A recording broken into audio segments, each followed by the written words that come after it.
Привет всем. ДКС в эфире. Летаем на штурмовике Су-25. Сейчас идем разминаться и пробуем выполнить миссии, которые выполняли от других авторов. Вот. Также, может быть, начнем сегодня создавать следующую миссию. Посмотрим. Да, были идеи попробовать эту миссию все-таки, которую создавал для Сирии, на Граче пройти. Вот, так как задача там, ну, есть идея одна. Да, будем для Грача тоже делать задание, не только для СМ-ки, но обычный Грач будет использоваться. Вот, сейчас идем на полигон, делаем вылеты и потом идем на боевой. Поехали. Так, даже не знаю, с чего сегодня размяться. Вот, будем проходить сегодня вот эти миссии. Выручай называется, изоляция боли. Здесь есть миссия, которую я тогда ее не выполнил. Но там надо было прикрыть эвакуацию группы. Ми-8 должен был подлететь к точке, забрать группу. Вот, а моя задача была прикрывать на Граче. Будем пробовать ее делать. Так, ну а я, наверное, боевую сразу сделаю, с колонны начну разминку. Не с полигона, а разомнусь.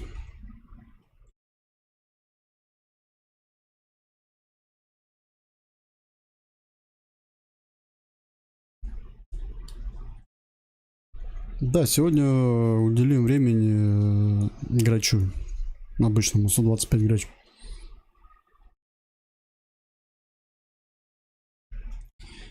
Вышло какое-то обновление. Не знаю, что за обнова.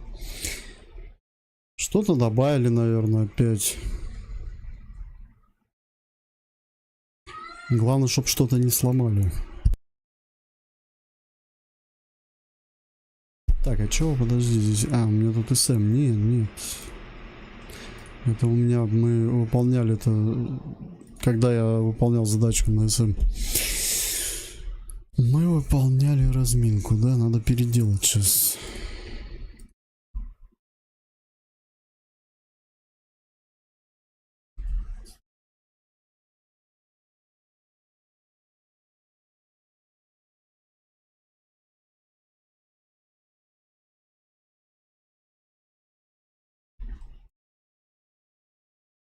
Угу.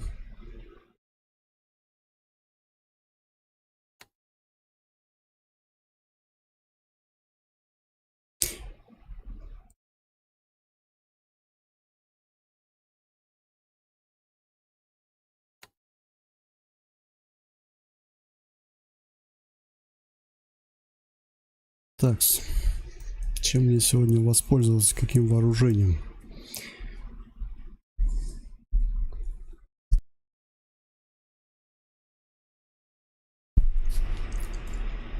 Очень много я уже попробовал.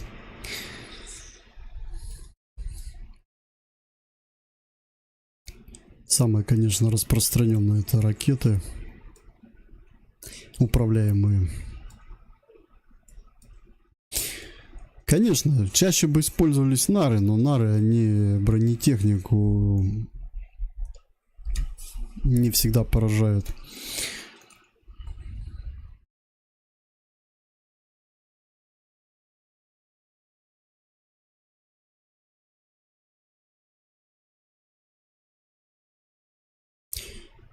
Бомба, значит.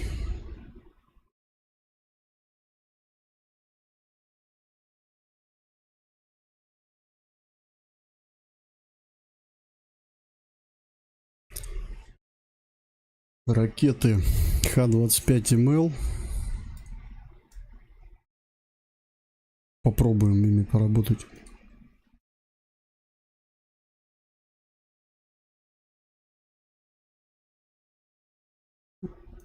С-25Л это уже как классика у меня.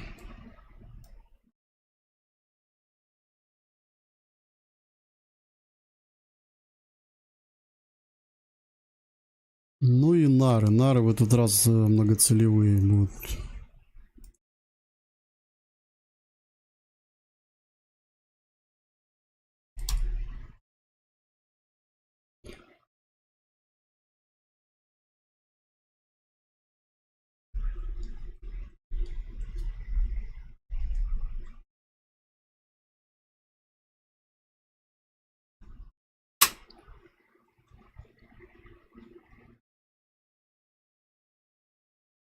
Я сегодня попробовал стрим запустить на Твиче, но он у меня запускает почему-то качество в 2К там. И не жирно ли? Пипец, на Твиче в 2К. Не, ну на Ютубе в 2К, это понятно. Но на Твиче в 2К это что-то новое.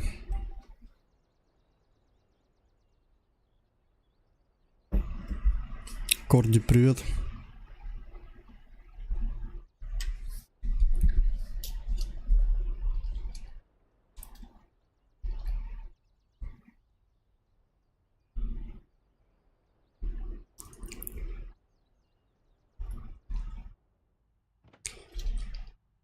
Так.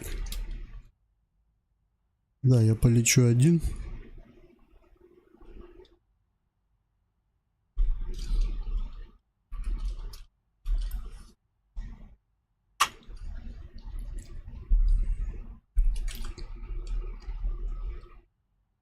Высотомер 400 метров стоит.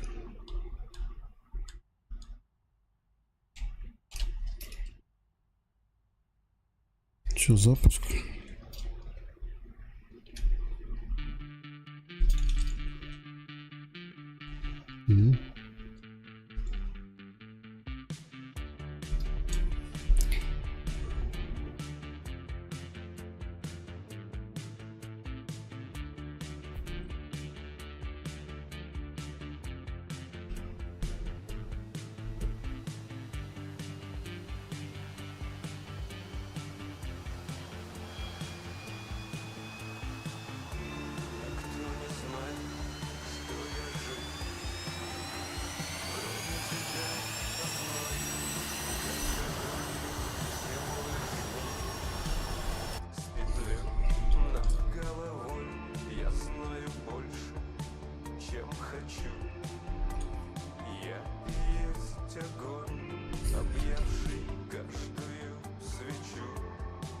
Сразу маршрут надо выставить.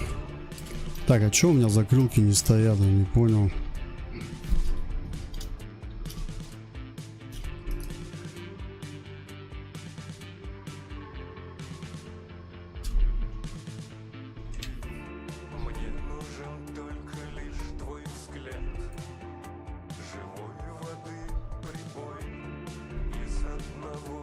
Так, значит, долетаем до приближенной. Затем Моздок. После Моздока у нас идет Веселовская. Моздок аэродром. Тут у нас, кстати, город. Ну и все, и там надо будет колонну встретить.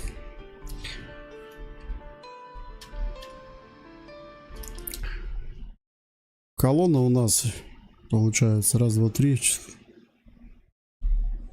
5 единиц. Нет, не 5, 6 единиц техники. БМПшка Т-72, Шилка, 2 Урала, Хаммер.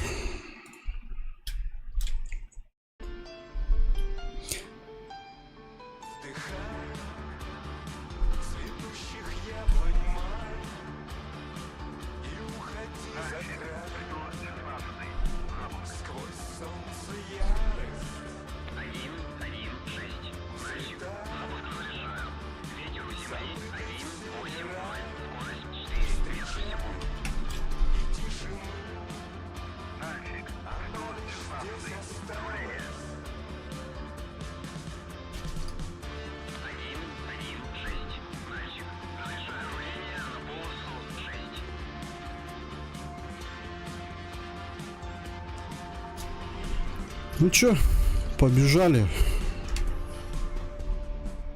пешком.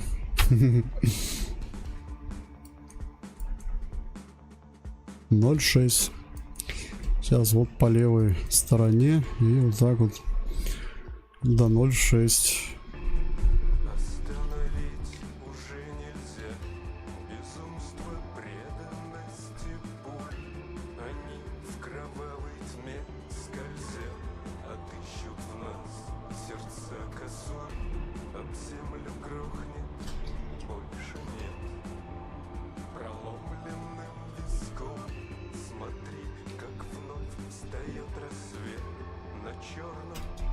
розовым цветком.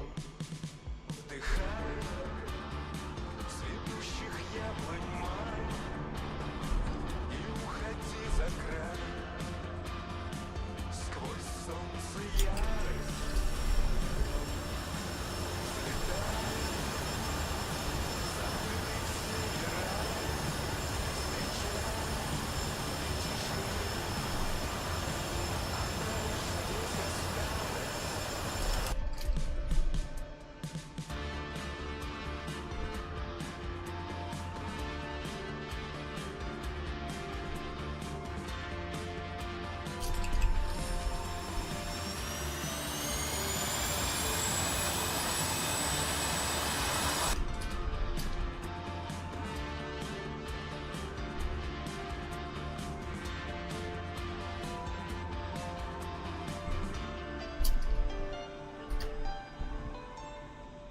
Сейчас я на полосу встану, я тебе напишу как. Так, бесполезно.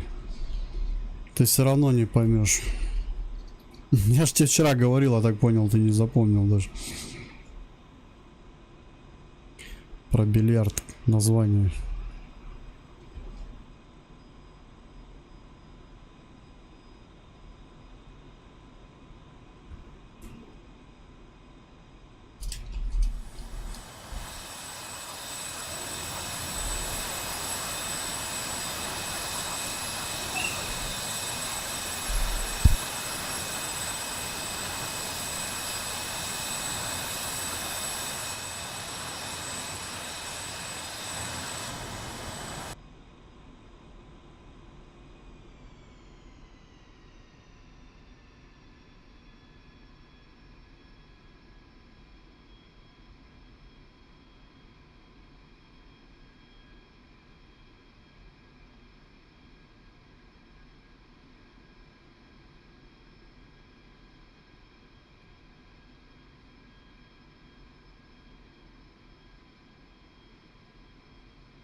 Взлет запрещаю.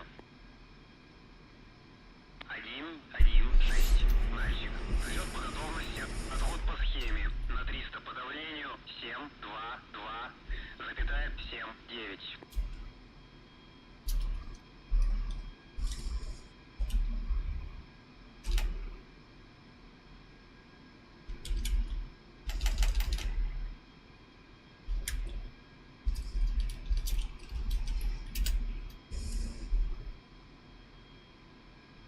Блять, что ты херню какую-то пишет, на русский переводит.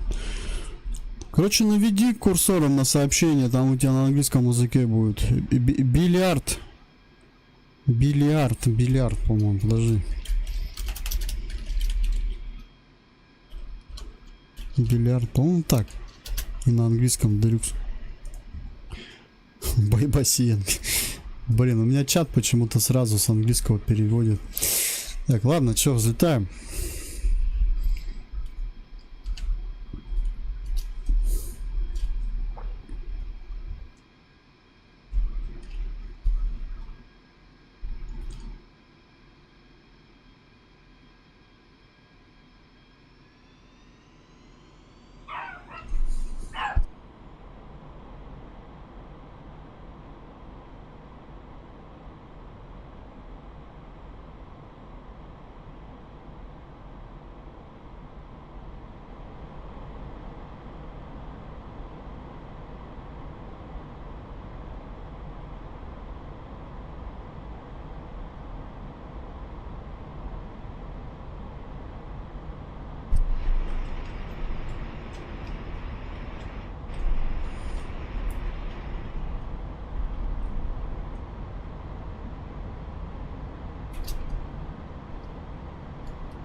Да. Вот.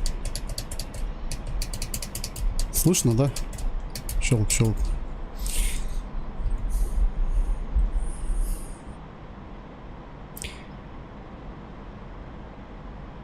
Все-таки думаю, можно на клавиатуре сделать, чтобы этих щелканий не было. В итоге лететь до места назначения больше 100 километров.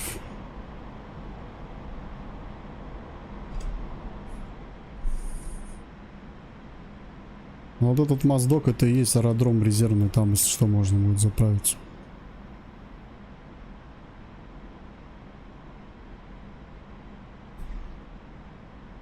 На какой сайт?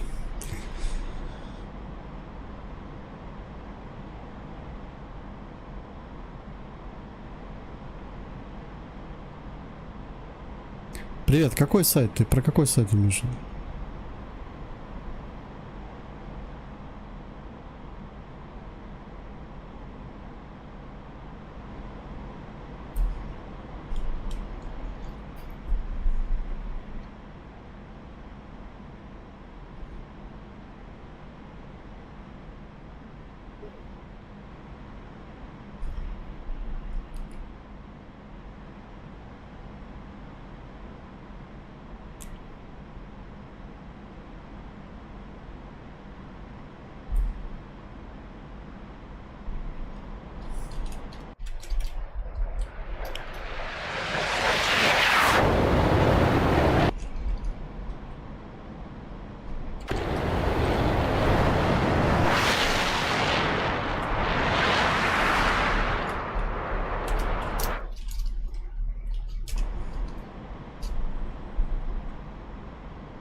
А, нет, нет, конечно, не получится. Я же сольно играю.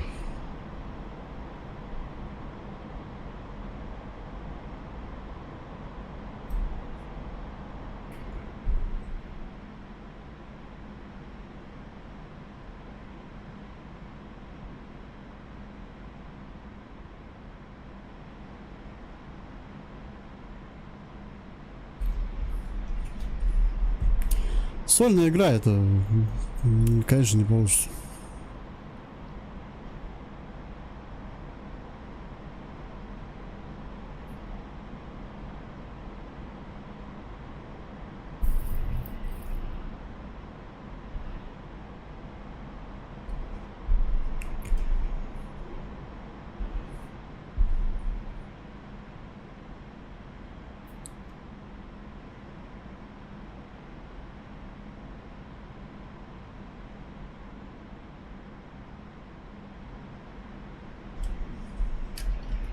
Блин, мне этот переводчик уже... Зачем он русский текст переводит?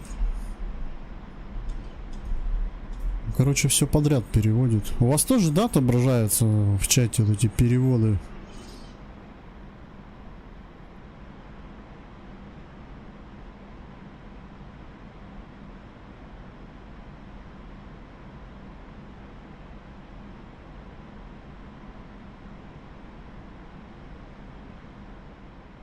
Или это у меня баг такой?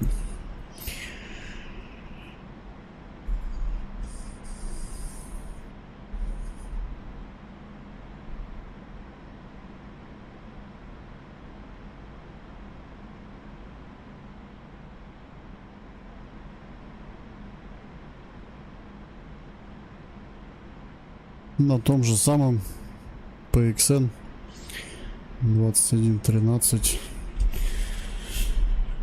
Сколько ему уже? Получается 6-й, 7-й, 8-й месяц скоро будет.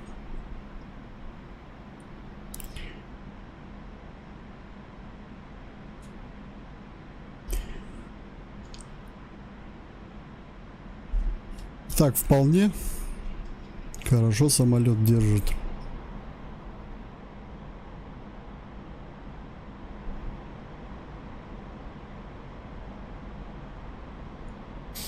Но я считаю, он свои 3000 оправдывает. От 3 до 5. Ну, у него кнопок много, я даже их половину не использую.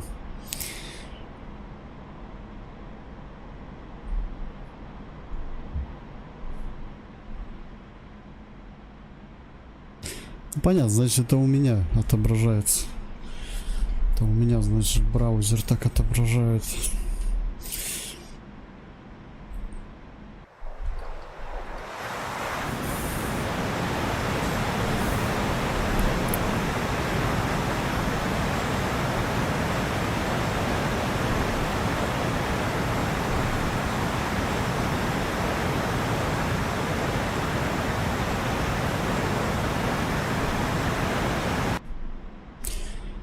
Слева уже моздок виднеется.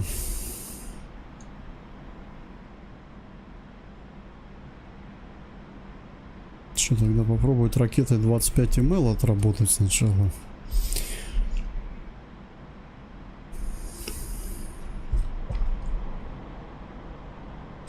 Одному сложнее, конечно, эту колонну бить, вдвоем интереснее.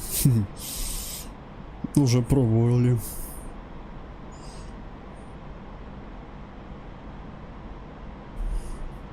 Не, если, допустим, на самолете, где есть, типа, как шквал солт, то можно вообще ее разнести быстро.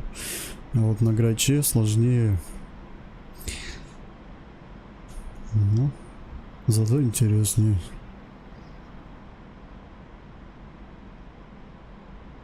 А, 7000, но я смотрю, недалеко ушел по цене. Да, блин, сейчас даже не знаешь. Бывает и дорого берешь говно.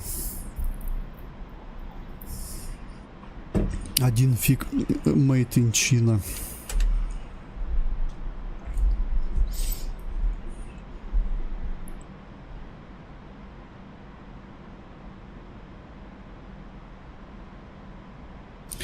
А китайцы летают в симуляторы вообще нет? У них есть там эти любители самолетов?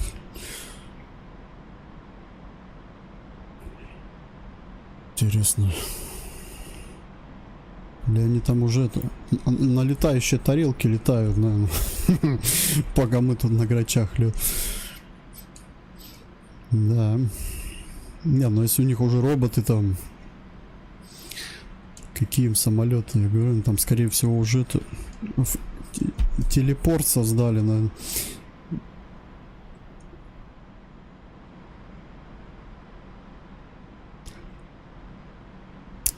Так, ну, я подлетаю вот на аэродром. Скорее всего, он мне пригодится. Без него никуда. Так, а подожди, что? Не по маршруту.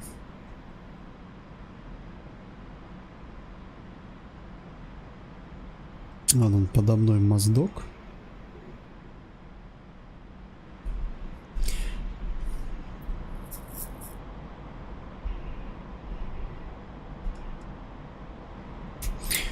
У меня до этого вообще гений был. Джойстик гений, ладно, гениус. Там такой гений у меня. 10. Какой 10-15-летней уже давности. Я еще когда диски на прокат у нас были, я его взял за 700 рублей. В то время 700 рублей это тоже ценник в то время был. Ну. Нет, для Ил-2 штурмовик в самый раз пойдет. Ну, когда вот здесь начал играть, не то. На то время-то брал в основном для штурмовика. Так, что, я выхожу уже на дорогу. Сейчас надо будет это готовиться.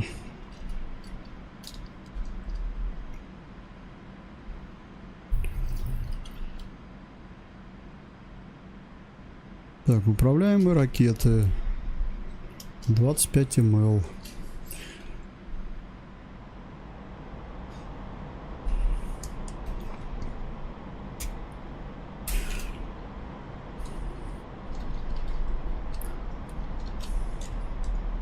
Теперь надо колонну обнаружить.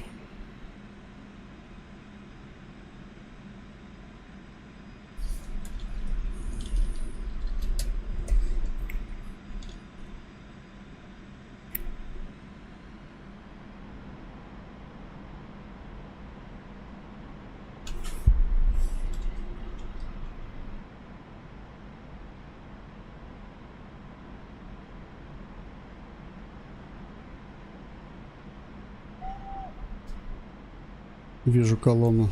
Врубаю целеуказатель.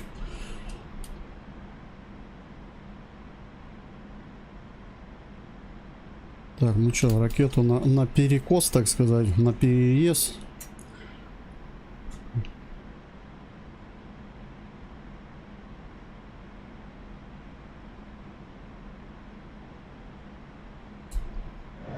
Пуск.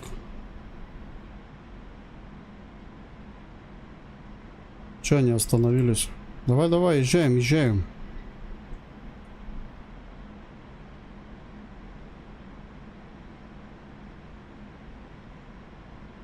Еще пуск. Куда поехали? Пацаны, стой! Давай договоримся. Не надо, пацаны, не уезжайте. Зараза. Все, маневрируем.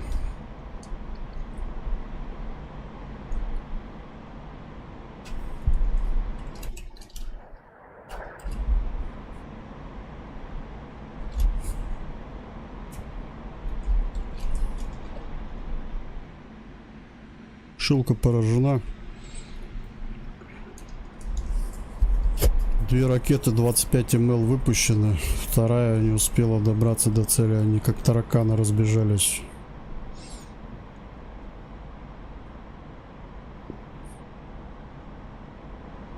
Моздок, Северная Осетия, твоя родина?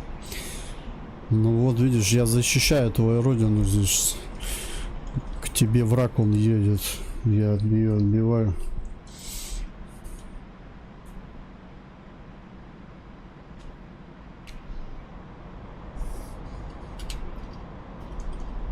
Так, что, бомбы? Бомбы. Блин, ну их надо как-то сейчас выцеплять, они где-то спрятались.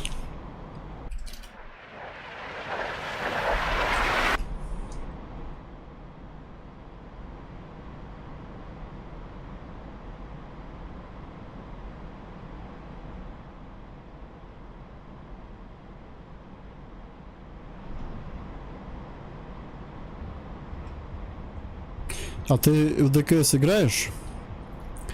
Ладно, удачи вам, надо идти. Давай, спасибо, взаимно. Просто мне интересно, оно это соответствует настоящему Моздоку?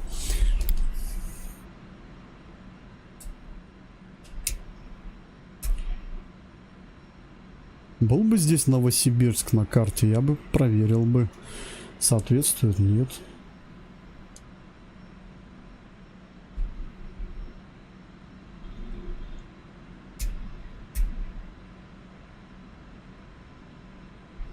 Так, и чё?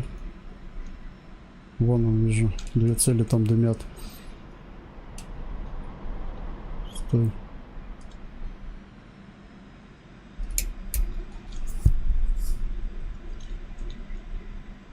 Вижу цель.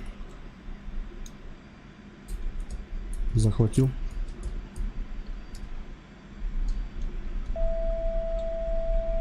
Оп, бомба пошла.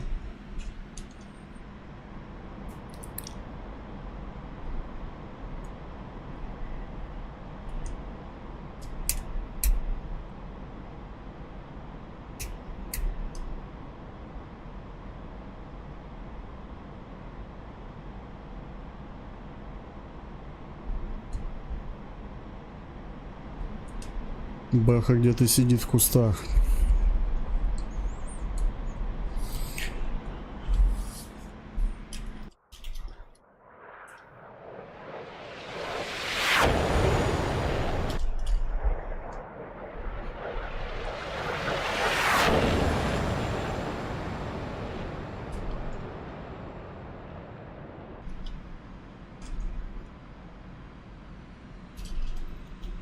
Ну чё, поиграем в нары немного.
Цель поражена.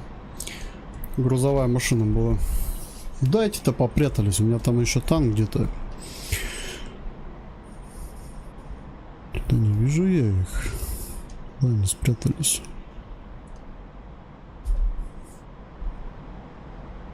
Интересно.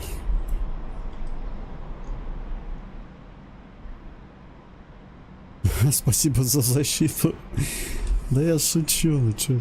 Не, ну ты просто говоришь Моздок, а мы как раз его обороняем.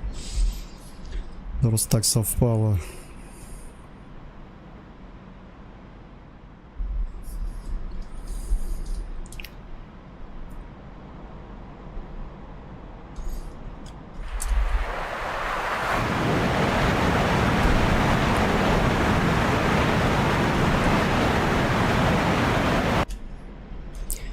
Так, ну чё, блин, БМП-то не хочется близко это подпускать, надо как-то его увидеть на расстоянии.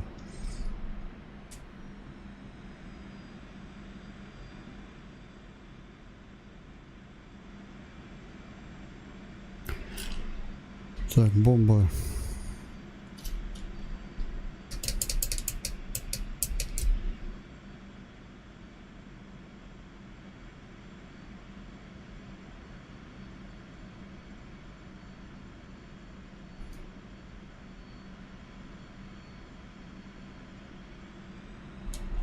Ладно, снижаюсь. Попробую осмотреть сейчас. Где они спрятались-то?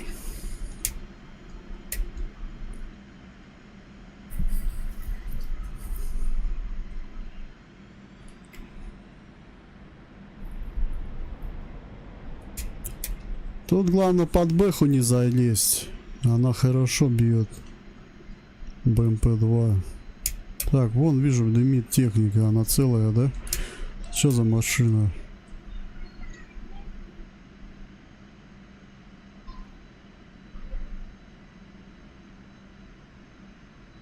Так, это Хаммер, да? Куда БМП спряталась?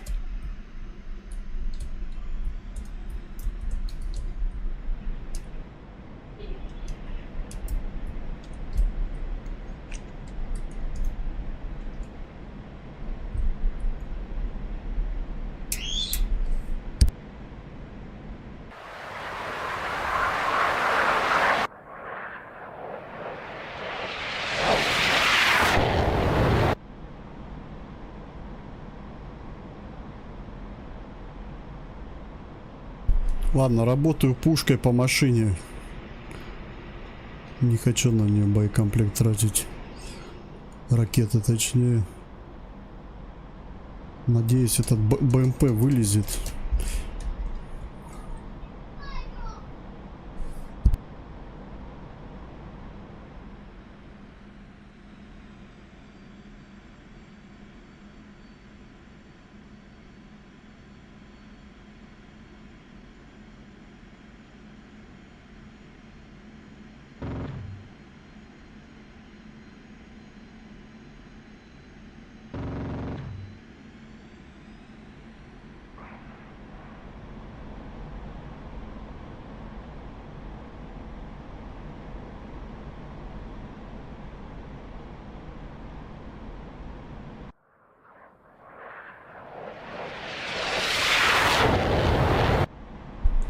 Да. Сейчас попробуем с этой стороны зайти. Так хорошо дым был виден первый раз.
Не понял, а где дымы?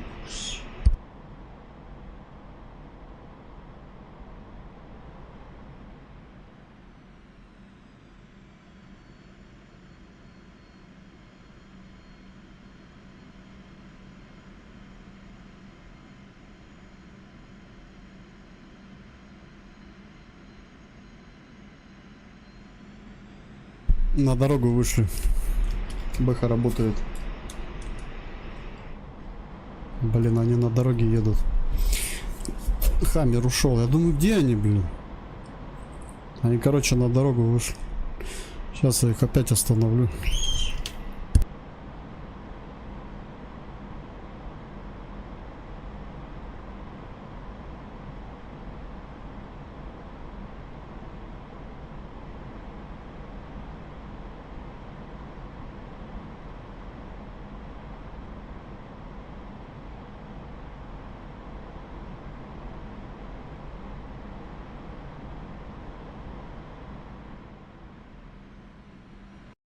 Так, ребят, сейчас отойду на пару секунд.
Ну, блин, там атака была такая.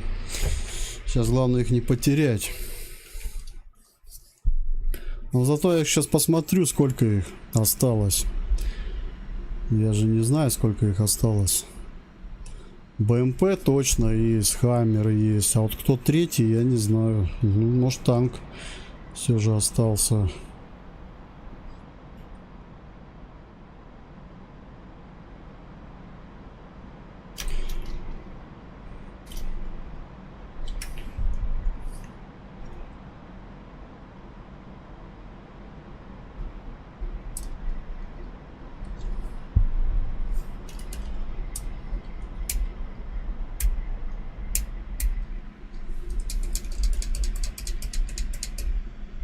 Так, вон я вижу трое, да?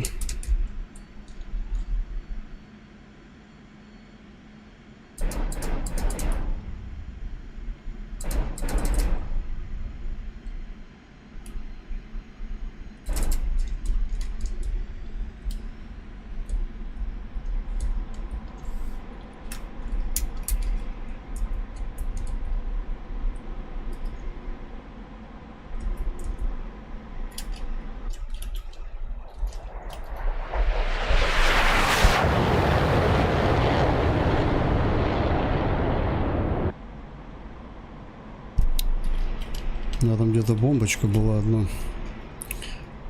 А, БМП сжег все. Хаммер сжег. Танк остался. Короче, там был танк. Первый БМП ехал, второй танк, третий Хаммер. Все, остается танк Т-72. Что у меня там по остатку? 1200.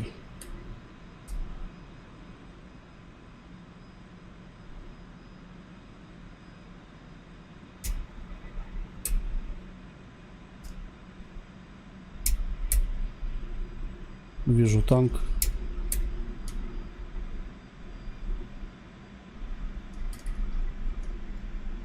Или это следы от...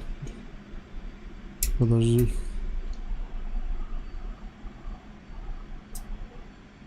Нет, танк слинял, нету танка. Он куда-то спрятался в кусты. Это следы, воронки от ракет. Где ж ты? Так, давай тогда управляемую ракету. Сейчас будем искать танк.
Зашкерился, значит, в деревьях где-то. Ну, жулик.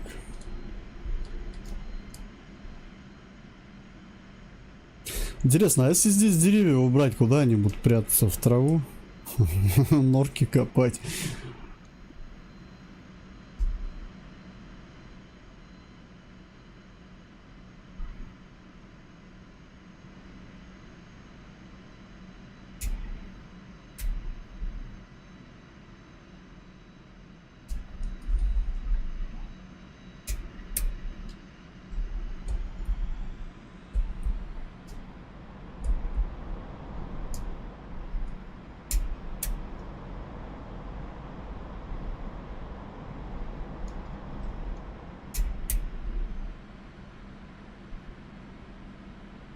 А, вон ты где. Он в поле уехал, вон он.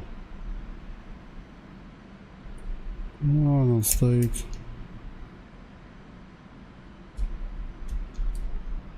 Даже это кто стреляет? Это от него так летит, что ли? Ну ладно, понял, хорошо, будь там. Сейчас прилетим к тебе. Я почему-то думал, деревья ушуршал. Так, а что закрылки?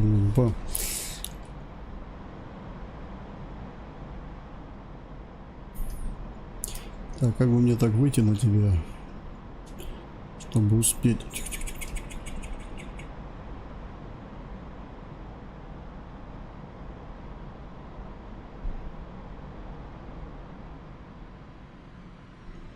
Нет, под таким углом я навряд ли успею.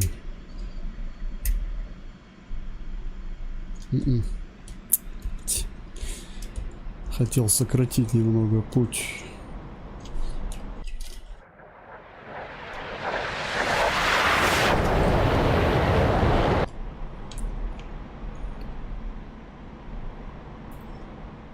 Он в любой момент может начать движение. Его придется опять по дороге искать.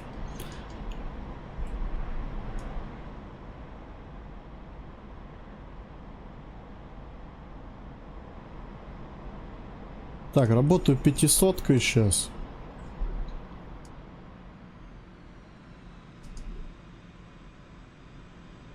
Мы опять... Вот я, видите, привык ракетами, этими бомбами. Я все под ракетой летаю. Сейчас банарами. Ну, хоть можно управляем работать. Все, готовимся.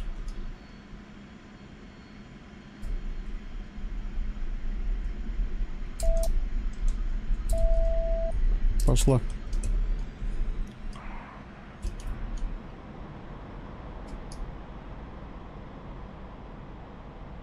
Блин, 64%.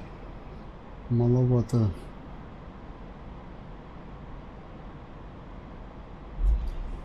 Он вроде задымился, он. Дым от него идет. Ладно, ракеты тогда добиваю, управляемые. Все, снижаюсь.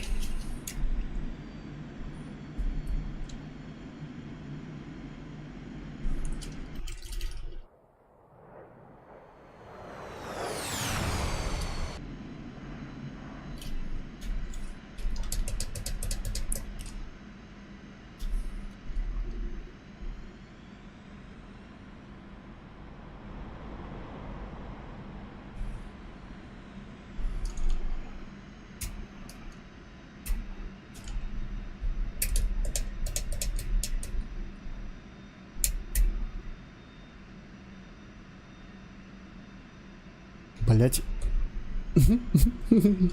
Да почему так, ё-моё, почему я так быстро над ним почти оказываюсь?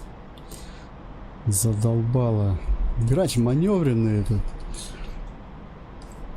У него скорость бывает высокая.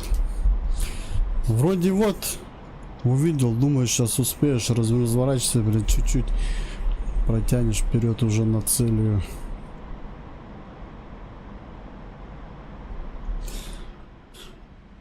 Я просто не хочу, чтобы он ушел. В общем, все. Если он сейчас пойдет, его опять искать придется.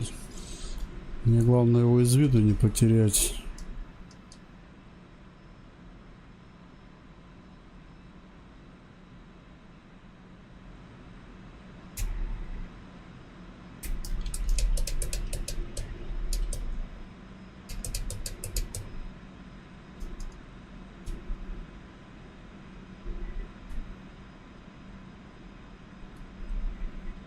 Так, вижу. Готовлюсь.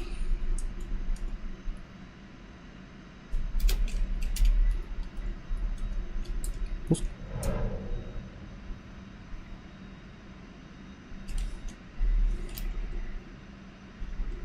Все, готов. Ну, нормально, за одну заправку, так сказать, справились. Не, ну надо все равно на резерв идти. 800 килограмм. Боекомплект сбросить. Зачем он мне нужен? Тогда запрашиваю моздок. 116.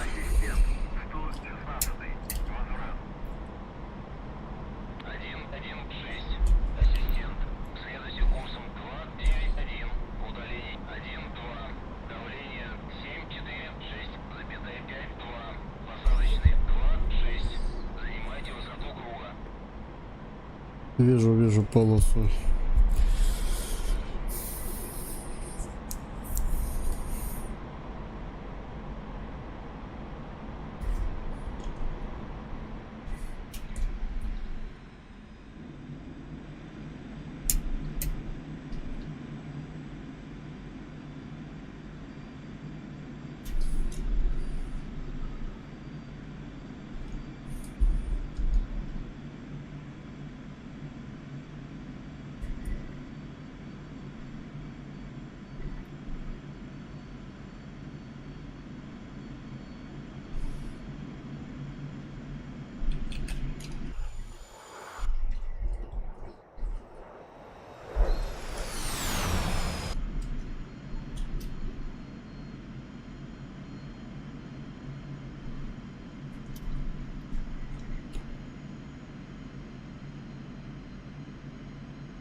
116.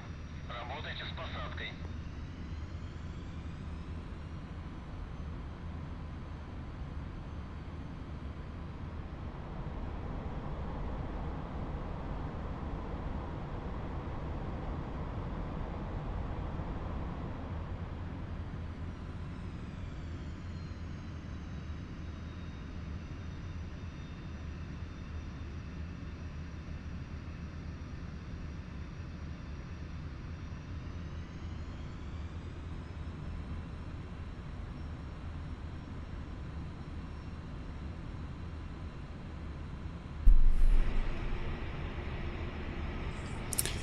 Перевес на крыло еще идет у меня направо. У нас же один пуск был, другой остался. Еще ракета С-25Л. Она хорошо весит.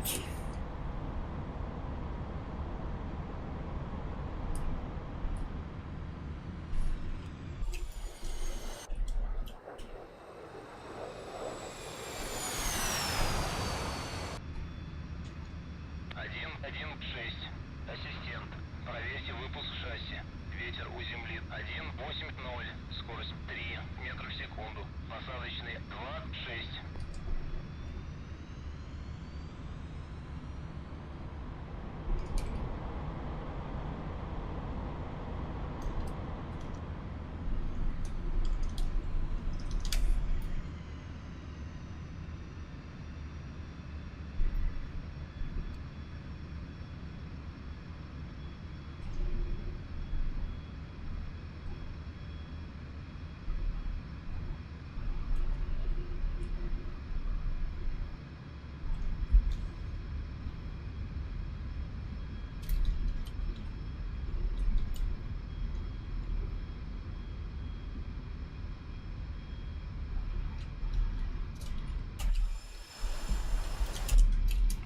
Колесо все-таки повредил немного. Это из-за веса, наверное.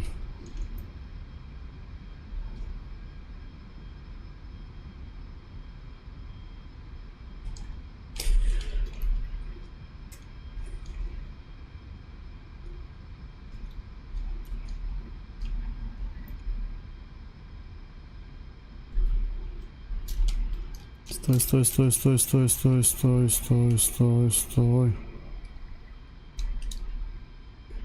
Я даже парашюта в этот раз не использовал.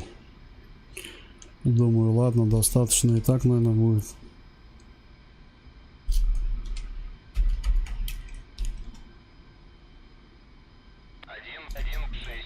Заруливайте на стоянку.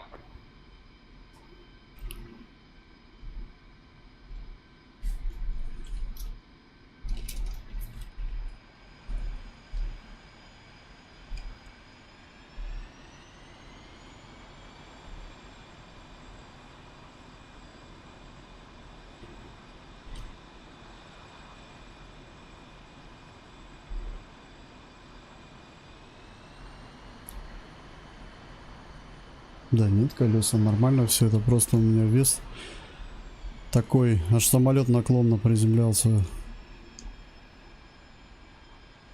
Неравномерный вес был. Какие модули? Нет, я только на Су-25. Я только на штурмовиках летаю.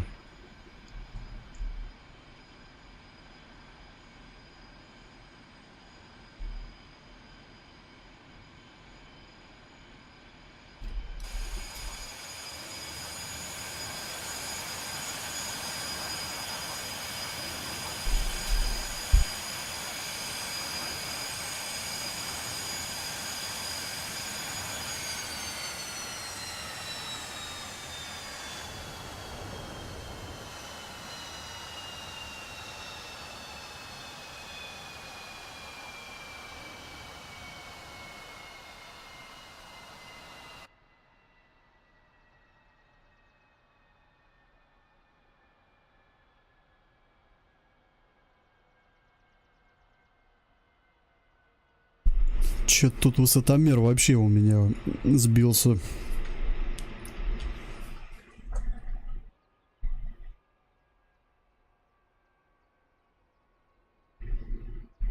А чё?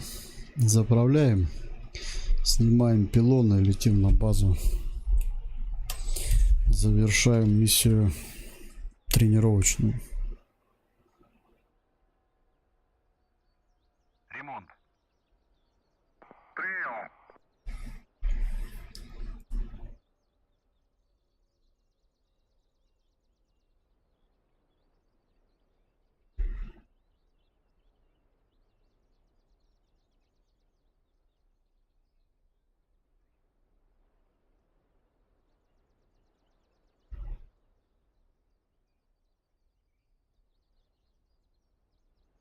ЛТЦ.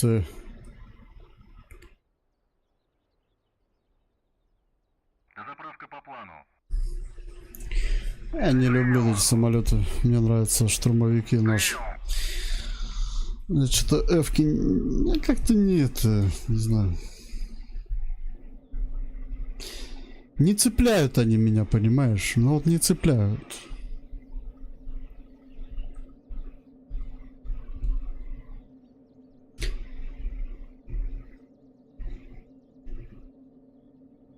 Не знаю, я вот вообще не поклонник зарубежного. Даже вот ни оружие мне их не нравится, ни танки, ни самолеты, ни вертолеты. Мне наше нравится. Такое жесткое, сложное, механическое. Ну, я понимаю, что там кайфуете, играете. А я-то играю не для кайфа, а для интереса.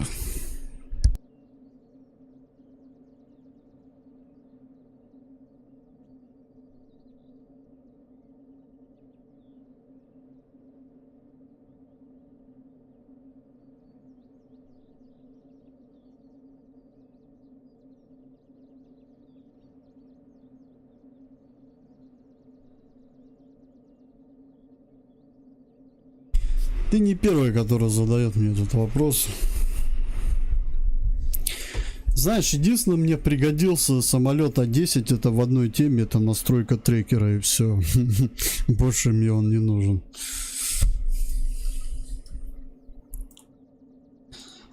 Поэтому... Если уж что-то другое, так лучше тогда вертолеты познавать, наверное. Ну вот все собираюсь. Не знаю. Сейчас вот карту покупали в Сирию.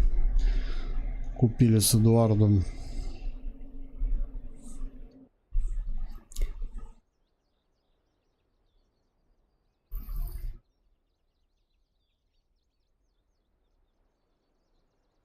Командир, борт заправлен.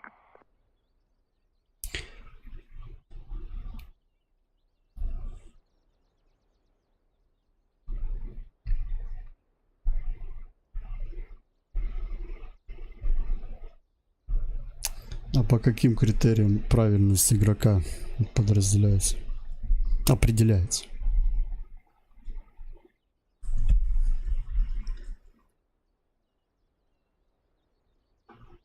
Какой игрок должен быть, чтобы быть правильным? Так, что, все? Командир, оружие подвешено. Заправил меня.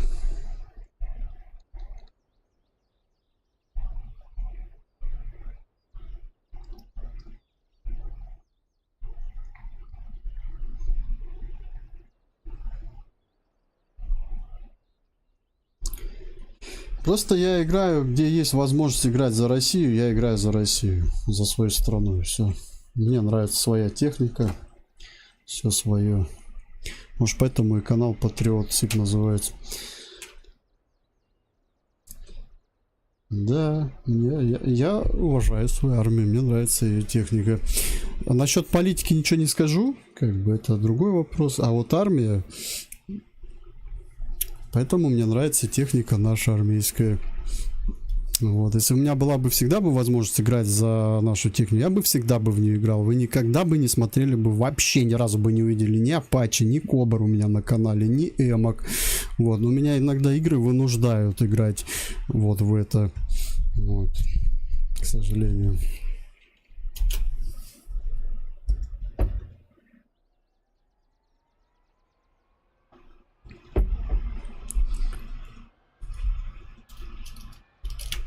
Вот, давай возьмем даже пример Armory Forge. В основном играешь из-за игры там, вот и все. А если там вот это вот за этих буду играть, за этих не буду, то ее можно удалить просто. Там одна синяя сторона кругом. Ну, если в ПВЕ играть. В ПВП-то понятно там. Кстати, в ПВП я как-то попробовал зайти. Вообще не могу за красных зайти. Постоянно за этих синих. Что-то мне надоело. Перестал я больше ходить туда. Хочется тоже иногда играть из-за красных. Ну вот, вроде как бы ясно объяснился. Все, погнали на базу. Поэтому мне эти эвки, они вообще не интересны.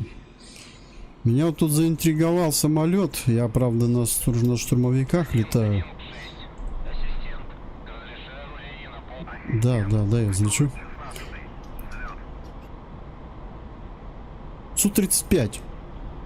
Где-то я его увидел на видео. Но я так думаю, его навряд ли в доступ выпустят. Может, он какой-то приватный.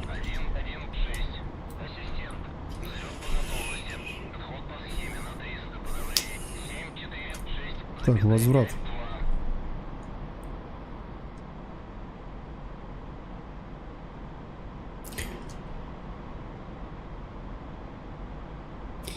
Какую компанию надо переделывать? Не надо ничего переделывать. Мне, если надо, я сам что-то себе сделаю. Зачем? Но сейчас вот эти игры, которые пойдут, они навряд ли будут за красную сторону. Везде будет красная сторона, враг. Так что готовьтесь. Как говорят сейчас, это политика, игры вне политики. Ну да. Так игры, по сути, та же информационная война сейчас в наше время. В играх тоже можно мозг промывать неплохо. Если уж на то пошло. Поэтому ДКС красавчик, что есть у него штурмовики наши. Самолеты, да вообще техника, корабли, танки. Игрушка огонь. Почему? Потому что игра создавалась давным-давно. А если бы она бы сейчас создавалась в наше время бы, то, скорее всего, тут бы были бы только одни эвки, апачи, кобры. Или нет? Как думаете? Ну, хотя нет, Armory Forge тоже создавалась. Холодная война. Вроде красная сторона есть. Не, ладно, не буду я перегибать с этим палку, как бы нормально.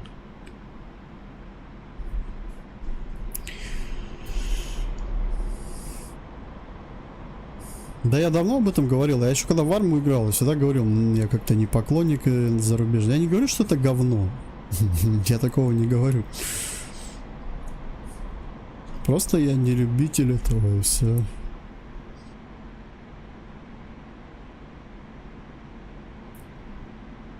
Не, я могу там пролететься, да, там, ну вот в армии мы летали же третий. Но вот чтобы прям на постоянке там летать, кайфовать, и вообще не мое.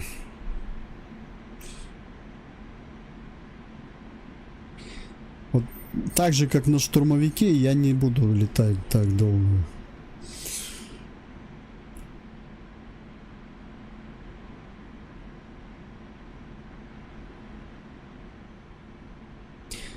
Так что у нас следующее на очереди вертолеты. Если будем уже летать, то на них познавать вертушки. Хотелось бы начать с вертолета Ми-8. Есть даже идейка сделать миссию. Связать штурмовик и Ми-8.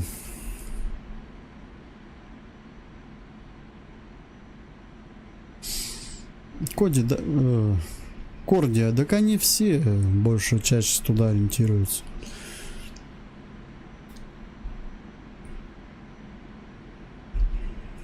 Поддержки не хватает, потому что и все.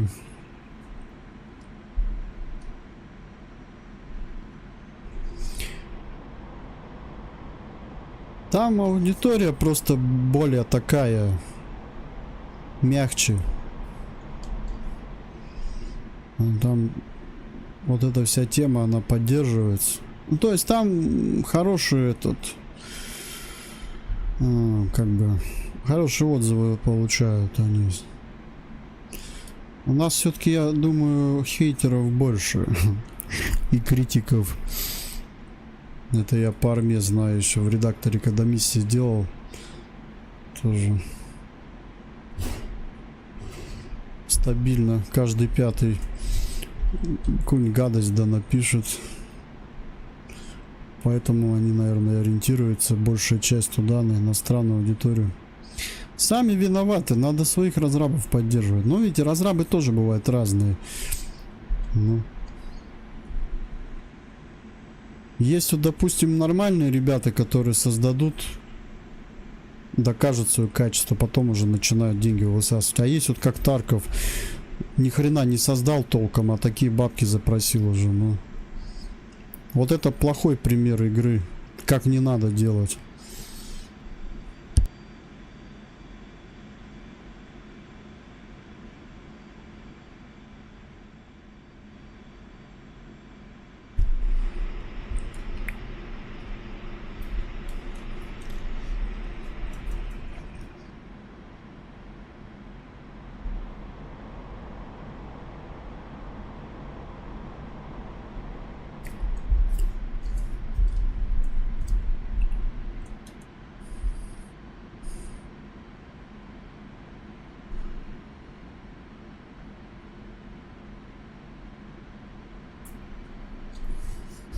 Я просто помню эти первые, вот это издание Даркова, это пипец.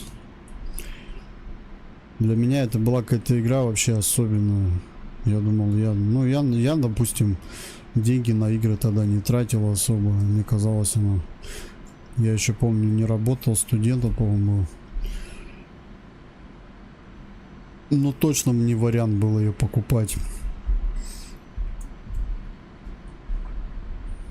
Ну, минимальное издание 1,5 стоило. Потом 3 рубля и 5, по-моему, или 6 рублей нормальное максимальное издание. Сейчас так вообще ценники, он конский, еще с комиссией, это охренеть просто. Не, ну, вообще, помню, 11 тысяч запросили, это такой бред. 11 тысяч игра, блин, это что там, даже ДКС бесплатен.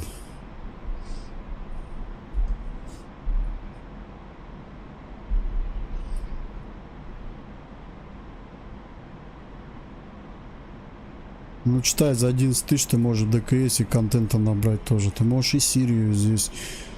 Локван можешь, горячие скалы, да, взять. Потом еще тут, ну, 2 пакета точно ты сможешь взять. А там у тебя сколько техники в сборку войдет. И вертолеты, и самолеты будут, и все. А там что получается? Расширишь свой схрон, кармашки побольше сделаешь. Ну да, начальное вооружение, вайп, когда происходит там. Все.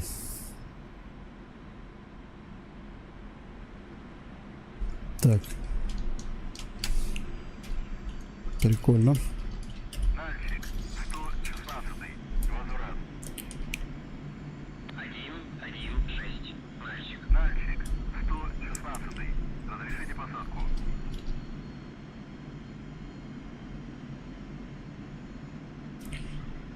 Разрешите сесть на эту прокладку под названием аэродром.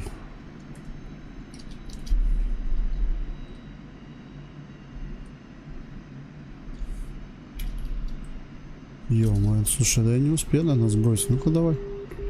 Давай. Сбрасывай. Что-то поздно я ее увидел. 116. Мальчик. Проверьте выпуск шасси. Ветер у земли 180. Скорость 4 метра в секунду. Посадочная 2-4.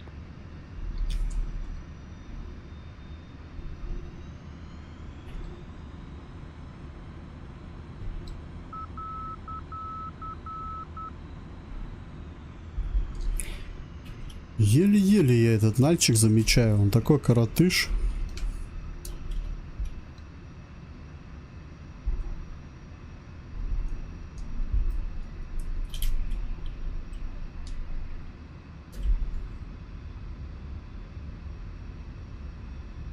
Так, ну здесь парашюты буду выпускать. Сколько там? 250. Давай, 200.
Все, тренировка выполнена. Вот такую тренировку постоянно прохожу перед боем, а потом уже начинаю дергаться куда-то. Потому что в бою даже этих навыков недостаточно. Миссии у нас бывают. Здесь-то, видите, ПВО у нас только шилка, а также бывает еще ПЗРК, ЗРК.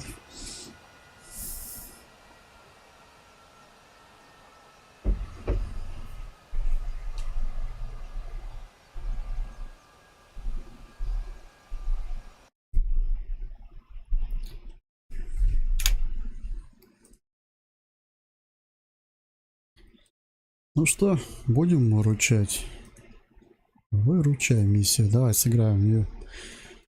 Это Сирия.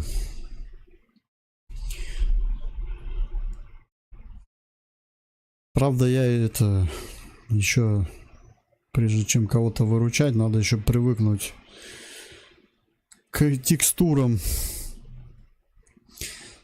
Если я, допустим, летаю на Кавказе, то я уже глаза свои потренировал в поле где-то видеть эти точки, то в пустыне, ну как бы в тропической этой карте, на полутропике, полупустыне, там сложнее наблюдать. В прошлый раз я не выполнил это задание, потому что я не увидел их просто. Они маленькие машинки, где-то пикапы там или что. Их очень сложно. На вертушке я бы, наверное, заметил, а вот на самолете это пипец было сложно увидеть. Карта насыщенная, очень много всяких тут кустов, деревьев, домов, объектов. Ой, экзотика. Что тут из вооружения дают? Фабы. Ракеты 25 МЛ.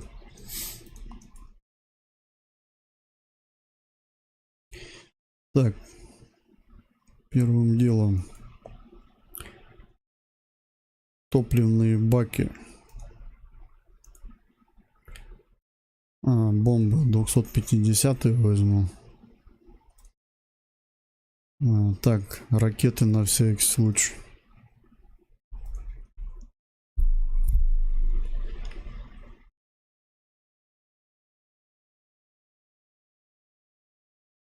Ну и нары.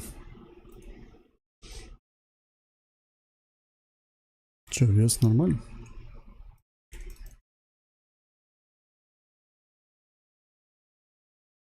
Так, а воздух надо? Нет.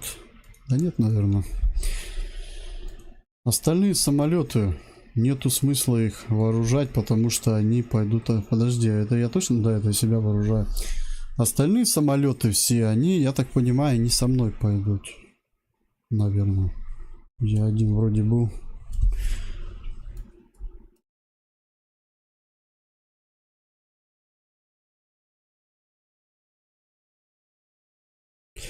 Значит, задача. Товарищи офицеры, сегодня армия, сирийская армия, начала контрнаступление в пригородах Алеппо. Задача поддержать наступление. Помимо нас участвуют крокодилы.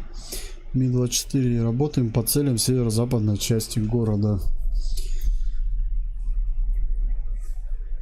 Прикрытие обеспечивается парой Су-27 с позывным 271-272. Совместно с нами по наземкам будет работать Ми-24. Тройка. Также будет присутствие разведчика Су-24 с позывным 124.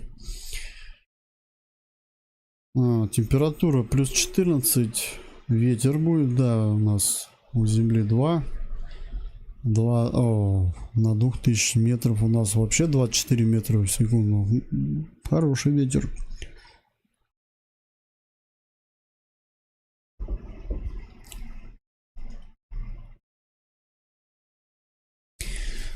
Надо сдуть пыль со своего джойстика. Ну да.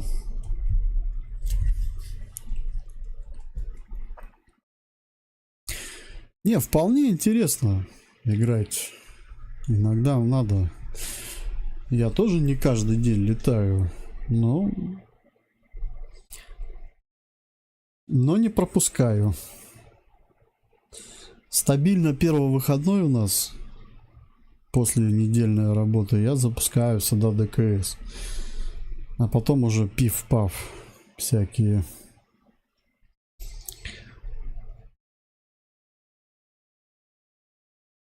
Поехали.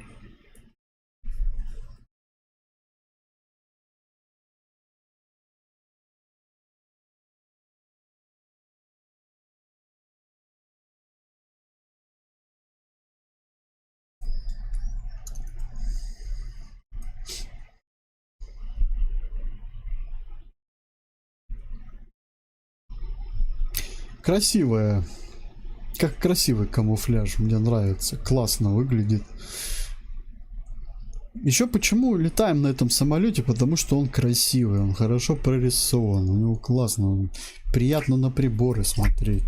Приятно видом от третьего лица.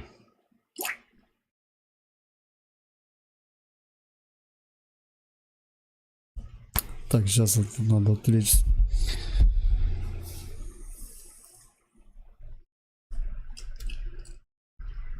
Что, на паузе типа? Ага. Сейчас пару минут отвлекусь.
Ну, погнали.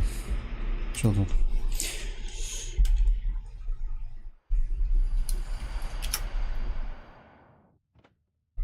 Я заметил, почему-то все миссии пытаются сделать насыщенными в плане техники. Вот прям везде хочется напихать этой кучу авиации, там, захламить просто небо этими самолетами.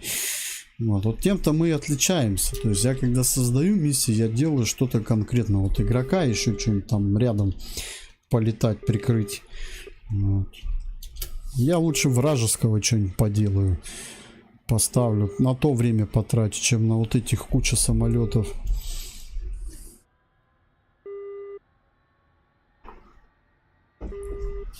Как говорят, это количество, не качество. Вот смотри, сколько их.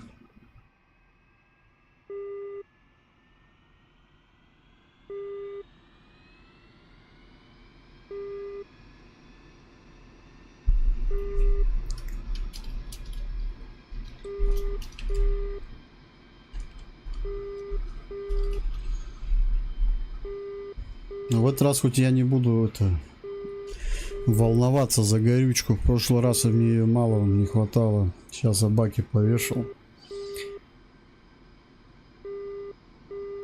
Хоп, паузу нажали, сделали вот так вот. И можем оценить обстановку. Правда, он так летает быстро.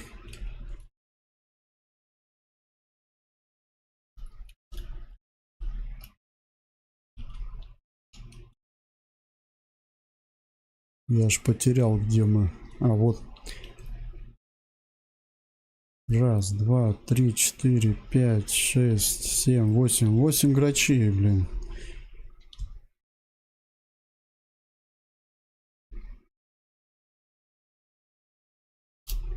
Вот она, картишка. Здоровая карта.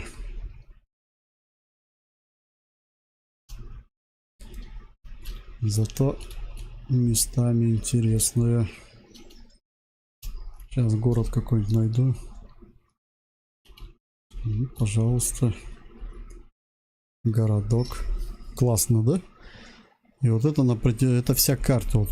И машинки здесь где-то стоят, какие-то все.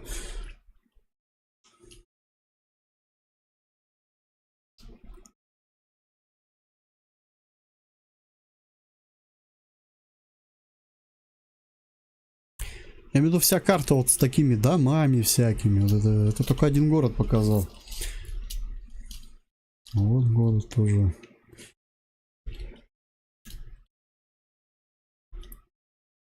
Сирия все-таки красивое место.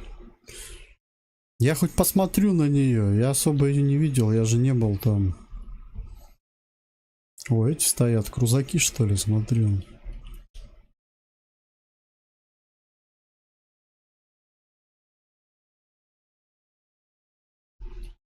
Я бы здесь какую-нибудь сухопутную бы операцию с автоматом бы побегал, провел. В рефорж бы что-нибудь такое вот. Ну блин, она такая будет требовательная карта, это пипец. Если в рефорж сделать.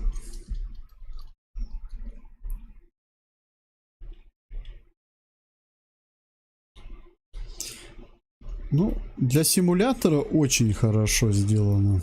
Красиво.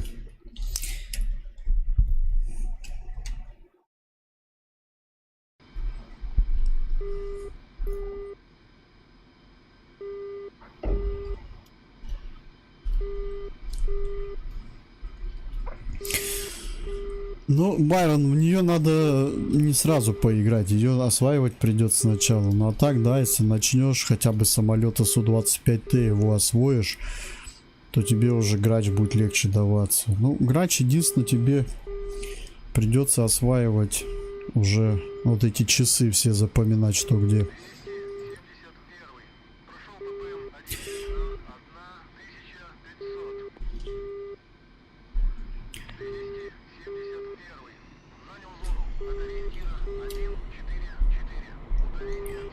Как Фулуджу-то, наверное, и делали. 225. Разрешаю А вообще это из той же серии. Фаллуджа. Тоже тропики и пустыня смешано все. То есть это не тупо пустыня, а тропическая пустыня, так бы, наверное, как-то ее назвать, да? Есть, допустим, пустыня типа как Сахара какая-то, но там голимая пустыня, да? С кактусами, блядь. А есть вот такая пустыня сирийская с этими, с пальмами и с травой.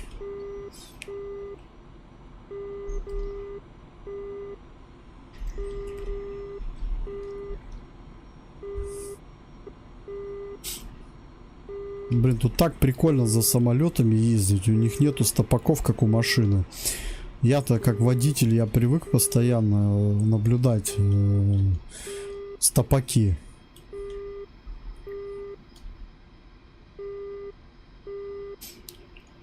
Сейчас как в жопу въеду. И все, и не полетим никуда.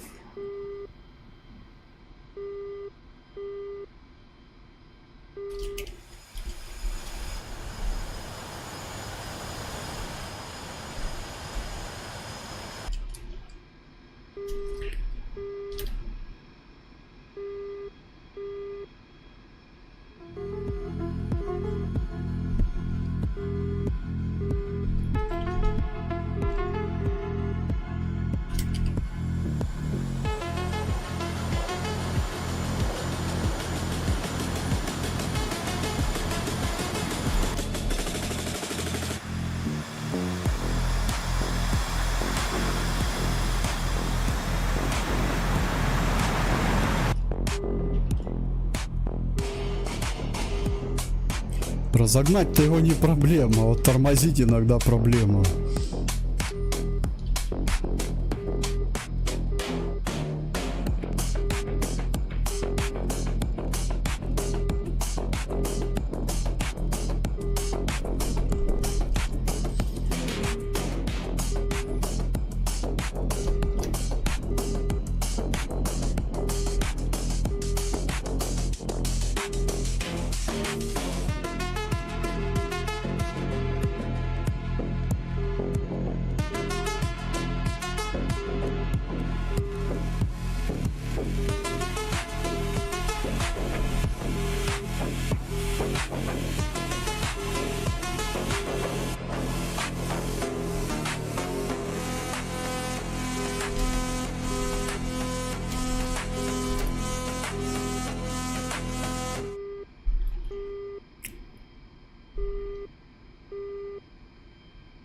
Это я так немного вот это пи-пи-пи-пи-пи-пи закрыть. Где-то тут излучает нас кто-то. Скорее всего, наше ПВО, панцирь какой-нибудь или еще что-нибудь. Может что-нибудь, этот радар где-нибудь просто. Я зато тут научился сейчас эту ставить. Расчет С-300. Мы тут с Эдуардом разобрались. И у меня теперь вот где я создаю миссию, там на аэродроме С-300, по-моему, мы поставили. Но он еще и задачи свои выполняет. Я даже попробовал позалупаться на него. Сбил меня.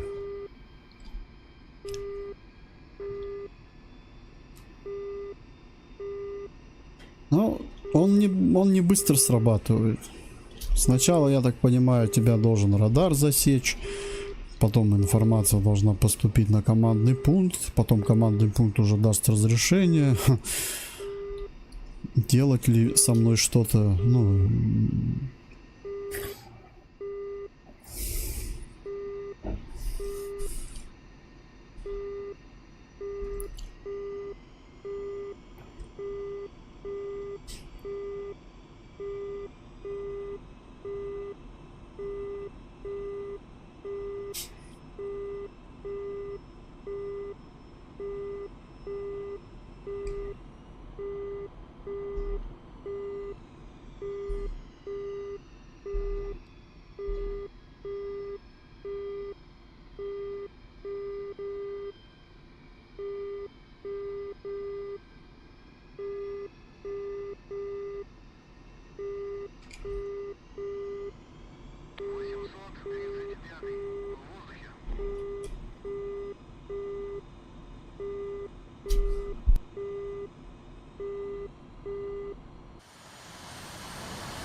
куда же без ленки кондуктора-то, ё-моё. Иди домой уже, надоело.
Как тяжело-то, а?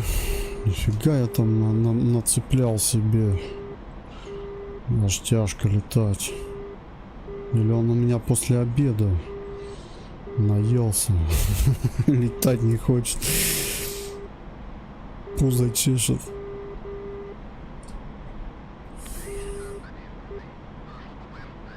Так, ну чё, выстроился на курс. 50 километров.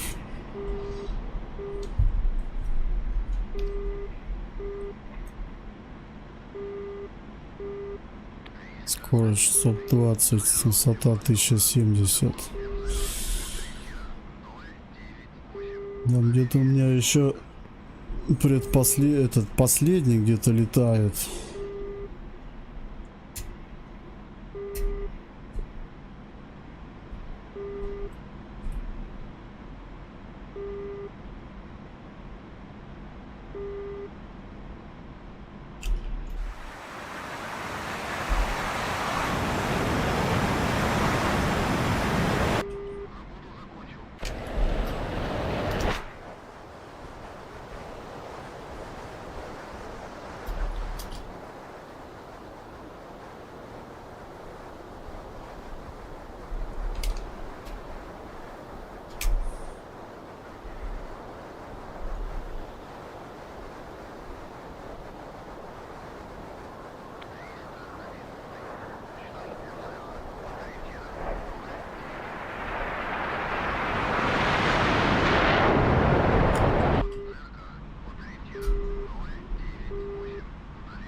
Дымок окутал потолок. Аж отсюда видно.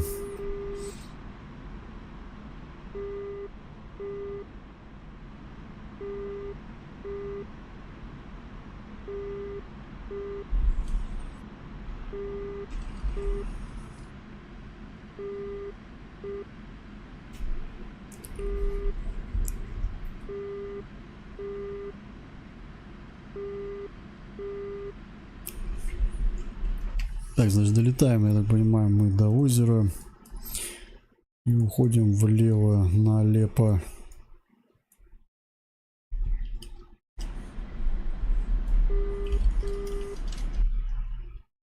А, так он рядом со мной летит где-то. Ты где? Опа. Фокус. Фокус-покус, блядь.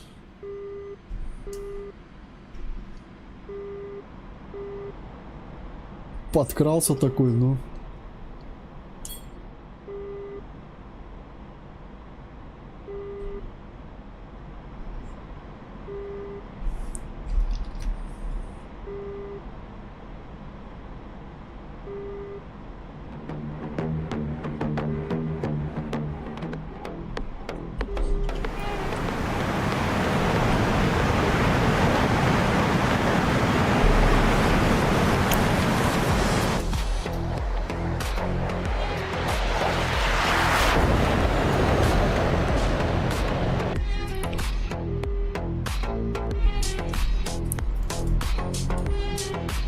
Прикольно.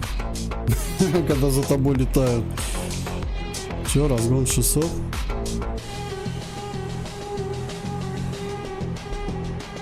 Так у меня уже 700 почти.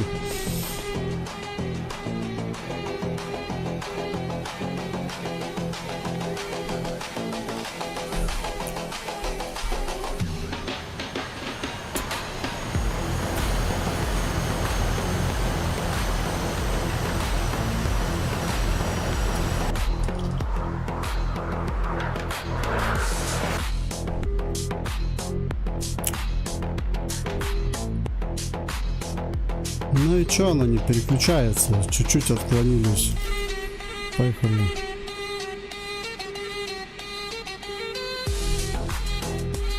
Слушай, все-таки, наверное, лучше на нее залететь, потому что...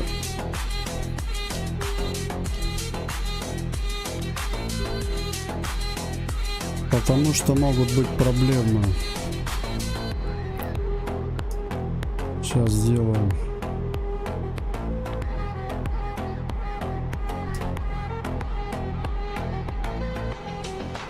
Да ППМ надо, чтобы она сама перерубилась, а то будут проблемы в этих миссиях, я знаю, буду.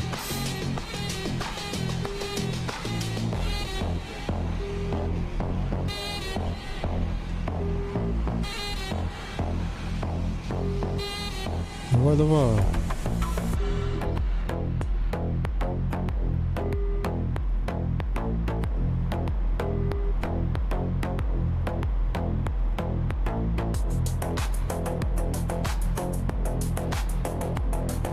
Все, она вот переключилась сама. Теперь выходим дальше на курс. Второй ППМ 40 километров.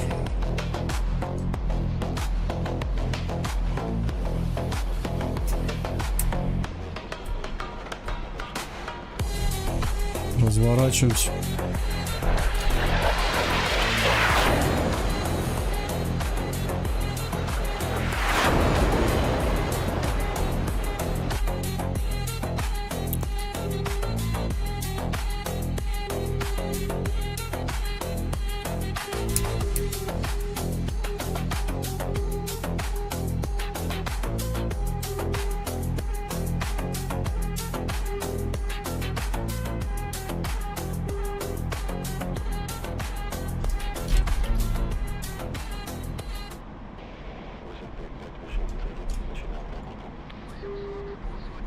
Все, вышли.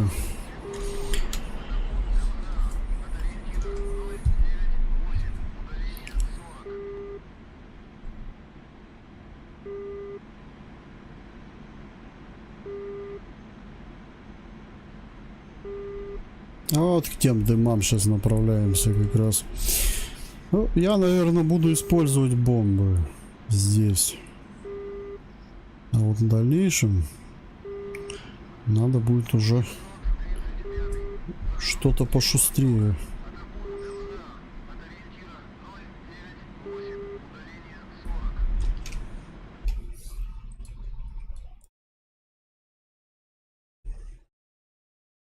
Это нам сейчас надо будет пролететь Алеппо.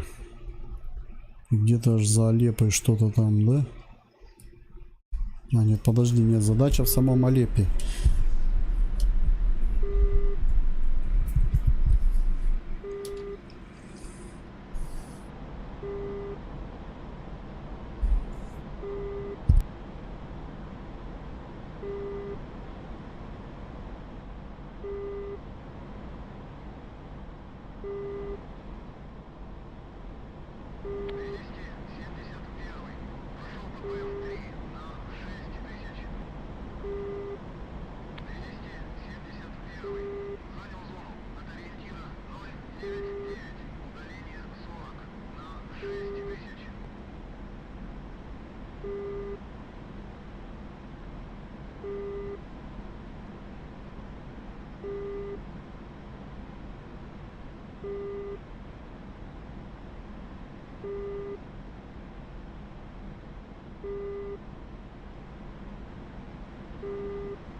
Вот это Алеппо у нас здесь аэродром. Аэропорт, наверное, даже это.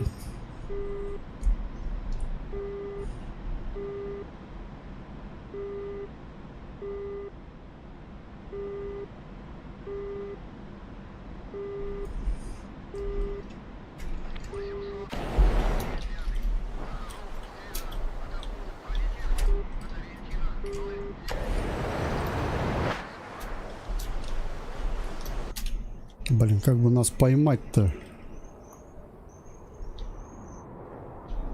Вон они, мы летим.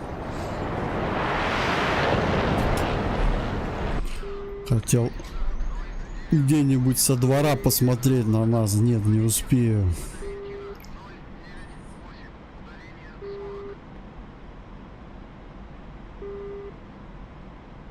Чё, где тут цели ваши? Давай. Будем бить больно. Будем бить аккуратно, но больно. Как в Таркове фраза там была. Как он там дикий-то. Буду бить аккуратно, но больно.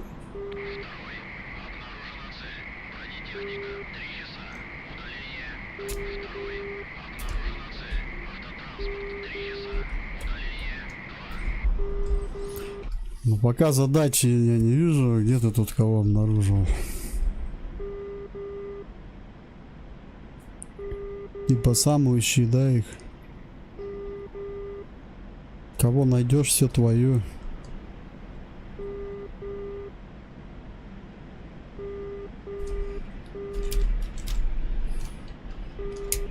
Че, дадим ему задачу, пускай атакуют. Давай. Второму. Атакуй цели по возможности.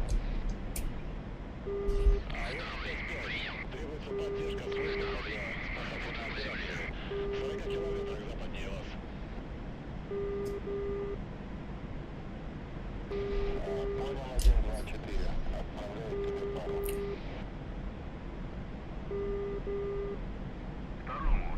Следуй по маршруту. Наличие боезапаса. Принял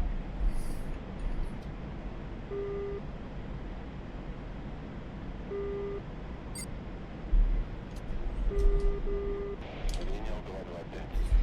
40 километров на запад. В район города Рейха. Там работает 124.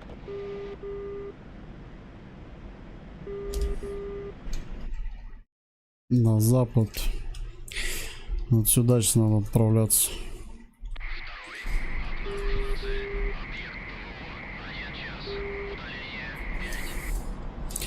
Что задачи меняются. Блин, бомбы так и не сбросил, да?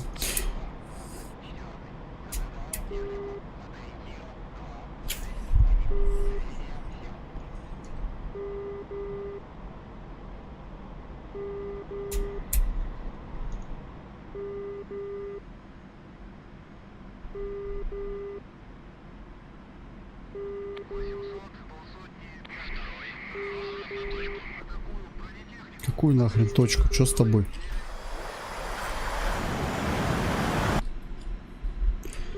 Ты меня бросаешь, да? О, нифига себе. Так, я вижу цели.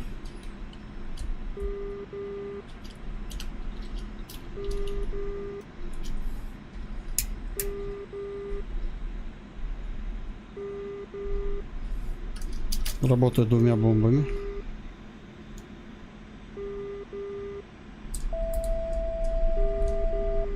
Пошел.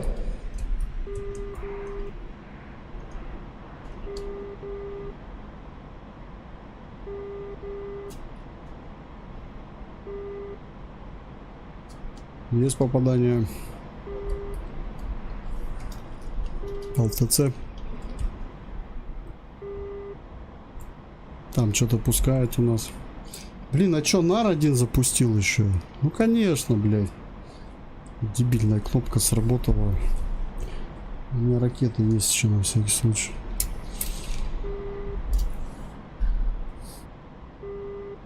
Я бомбы сбросил, потом отжал, получается, и нар у меня сработал один. Так, ладно, лечу, у нас там этот экипаж сбили. Надо прикрыть эвакуацию. Че, есть поражение? Нет, ни хрена. Попал, но не поразил. Блин, 2 бомбы улетело. Толку от этих 2 бомб.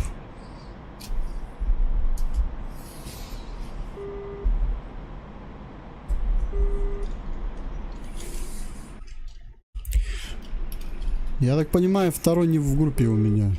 Да, он не в тайге. Видите, у него нету тайги уже. Все, позывной группы. Это значит, его отсоединили от меня и отправили на базу. Я один. ППМ у меня нету. Я без ППМ лечу, получу. Сам.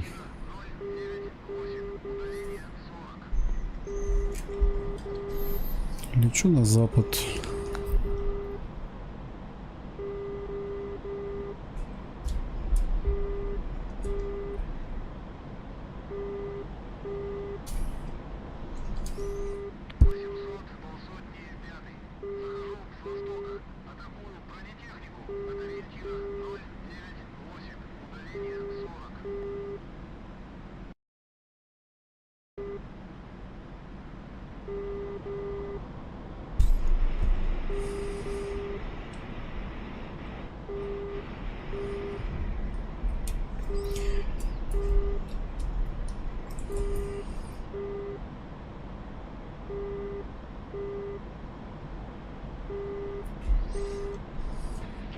Наблюдаю тебя. Подходи на высоте ниже 2500, ожидай задачу.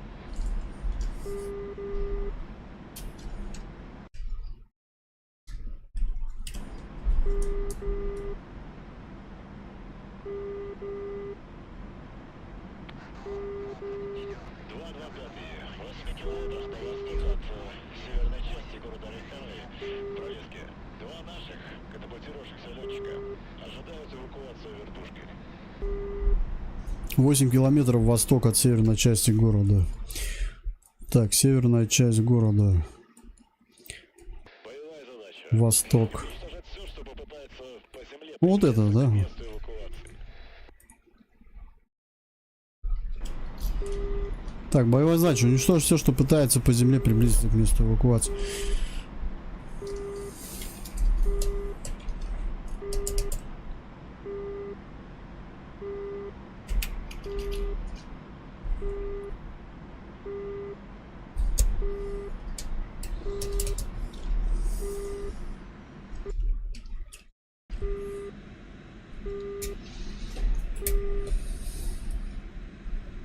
Так, вот вижу дым. 225. Наблюдай сигнальный дым. Защищай это место.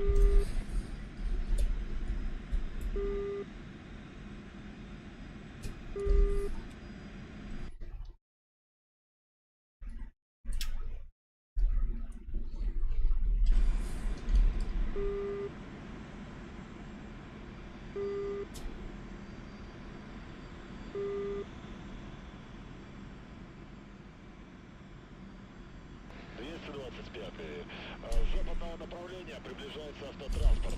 В 3 километрах от зоны эвакуации. Понятно. С города. Короче, с города вот. Приближается эвакуация.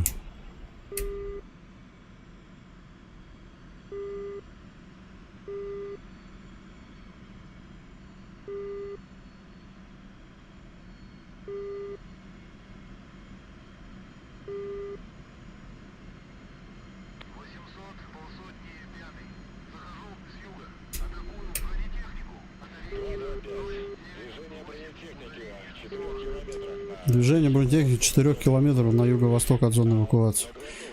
Юго-восток. Грунтовая дорога. Вот здесь где-то. Вот по вот этой дороге где-то.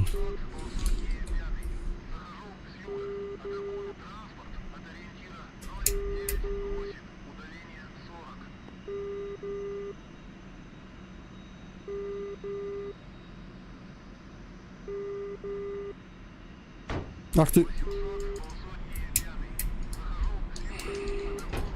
Сука, по мне работают.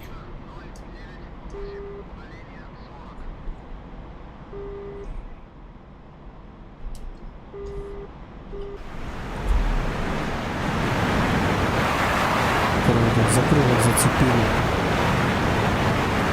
Крыло немного. Пулемет.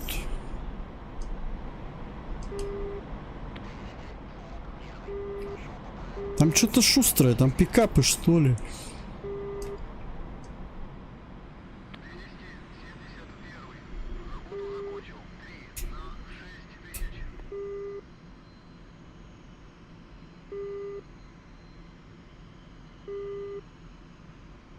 Ну и где это, блядь, грунтовая дорога? Почему я ее не вижу?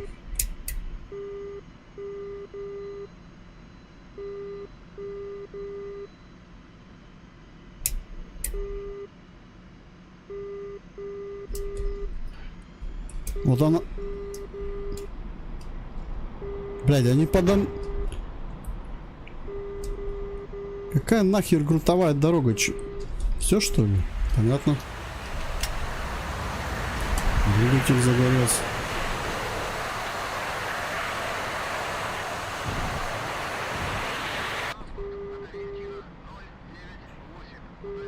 На там зенитка что ли работает? Двигатель подожжу. Блять, я их не вижу ни хера, я не знаю где они. Ну, юго-восток, юго-восток. Ну здесь где-то они должны быть. Но почему-то я пролетаю, меня вообще здесь бьют.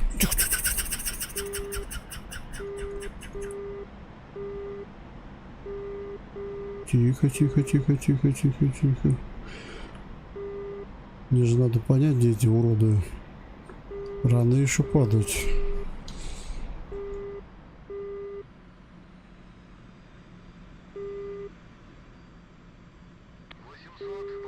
Я так понял, они на точку эвакуации уже прибыли. Блять, их не видно, вот в чем проблема.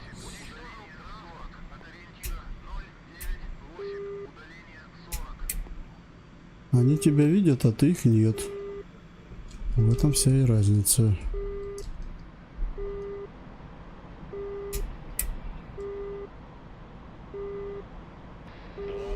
Пешая группа боевиков запада. 700 метров. Пешая группа запада 700 метров.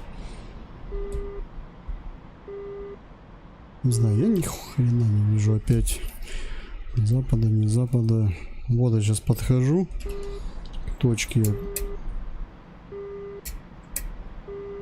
И опять по мне стреляют.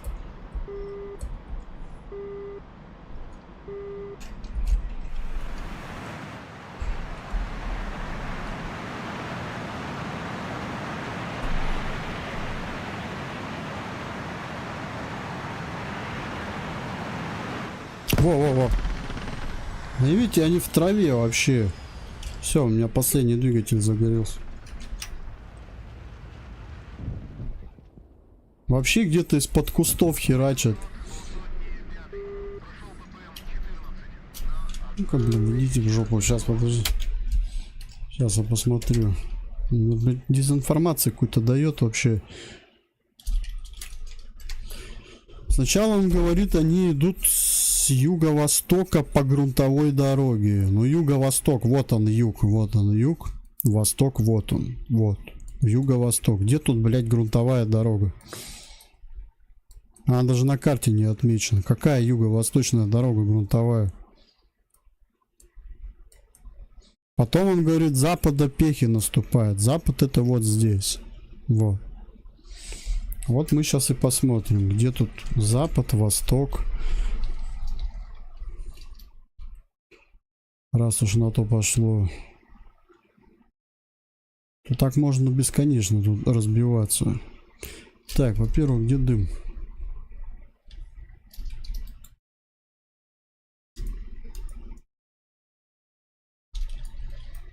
Получается, от меня он идет.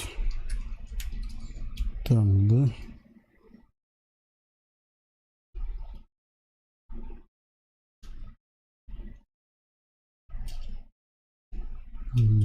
Дыма нет, кстати, он погас. Если так смотреть. Так, здесь идет изгиб дороги. Еще раз.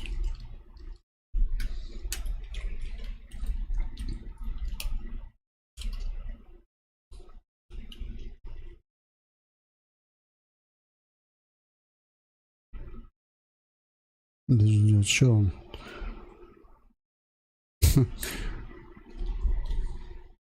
А, вот. Получается, я жопой к ним.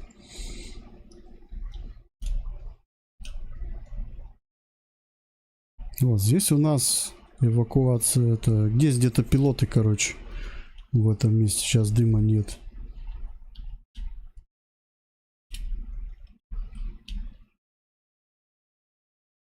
Вот, видите, что тут катается.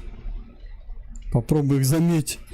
Это пипец, я говорю. Ну какая, где тут грунтовая дорога? Чего вы пиздите, вот честно говоря. Здесь вообще асфальт идет. Грунтовая дорога. Ну и где она? Может только они вот по вот этим катались, по полям, блин. Ну, ну так много грунтовых дорог. Ну.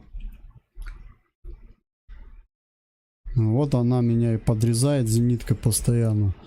Какая грунтовая дорога-то? Что тут рассказываете-то? Дезинформация, я считаю, это.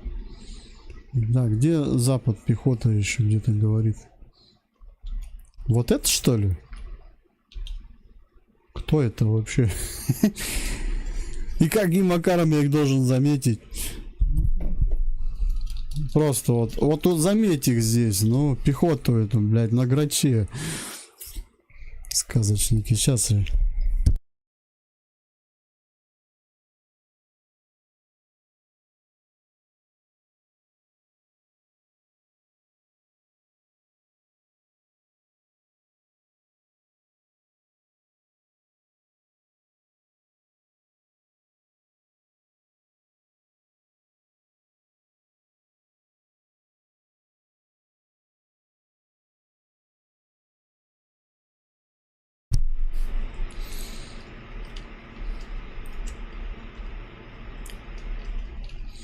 Так, это все наше, да?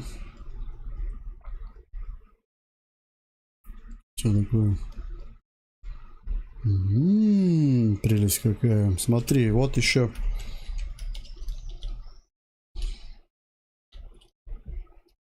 Так, а это откуда?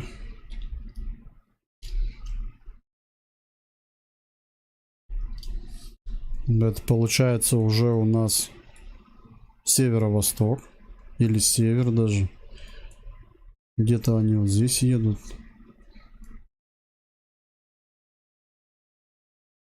Да, вот забор идет. Вот они по вот этой дороге они сейчас едут. Это уже север, он сейчас северную. Так, это уже две зушки я заметил, да? Вот они. Вот еще зушка. Класс. Так, а это что у нас? Вообще какой-то город, блин.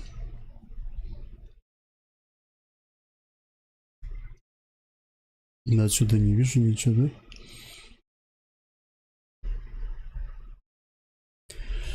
Ух ты, БРДМ даже есть. А там что у нас? БТР, я смотрю, есть. Это кто?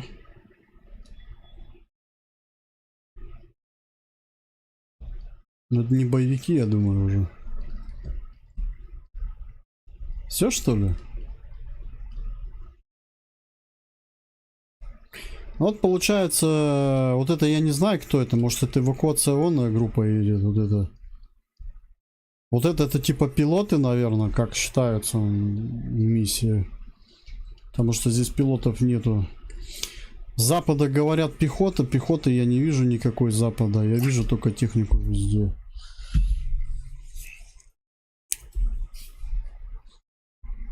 Ну, а говорят как-то, мне кажется, неправильно.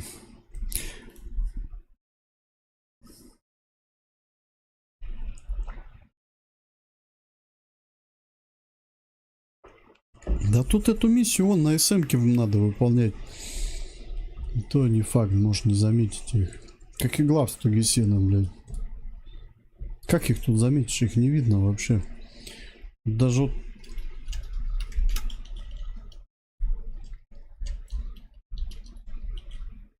Ну, высота, допустим. Где мой самолет?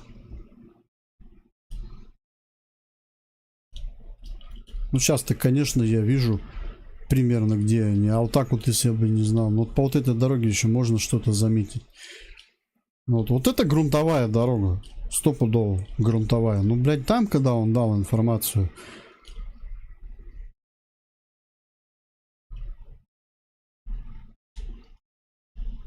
Вот тоже грунтовая дорога идет.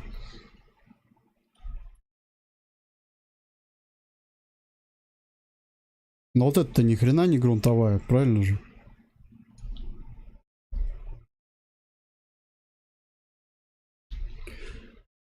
Вот и все. Блять, одного грача отправляют. Пипец. Ну хотя бы двое были бы. Один бы ориентировал хотя бы откуда стрельба ведет. А так попробуй один заметь, да? Где они видели, чтобы грач один тут, блядь, летал бы? Херню какую-то придумали, вот честное слово. Опять. Нас, блин, 8 грачей, меня одного отправляют. Ну, сейчас бы вдвоем бы летали, могли бы задачу сделать. А так один летаешь. В чем прикол вообще? А их там 3 зушки, и попробуй с ними подерись, да? Да хуйню какую-то сделали. Вот я поэтому и не играю в миссии, вот в эти, я свои создаю и все. Знаешь, хардкор тут можно любой создать. В лес он размещу пехоту вон и найди разведчиков, застрели их с ВПУ. И, да, и ВПУ тебе заряжу, и все. Задача застрелить снайпера в кустах. Вот, и лес вот это все. Вот где-то здесь снайпер, надо с ВПУ его застрелить. Выполняй. Блять. Вот люди создают, мне иногда кажется, как будто они вообще представления не имеют о самолетах. Или они думают, что этот самолет, я не знаю, он, блять, это, в бинокль смотрит. Такую чушь вот делают. Надо маленько-то воспринимать не только как там в фильмах или где он там в истории реальности понаписал кто-то. А надо еще учитывать, что это игра, геймплей. И ты один здесь летаешь, ну... Ладно, все понятно. Ну, блин, миссия такая. Я ж направление изучу. Ты думаешь, это сетевая? Да когда же сетевая, он все равно... А я не знаю, она сетевая, нет миссии. Ну так а зачем бота тогда отправлять домой? Ну и летал бы со мной второй самолет. Так, давай запомним направление. Вот оно направление раз. Так.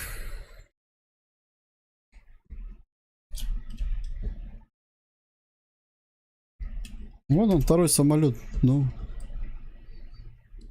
домой, пора домой ему. А мог бы мне помочь.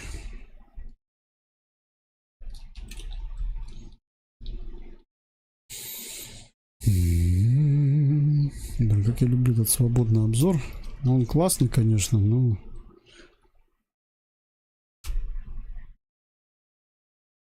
Пес тут, конечно же, жопа.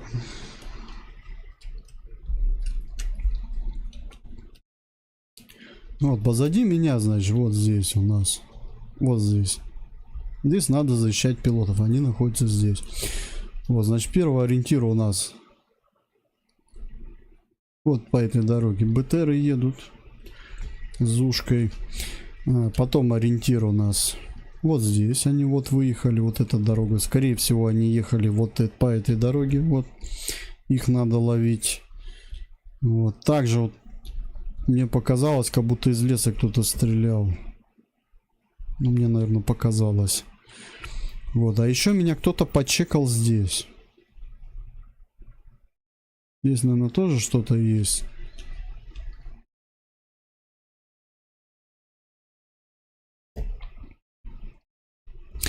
Либо в эту миссию надо играть с маркерами на карте. Тогда будет и интересно. Ну, ты уже будешь примерно ориентироваться, где враг.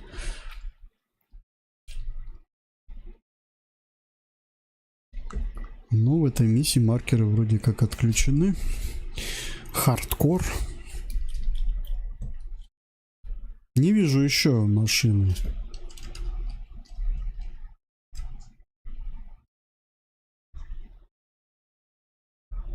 Вот, где это? Куда они едут? Что это за место?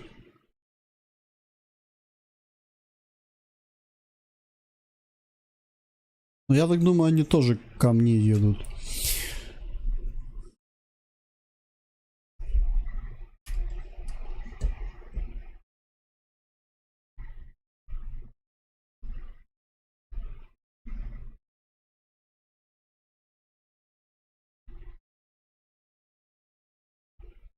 Ну, примерно понял, короче, где что. Ну чё, катапультируемся. 2 двигателя подбиты.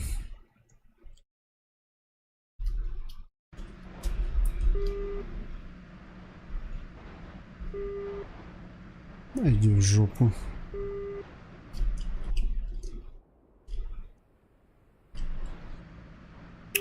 Я просто не мог увидеть вас, клещей, в этой тундре, блять. Попробуй их заметь тут.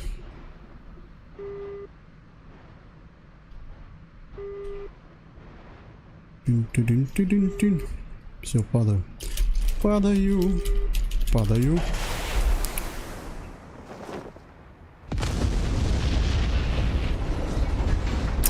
Блин, где-то видос был на ютубе, как настоящий пилот, летчик Су-25 катапультируется. Это примерно вот так же выглядело, только не в деревья он падал, а чуть подальше в поле. То есть он прям катапультируется перед самым уже грач, когда уже на землю падает. И он прыгает. Да, вот, ну да, они в зеленой, ну. Так это не это, как бы тебе сказать. Карта-то сирийская, а пехота-то не сирийская вообще. Они из Кавказа все одеты.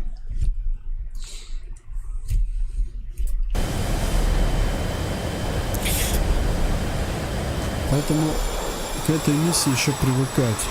Да. Вот какие молодцы. У них там пилотов убивают, а они тут это парадные полеты устраивают. Красавчики. А меня одного туда пизданули. Так, ну, суть понятна, да? Пробуем. Зато теперь мы знаем, что из вооружения брать.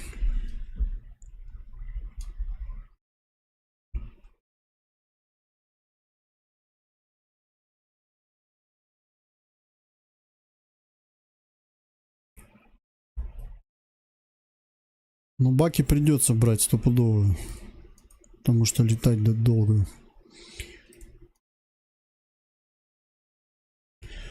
Из вооружения, значит, нары. Так, вот такие нары возьму. Такие нары возьму.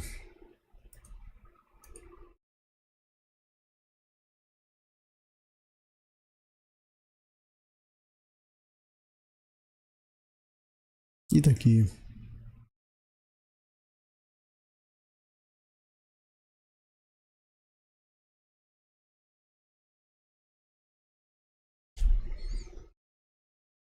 За какие деньги?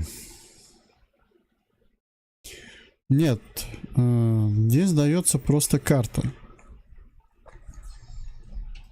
То есть здесь покупается карта. Миссия, она не покупается. Миссия это как бонус, наверное, или что? Вот, и миссия делается из того, что есть. Может, здесь есть отдельно мод на солдатиков, я не знаю, не смотрел я. Но солдатики используются стандартные, из Кавказа. Машинки тоже оттуда же.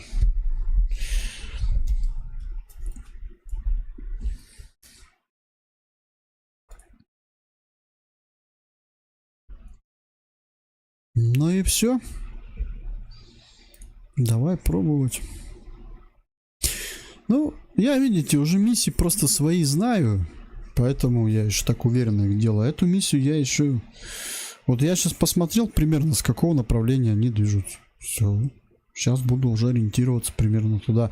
А так хрен пойми вообще, где что. Что прикалываться-то? Как бы на карте бы их показали, изучить бы их маршрут, откуда. Но, видишь, тут же сделано. Как? Мы же не знаем, это все внезапно. Нет, нельзя тут уже. Все, что сделано, то сделано. Ты уже ничего здесь не настроишь. Только если пересохранять в редакторе, ковыряться эту миссию делать. Ну, тогда она будет уже сделана, миссия не так, как задумал автор. Вот. Ой, тут знаешь какой пипец? Тут есть компания Реванш. Там есть миссии такие геморройные. Просто летать на самолете Су-25Т, сражаться против буков из ЗРК. Это такой пиздец. Ты бы это видел. Опять же, дается второй самолет, который ни хрена не может сделать. Он просто тупой. А там же надо делать 2 пуска, чтобы один пуск сделал и второй пуск сделал. И тогда вы сможете поразить. А так на одного самолета, ну это... Короче, бот тупит, ни хрена сделать не может. В итоге все на тебе. И ты начинаешь страдать. Ну а бук это такая тема. Это... Ты от его ракеты хрен убежишь. А на один фиг тебя настигнет. Я же что только не пробовал. Там только маневрировать надо. А маневрировать как? Гор нету, не спрятаться никуда. Просто по воде, во-первых, миссия идет. По воде плывет, летишь. Да это пиздец геморрой, я не знаю. Автор, видать, сам научился это делать. Прошел ее. А все, если я прошел, значит другие должны пройти. Вот и все. Вся суть же сейчас так заключается. Если я прошел, значит все умеют.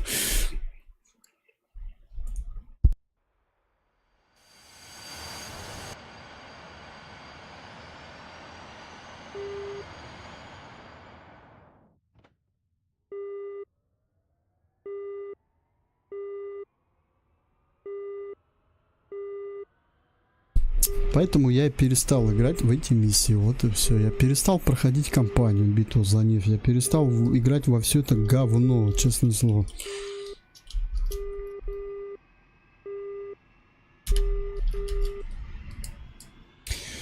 Поясню, почему я перестал играть в кампанию битва за нефть. Потому что там из самолета Су-25Т сделали обычного грача, блядь, который летает на высоте 50 метров. И должен поражать вот эту мелкую всякую цель, вот эти. Хотя в нем сидишь реально как в бункере в каком-то, видимости нифига нет. Он штурмовик, да, но он штурмовик, у него есть система вот это шквал. И он по шквалу работает. А там вот эту херню сделали, блядь, всякую. Короче, непродуманная компания, сразу видно от экспертов.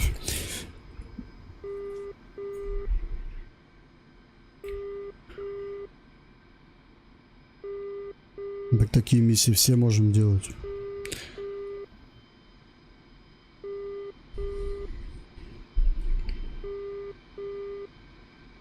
Здесь, понимаешь, я тебе так... Просто вот пойми, здесь миссии делаются не для атмосферы интереса, а для задрочества. Вот и все, это я понял. Вот большая часть миссий здесь надо тебя подрочить немного, чтобы тебе сложнее играть было. Вот и все, я уже давно это понял. Сейчас отойду.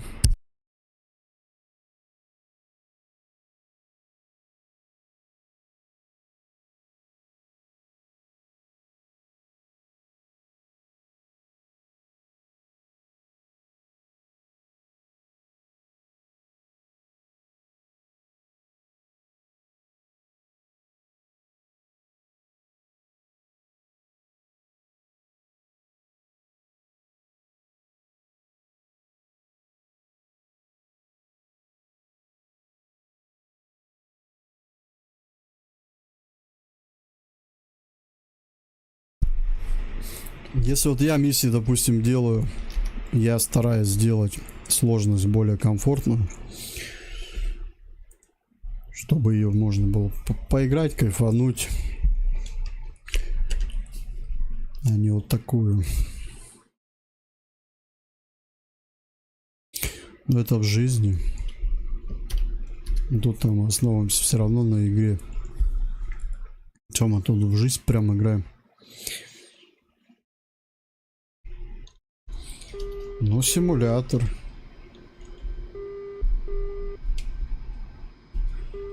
Но все равно это игра.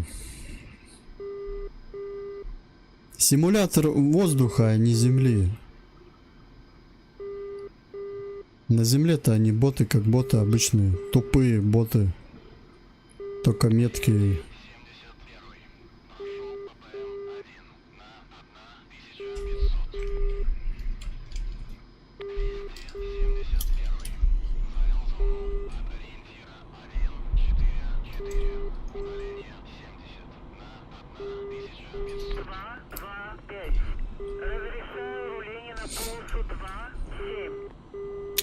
Поэтому мой совет: осваивать редактор, если в эту игру играете, и самим создавать миссии для себя.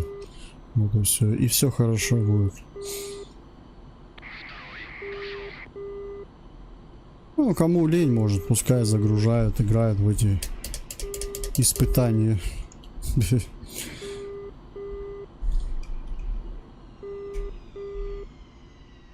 Я когда пришел сюда тоже, я не толком еще не понял редактором.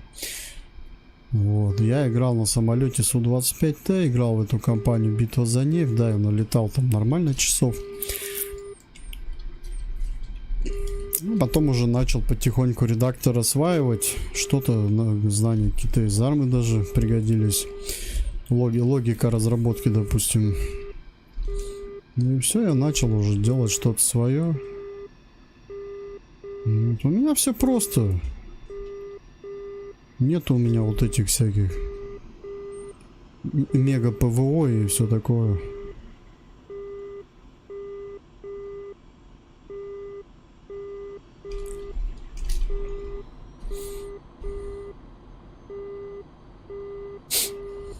Не, ну здесь нормальная миссия. Вот здесь она нормальная миссия. Просто сложность в том, то, что визуально пока ты не можешь их видеть. То, что он говорит там, вот там с юго-востока идут. Где? Я смотрю, нету там никого на юго-востоке. Они вообще как-то по-другому ехали. По какому юго-востоку?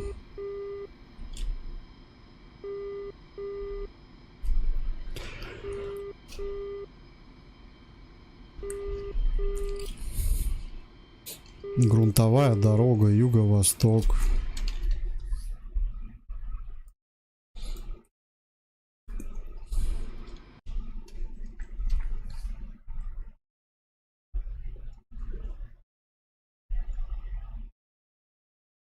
Ну вот. Вот здесь задача будет.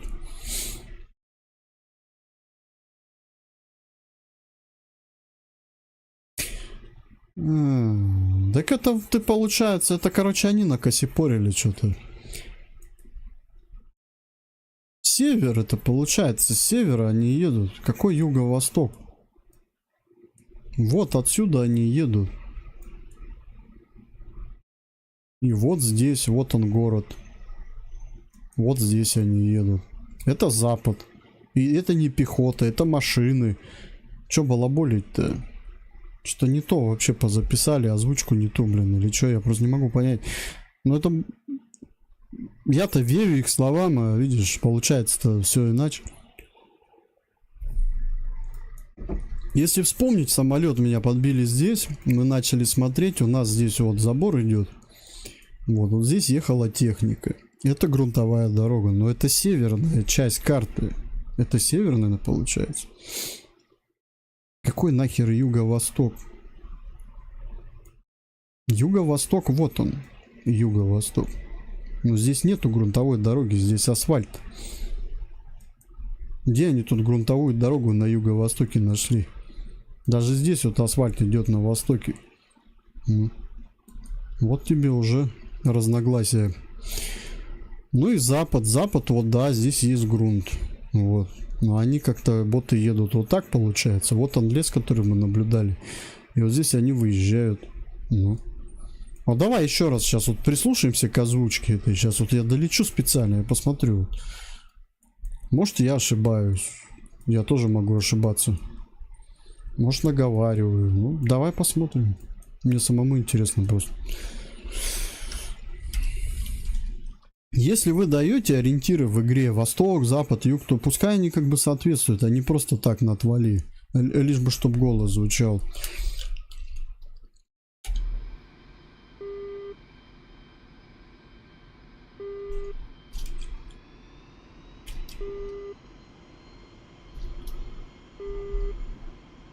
Я вот в миссиях, когда делал, а почему не давал вот эту информацию там на западе столько-то метров в таком-то квадрате? У меня все просто. А, ну вот, кстати, да, я только говорил по квадратам. В квадрате в таком-то, в таком-то. И все. Вот это ценная информация будет. А не вот это на юго-восток, там 300 метров.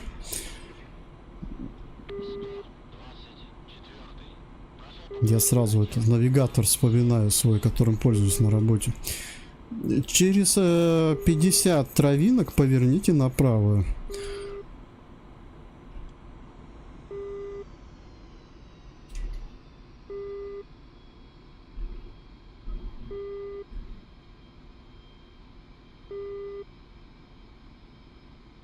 Через 100 кустиков сверните налево.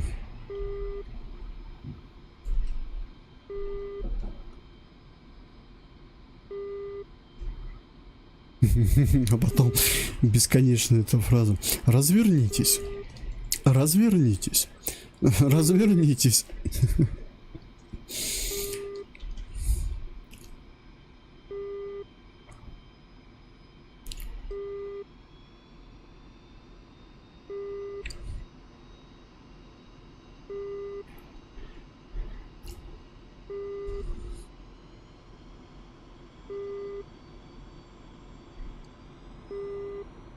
Еще видишь, что как бы, когда вы будете создавать миссии, вы создаете их все-таки под свои навыки. Вот, примерно уже знаешь, что вы умеете, что вы не умеете.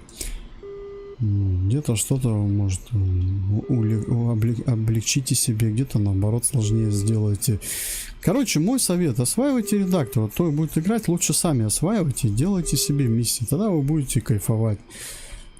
Здесь ничего сложного нет. Главное понять структуру вот этого. Цикл этот, с чего начинать. И это старт, это суть и завершение. Все, суть — это задача. То есть старт — это начало, задача — это миссия твоя основная, что тебе нужно сделать. Проверка этой задачи, успех либо поражение. Ну и возврат на базу. Все, больше ничего.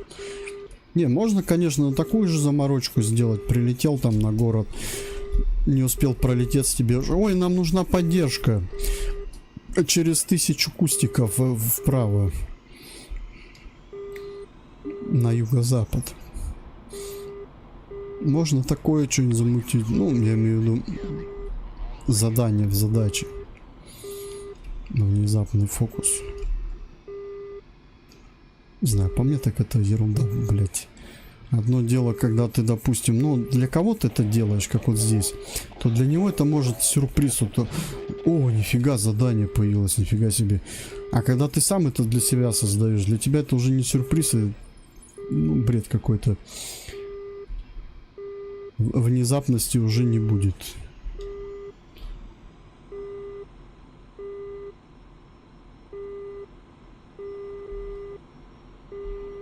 Ну, это Яндекс навигатор, но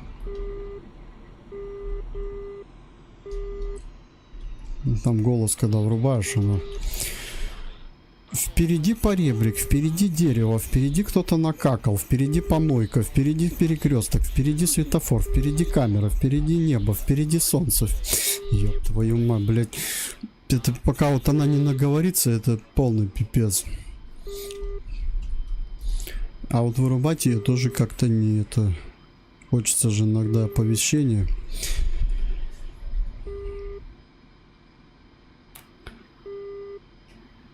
Забавный навигатор. Я просто ролики же записываю по работе, и мне надо иногда это разговаривать, обсуждать те или иные ситуации, как бы. Я только начинаю говорить, она да ё-моё, сказать ничего не дает. Все, взлетаю. Такая балаболка. Сейчас смотри, здесь еще одна балаболка будет. Слушай.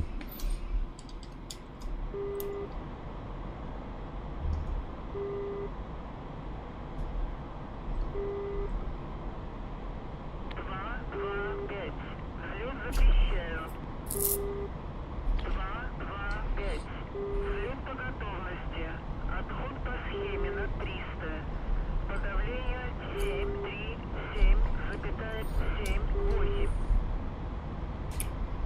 737,78. Валя, тебя что там уволили откуда-то, что ли? Сюда пришла? Она у меня там разговаривает на моем аэродроме. Ее, походу, оттуда выгнали.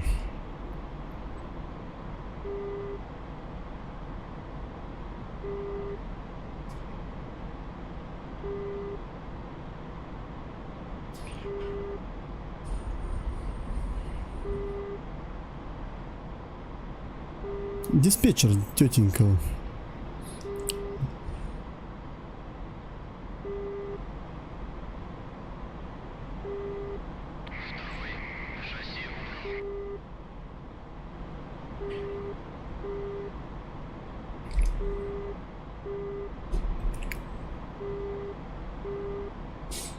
Ну, сейчас, в общем, надо высоту держать 2000 метров. И наблюдать эти движухи всякие. Меньше 2000 метров не получится. Зенитки будут брать тебя.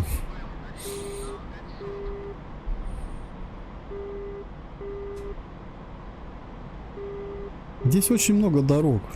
Очень много.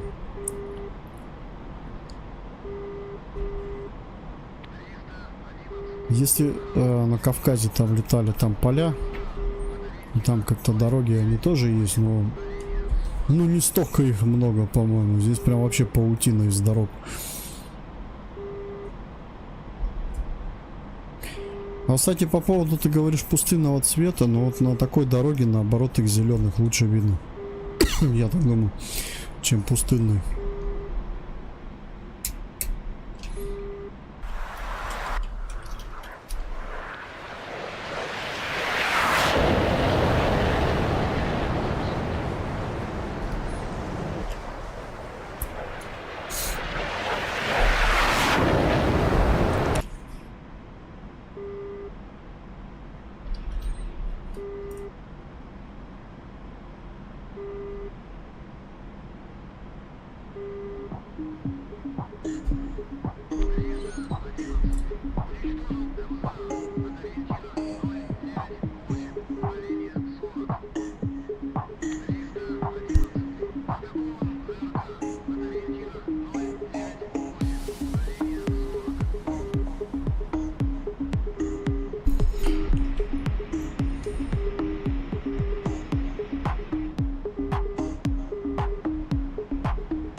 Полет такой долгий, но сначала до озера, потом надо будет влево уходить. Блять, я забыл, как эту березку вырубать, она надоела пикать. Я уже музыку врубаю, только чтобы не слушать ее.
Для африканских полетов музыка в самый раз. У-а.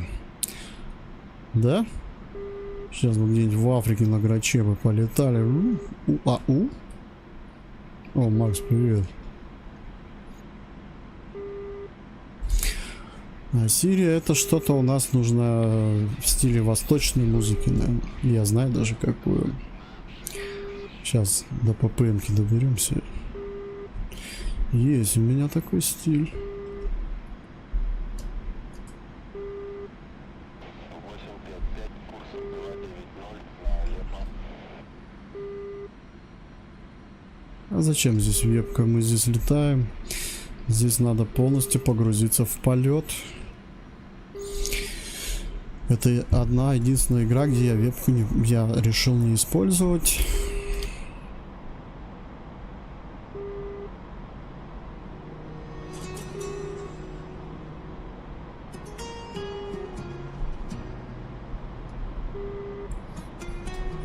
Как дела у тебя? Я так понимаю, ты выходной?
Блин, прикольно.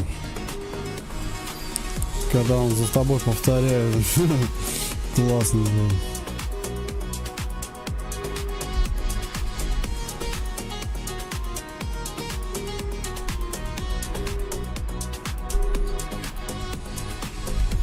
Так, все это здорово. Мы подлетаем к боевой точке. Сейчас у нас там война начинается. Блин, в чем проблема лететь со мной? Нет, его сейчас на базу отправят.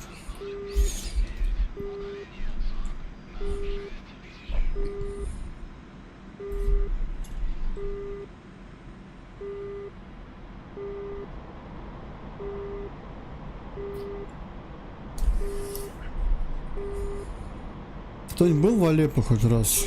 Так же выглядит, нет? Сверху. Кто-нибудь летал на штурмовике над Алеппо хоть раз? В реальной жизни. А, вот Алеппо у нас город идет. Сам. Там у нас этот аэропорт.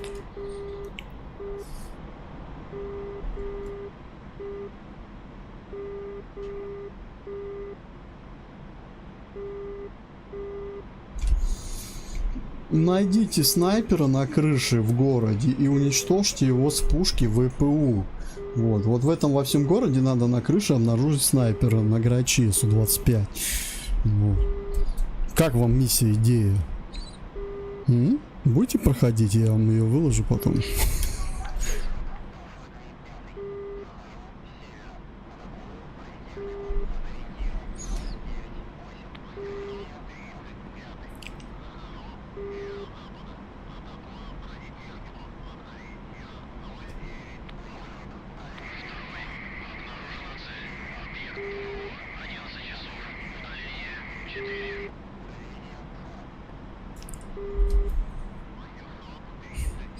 Нет, что-то я слишком легкую сделал.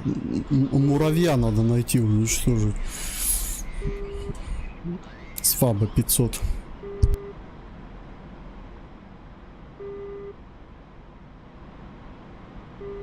Муравейник Фабом 500.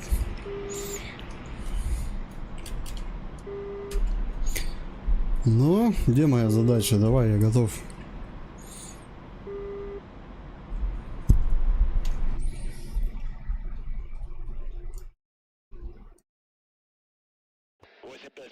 Ответ 124. 855 на связи. 855. Требуется поддержка с воздуха для спасательной операции. 40 километров западнее вас.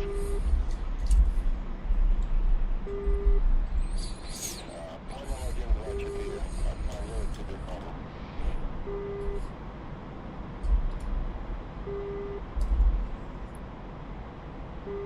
255. Положил наличие боезапаса. Вот он написал: отправляю вам пару. Ну, а почему эта пара потом от меня с группы уходит? Это бред.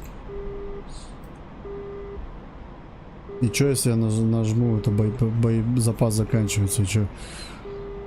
Он мне скажет: ну все, лети домой, что ли?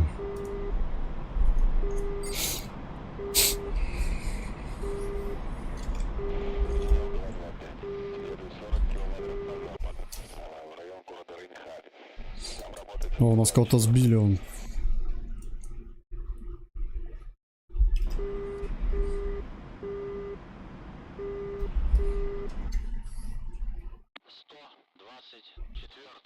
Наблюдаю технику от ориентира 2. О, сейчас со мной летит, смотри.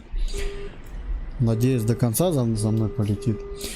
Слушай, может ему задачу тогда какую-то поставили? Но я ему задачу следовать по маршруту ставил. Может, блять, и чё по маршруту? У него чё, возврат был? Ну хотя, смотри, здесь если следовать по маршруту, логично, вот он наш маршрут, да? Получается.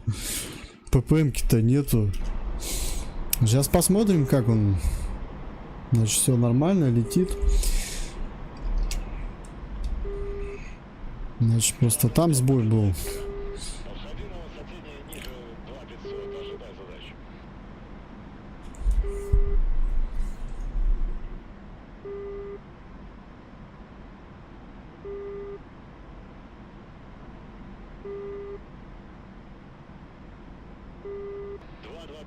В 8 километрах на восток от северной части города Рейханли, Пролески, два наших катапультировавшихся летчика ожидают эвакуацию вертушкой.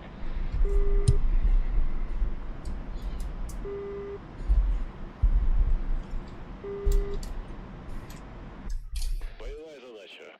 Уничтожать все, что попытается по земле приблизиться к месту эвакуации.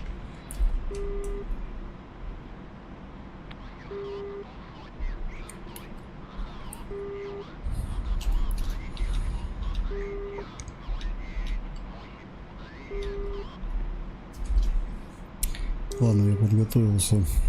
Нары будем использовать. Вот мне сейчас самое интересное, что он дальше будет давать. Вот это он правильно говорит. Я там проверял, да. Оно соответствует направлению. 225. Наблюдай сигнальный дым. Защищай это место. Справа. Ну вот он, сигнальный дым. Значит, сейчас враг попрет оттуда. И вот подо мной он попрет. И отсюда откуда-нибудь. Но если у них не рандомные места, может они сейчас еще появятся где-нибудь в других местах. Так, высоту держим не меньше 200-200 где-то, потому что зенитка цепляет хорошо. А я почему-то думал, пикап с зенитной установкой будет. Нет.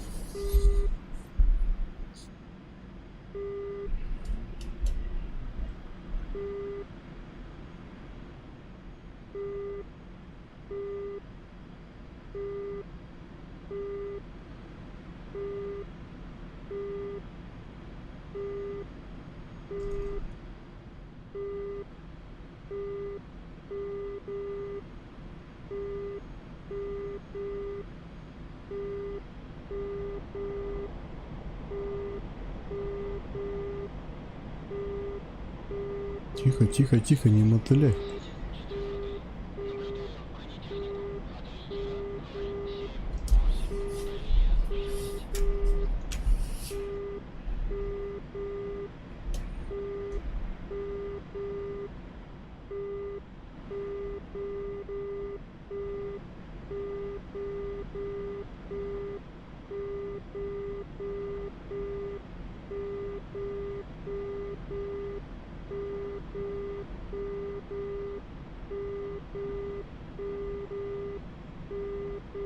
Мне интересно просто, как он мне сейчас доклад сделает. С какого направления он их наблюдает, и я их перепроверю.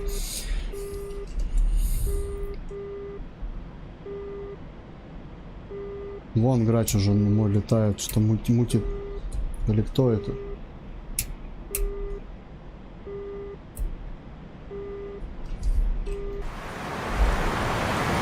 Нет, нифига, это этот Су-24 налетывает.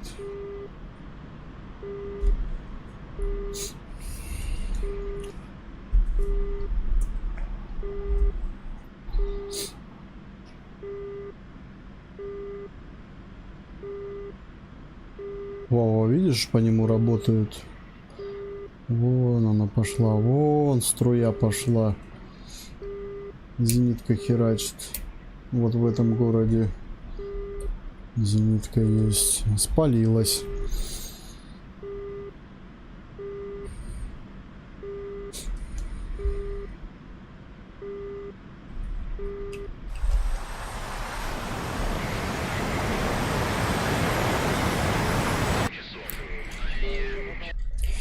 Вот давай смотрим. Так, с западного направления приближается автотранспорт в 3 километров от зоны эвакуации. Вот, сейчас он говорит западного направления. Вот это да, вот это я верю. Западного направления. Дорога точно не указана. Западное направление это скорее всего вот здесь, которую вот как раз мы видели колонну. Ой, пара там.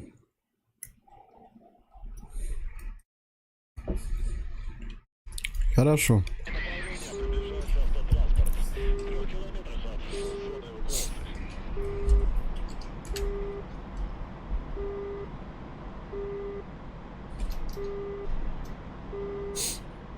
Ты говоришь, как я их буду атаковать? Но не знаю. Давай посмотрим, как.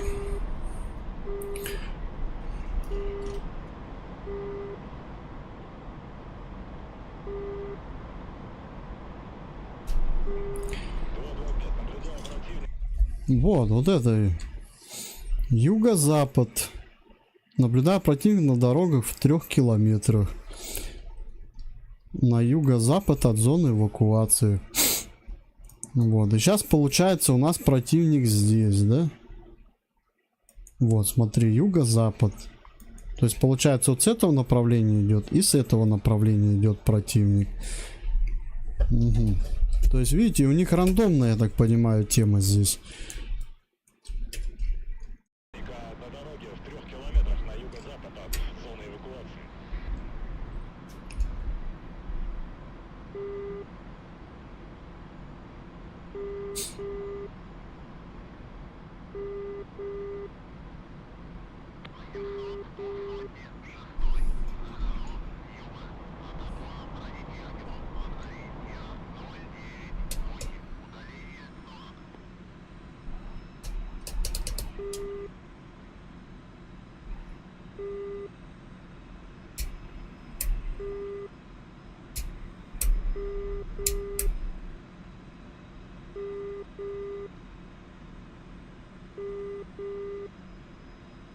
Вон, видишь, стреляют.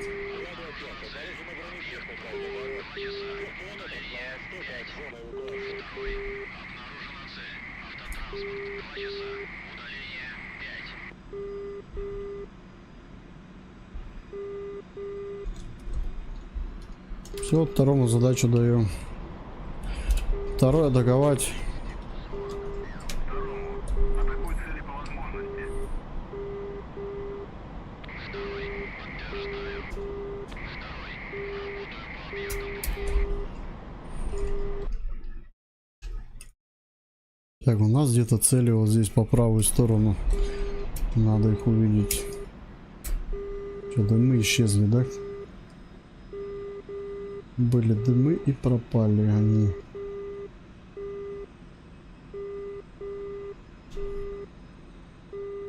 Где вот дым, да?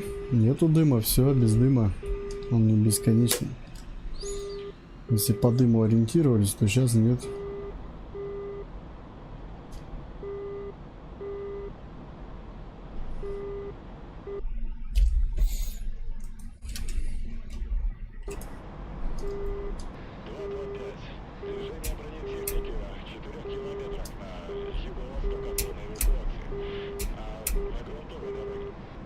Вижу. Работаю.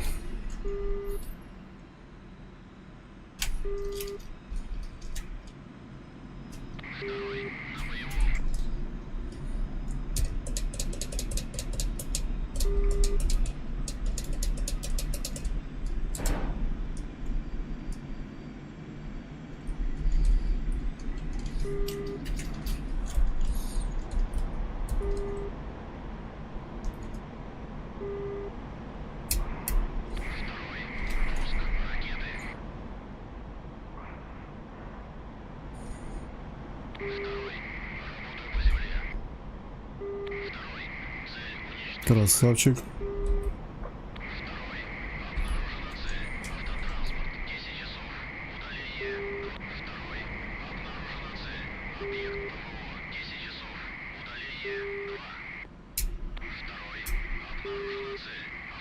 Там все горит.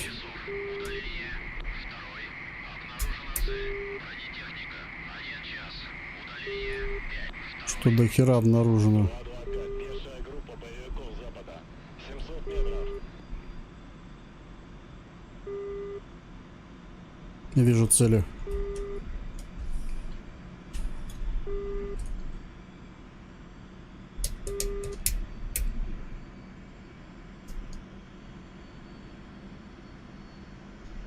Блять, потерял.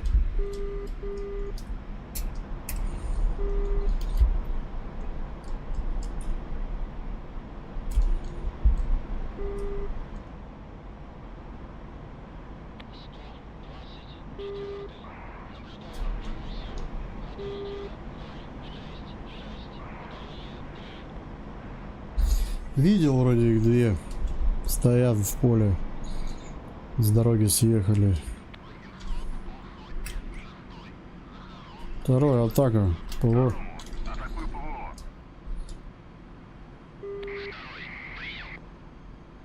Второй, работаю по объектам ПВО. Второй, на боевом.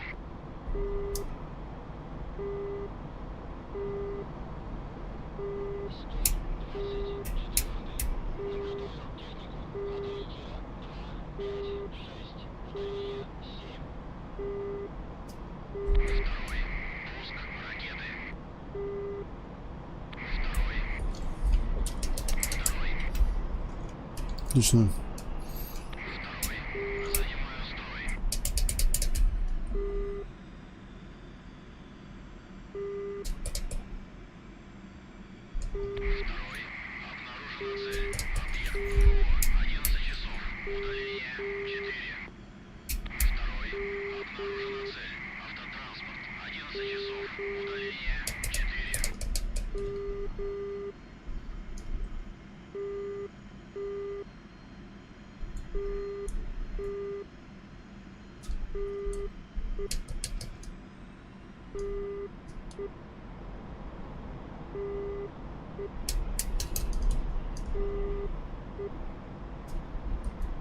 Вон они дымят. Ну вот я их и видел, он по ним отработал. Фига он шустрый, блин. Второй красава. Компы их лучше видят, конечно.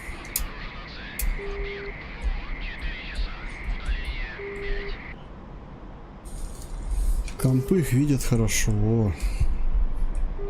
Мелочь эту всякую. Ну давай задание ему даем атаковать на землю. Атакуй цели по возможности.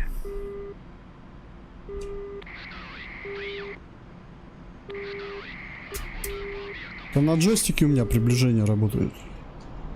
Ну и трекер у меня приближает. Я вот это сейчас я сам приближаюсь. А джойстик так вот приближается.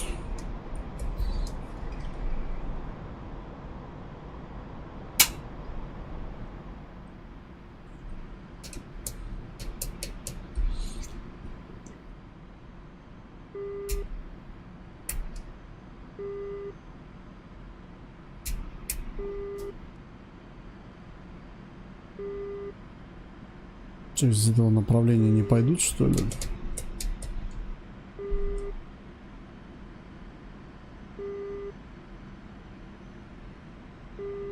Не видно никого.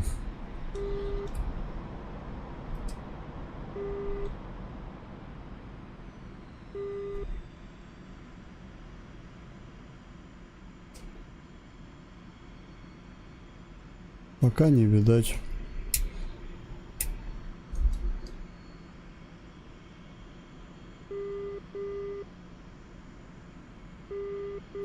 Пехота, говорят, где-то идет с запада.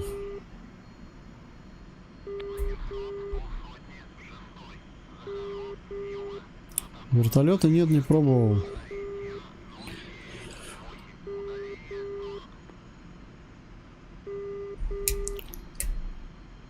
Не пробовал здесь. Наша вертушка с юга подходит. Отлично.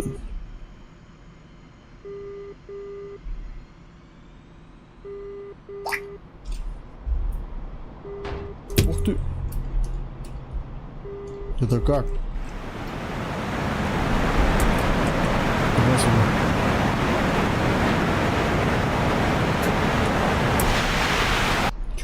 Тихо, тихо, тихо. Закрылок поломали. Блять. Как он меня тогда стал? Он что, шилка, что ли? Вот, смотри, херачит. Че там за говно стреляют? Второй атаковать. Атакуй ПВО. Че там за дерьмо по мне лупит? Да блять, да что такое? Сейчас, подождите.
Да, что-то меня это зацепило. Какая-то хрень опять. ПВОшная. Закрылок мне повредила.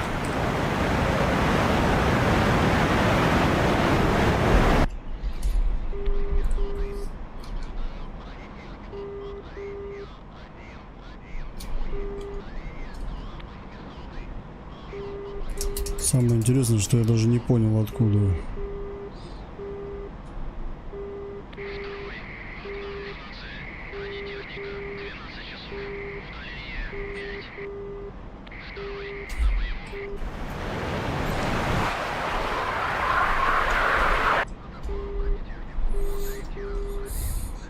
Так, ну чё, посадка уже без закрылка, если долетим до посадки.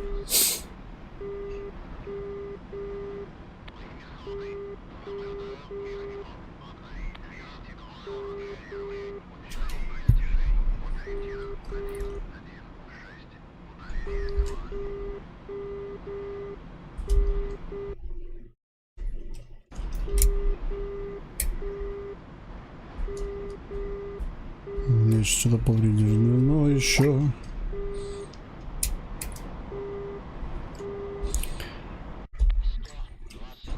отклоняемся.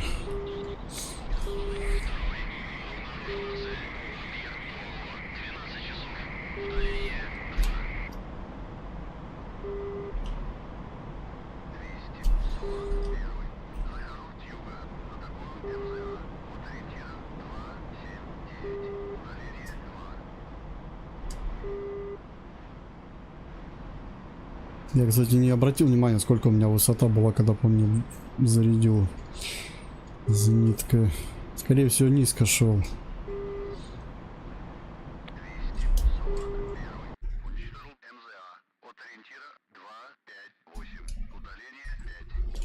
Что-то прям рядом с эвакуацией, по-моему, кто-то есть. Сейчас попробую отработать.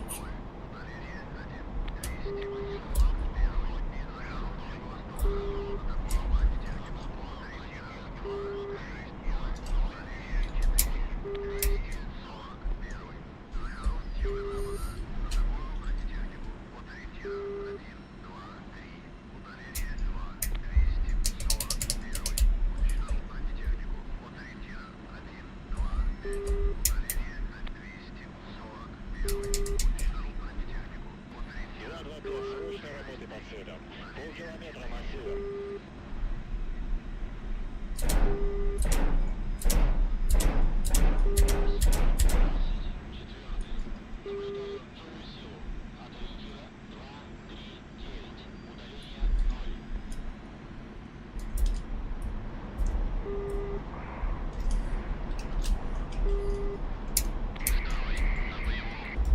Давай, давай, так, второй. Второму. Атакуй цели по возможности. Что там за цели-то еще?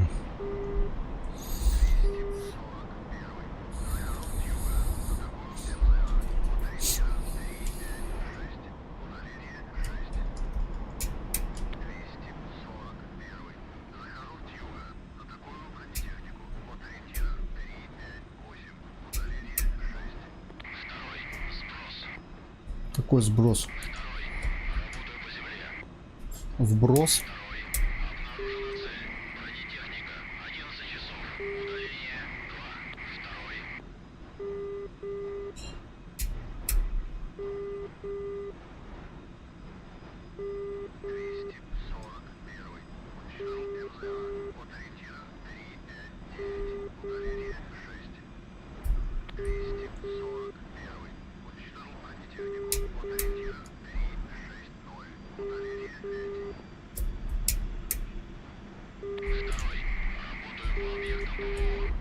Да, блядь, где ты их видишь? Я не могу понять вообще. А, вон, подожди, что-то задымление вижу.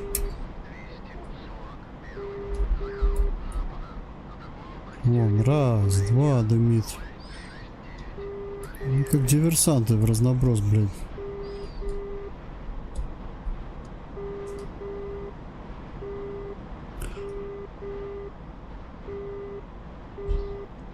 Просто движуха, конечно.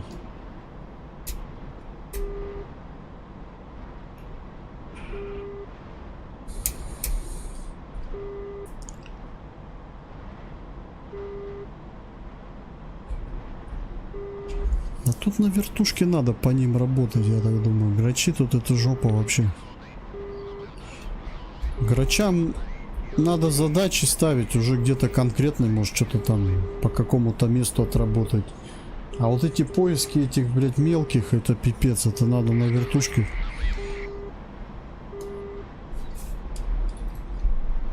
Бот их видит, ну.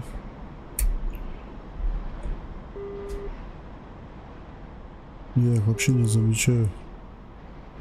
Вон стрельба идет откуда? Вообще где-то в лесу.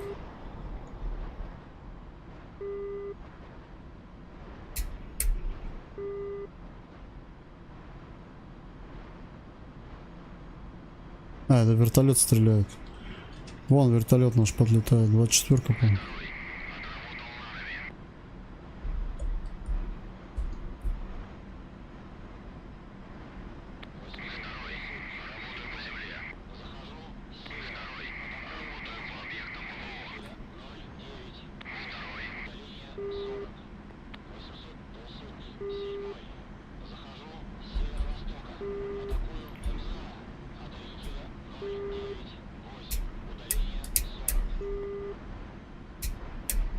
Вон, видите, вертолет летает. Вот он хорошо зачищает, он их видит. Мелочь эту всякую. А нам не видать ни хрена. Ну что там, эвакуировать будете? Нет, их надоели. Уже косоглазие скоро будет. Ладно, хоть второй молодец.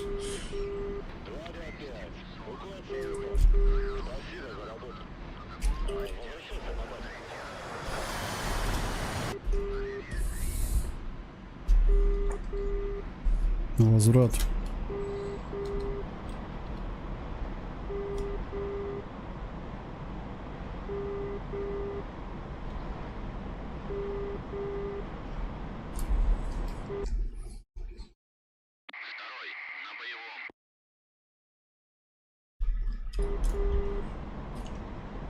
В каком боевом?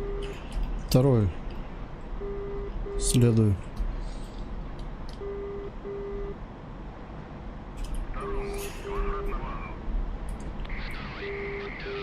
Все, давай уходим. Ну их нафиг.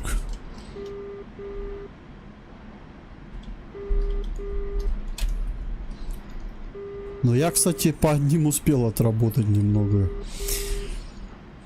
Вот их я увидел. Вторых я увидел, но я не смог. Потом как бы на заход пошел, их опять потерял. Этот бот их отработал.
Пипец, конечно, задание, да?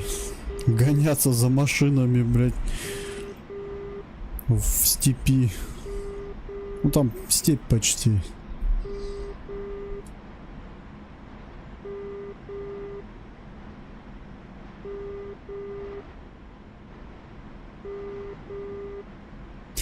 Фишка в том, то, что ниже-то высоту не возьмешь, она тебя срежет, зенитка.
Работайте с посадкой.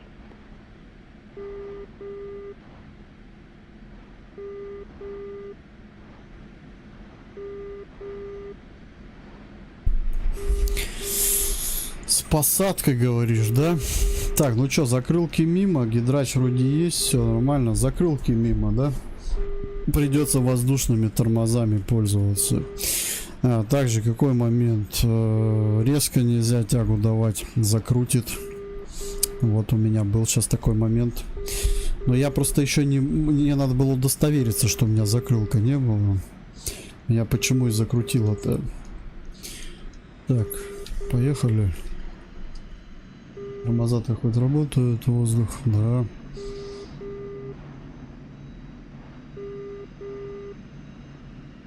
Сейчас скорость придется так сбрасывать.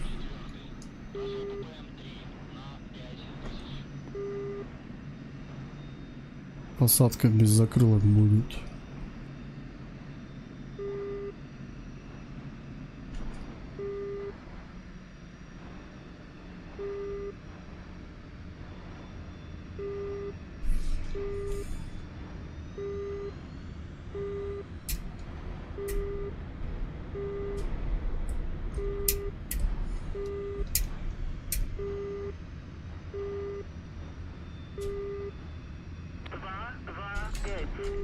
Проверьте выпуск шасси.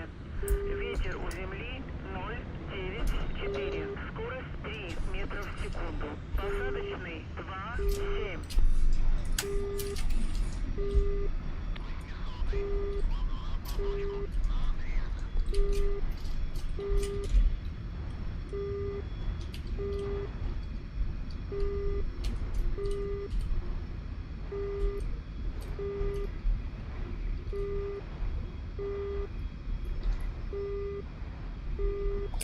Давай, давай, парашюты.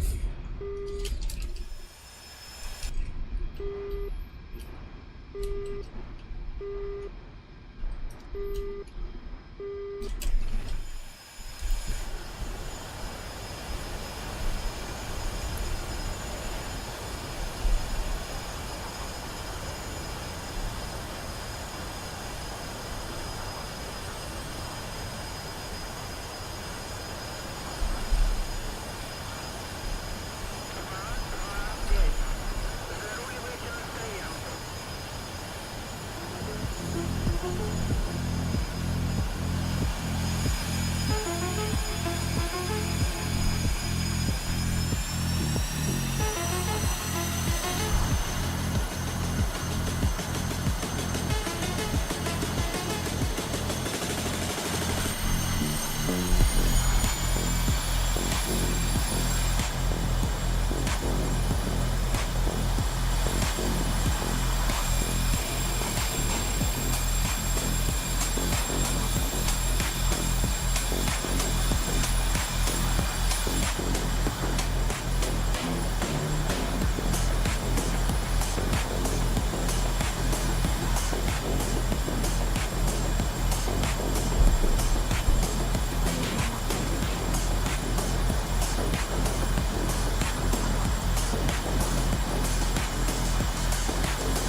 Ну все, прибыли.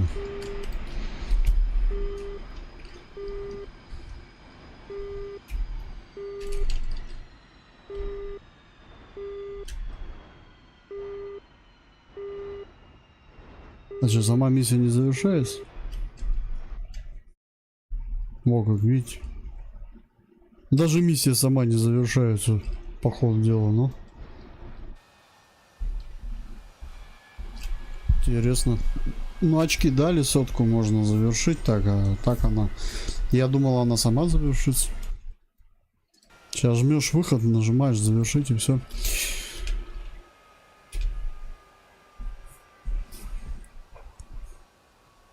Да, мне дали маленько дюлей. Чувствуется по крылу, да? Так я управление потерял. Я еле выпрямил его. Неожиданно просто было. Врасплох застали меня снизу.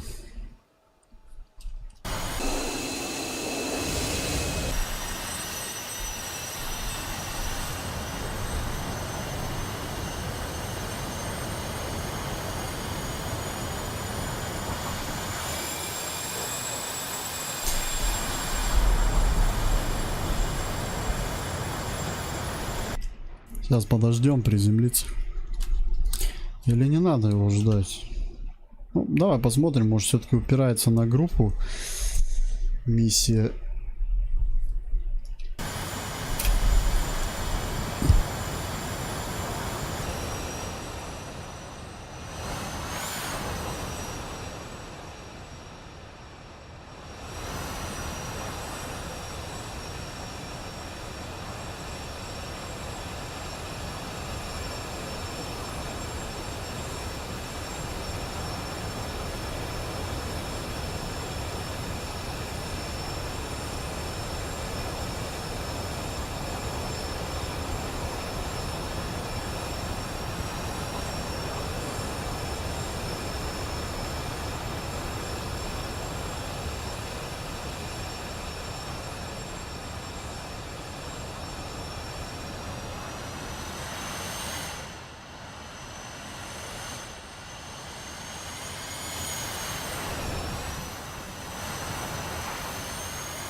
Ну слушайте, что-то нифига не завершается. Ладно, короче, я думал, она завершится.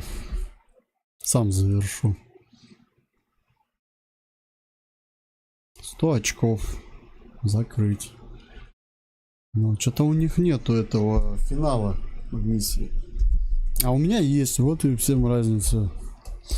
У меня в миссии есть финал. То есть миссия сама завершается. Это вот так и должно быть. Так, что, пойдем в редактор, заглянем.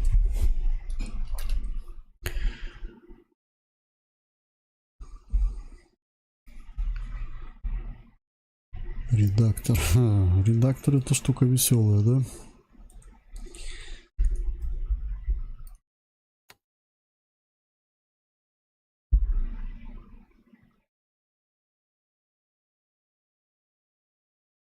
Вот эта миссия на СМ-ках, которую выполняли. Почему-то именно в этой миссии не сработал финал. Не знаю почему. Обычно везде срабатывал, а тут нет. Вот это мне интересно.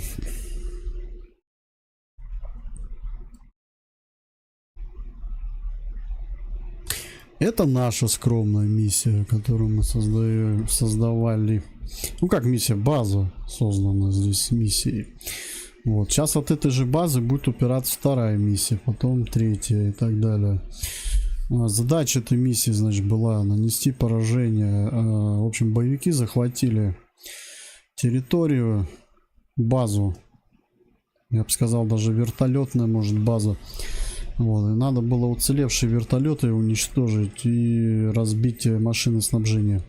Короче, они хотели ресурсы сейчас сюда стырить. Вот, на СМ-ках эту задачу, ну, как бы на СМ-ке эту задачу сделал, все. Единственное, мне не понравился в конце момент.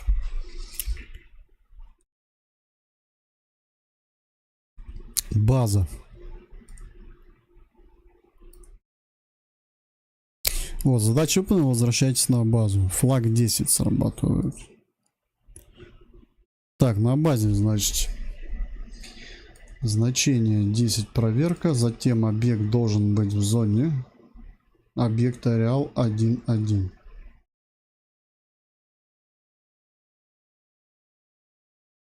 В зоне enemy. Ну вот он и косяк. Да, вот он и косяк. Неправильно триггер указан. Как называется триггер наш? My база. Вот, а триггер стоял на проверку на возврат. База enemy. То есть вот здесь надо будет поменять. На my базу. Вот тогда идет проверка. Вот это значение срабатывает, когда срабатывает вот это все. Вот. Объекты повреждаются, все, которые надо поразить. Затем идет оповещение игроку. Задача выполнена, возвращайтесь на базу. Затем устанавливается флаг значение 10, который активирует следующий триггер с условиями значения 10 флаг. Вот. И самолет мой должен быть здесь, в этом триггере. То есть я иду на посадку. И высота проверяется над уровнем земли 10 метров. Вот. Дальше нас игра оповещает. Верните самолет на его место парковки. Вот. То есть его надо будет вернуть сюда. Здесь стоит триггер парковка. Заходим. Так, когда вот это событие срабатывает, идет проверка. Не проверка, а даем значение флагу 11 уже, присваиваем цифру 11. И дальше, когда самолет заруливает на парковку, проверка идет, что флаг 11 был сработан и объект в зоне. Объект в зоне, то есть это вот мой самолет в зоне парковки.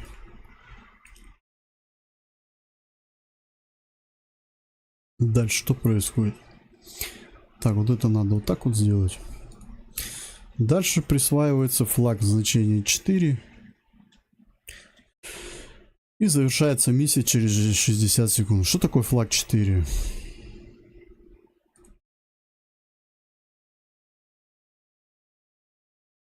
Флаг 4 это основные очки даются дополнительно. То есть мы даем вот этой цели миссии подтверждение, и она нам дает еще 10 очков плюс. Вот проверка идет, что сработало значение 4. Все, миссия полностью работоспособна. Проверенная, выполнять ее надо на SM-ке. Вот. Теперь, чтобы создать следующую миссию, нам надо загрузить базу.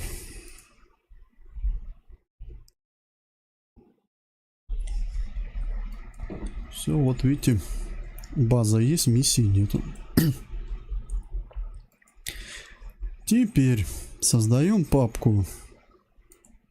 Так, нет. Чтобы не заблудиться здесь. Сейчас я найду папку. Надо зайти в профиль.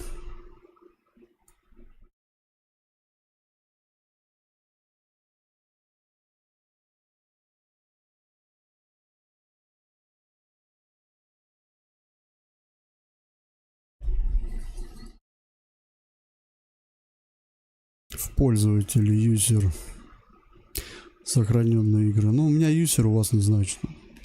Найти папку DKS в сохраненных играх. Папка Mission.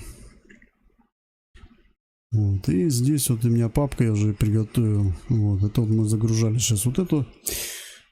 Вот видите, здесь картинки, вот, которые мы создавали с вами на предыдущих стримах по редактору. Обычный формат.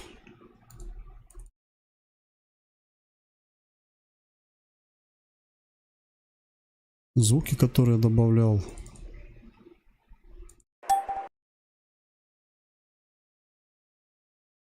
Задачи получены. Работайте, товарищ.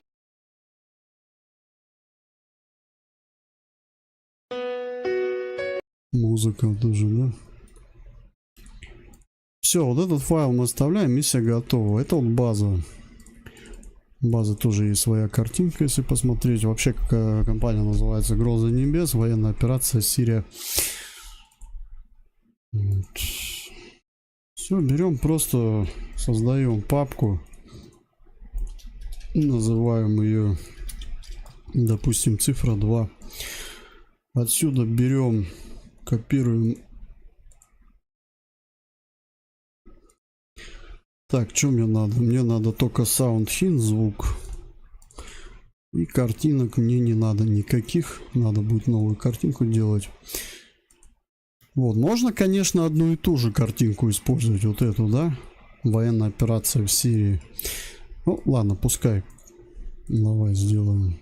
Пускай она одна и та же будет, картинка везде. А вот в брифинге уже другие картинки делать. Так, все, саунд есть, это есть. Теперь что мы делаем?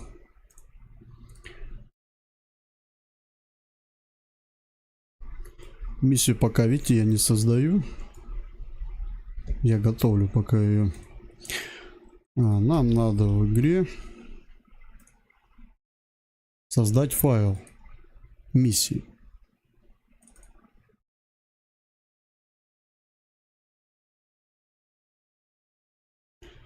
Так, база Сирия. Подожди, а почему база Сирия? А вот это, кстати, косяк. Пойдем. Блять, что ты делаешь? Кого ты нахуй сохраняешь, блять?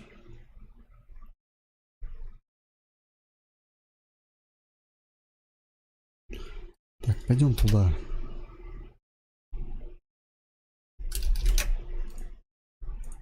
Заебали мне эти сохранения. Так, я надеюсь, не пересохранил миссию. Сейчас я перепроверю.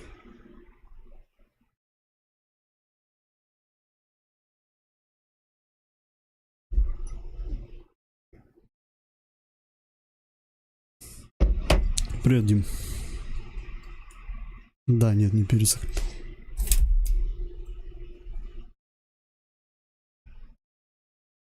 Так, сейчас проверим.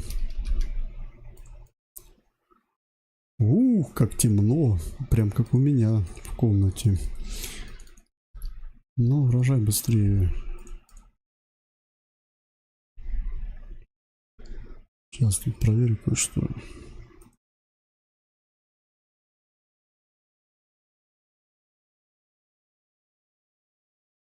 Да нет, все на месте. Все нормально. Что-то, блять, сохранил. Что там нас сохранило, так и не понял. Ладно, самое главное, здесь ничего не сломал. Еще раз сохранюсь. Я что хотел сделать? Так, открыть. Давай мне базу опять открывай. А, он ее сюда. Все, я понял. Ну, короче, сюда файл сделал. Да нет. Да, нет, подожди, сейчас перепроверю. Да, вот это delete. Это не надо. Теперь что нужно сделать, чтобы каши не было?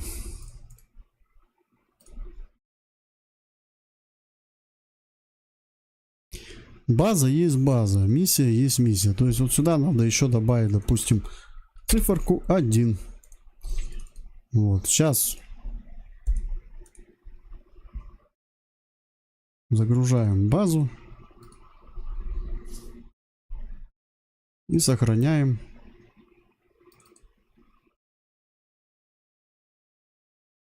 С циферкой 2.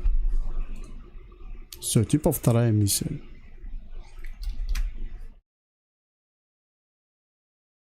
Блять, опять не показал.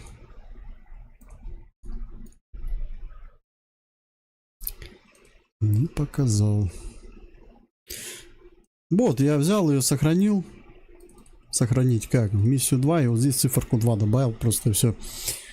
Вот, в итоге у меня получился...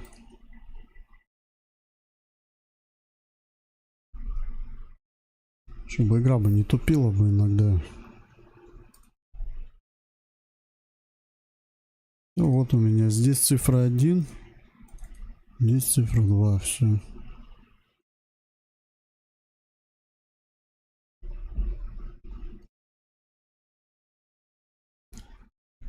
Все, готово.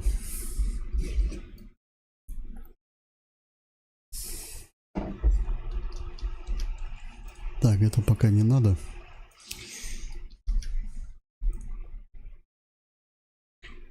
Все, заходим.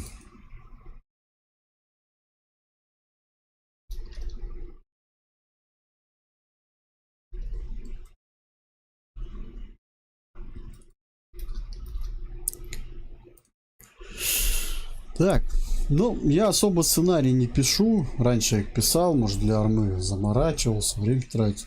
Сейчас таким не занимаюсь. Сейчас просто что-нибудь так, какие-то миссии в голове сочиняю и все. Сейчас.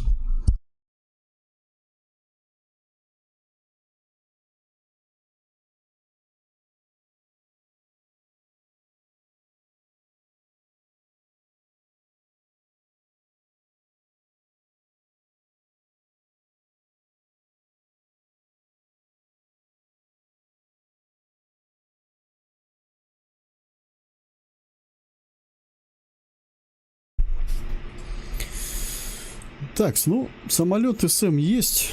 Теперь надо что-то для грачей сделать. Так будет интересно. Вот. Здесь вот как раз грач.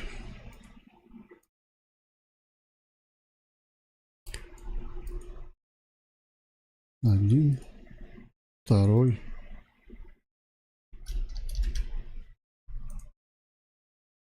Блин, не видно из-за меня, да, ничего?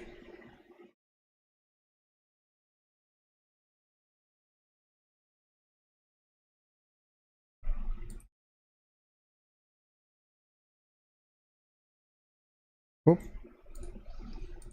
Ну. Так будет 1, а так будет 2, так будет 3, 4 и так далее. Вот. Чтобы сделать 2, надо вот здесь просто... Сначала грач надо поставить 1, а потом вот здесь 1 из... И меняешь цифру 2, допустим, 2 грача. Заходишь вниз, нажимаешь подвески, и тут уже можешь им вооружение дать, камуфляж и все такое.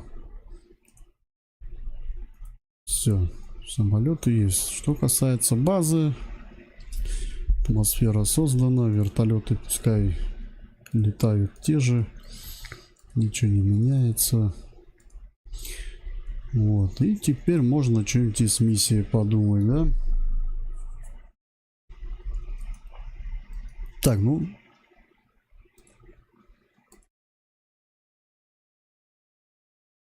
Да, вот и, кстати, чтобы такого геморроя не было,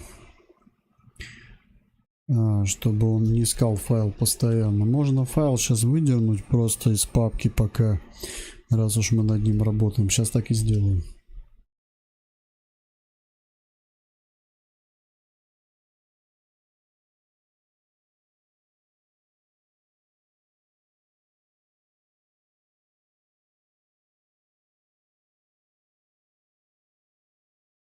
Угу.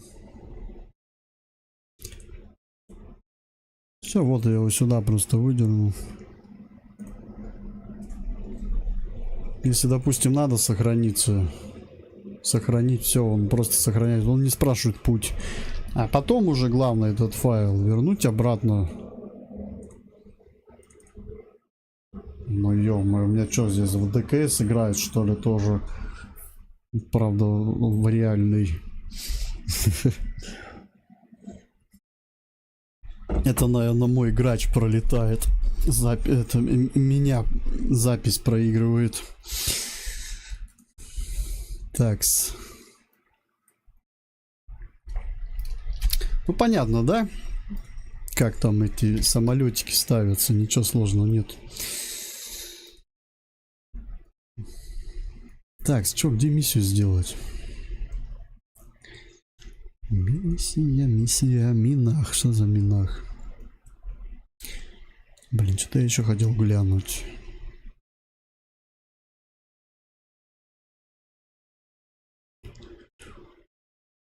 В первой миссии я хотел посмотреть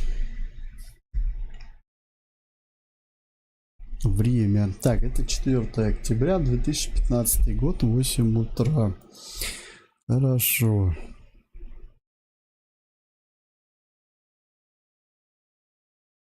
А здесь? Ну здесь тоже октябрь, такой же не 4, пускай будет там число 10. Надо же времена менять тоже, да? И время. Ну, пускай будет где-то 12-25. Температура плюс 20 в октябре. Блин, а я не знаю в Сирии, кстати, какая там у них температура в октябре. Минус 40. Шутка. Так, ветер. Ладно, ветер маленько убавлю. Режим авто. Пыльная буря. Пыльная буря, да? Включим? Ничего не включается. Нахрен мне тут туман. Что тут у нас есть? Ну, это все под Кавказ.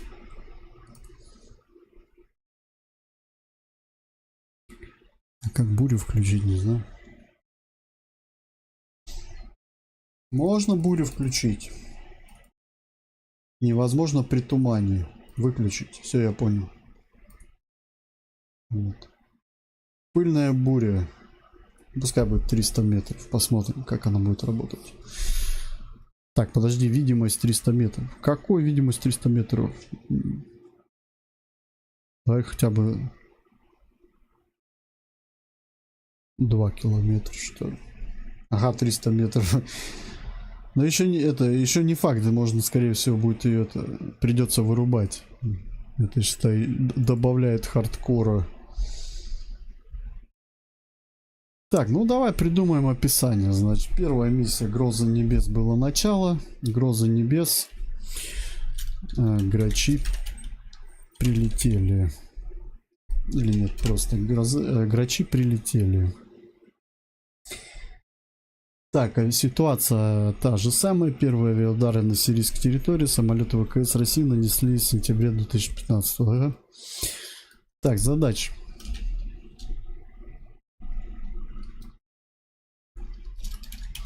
Уничтожение.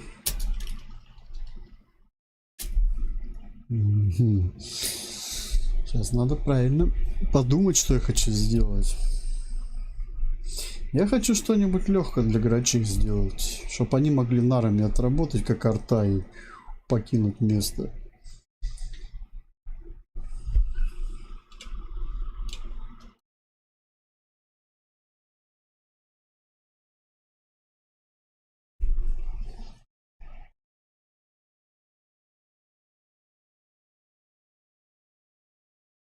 Все, уничтожение достаточно. Примерно плюс 26. Ну, нормально, у меня 20 будет. Пойдет. 20 ощущается как 26. Так тоже мы.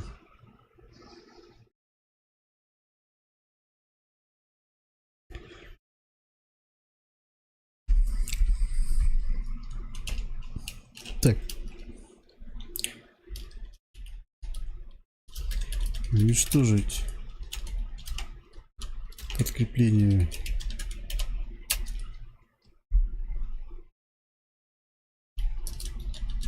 Что же вражеское подкрепление?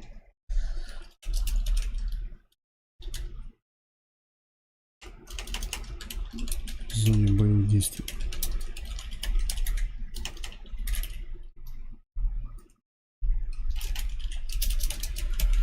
В указанном районе. Наверное, так. Так, изображение брифинга.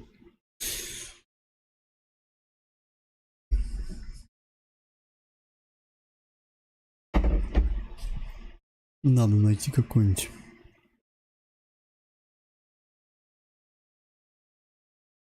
Так, нет, это не пойдет, это было.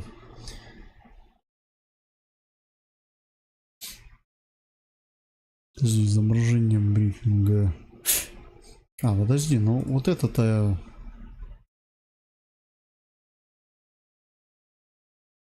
Вот оно. Вот, это оно. Вот, а брифинг надо создавать уже, когда будет миссия готова. Теперь надо найти эту горячую точку, где будут бои. Да, тут одни аэродромы, это какой-то звездец. Тут надо воздушные бои устраивать, а не наземные. Тут это пипец, одни аэродромы. Сейчас я...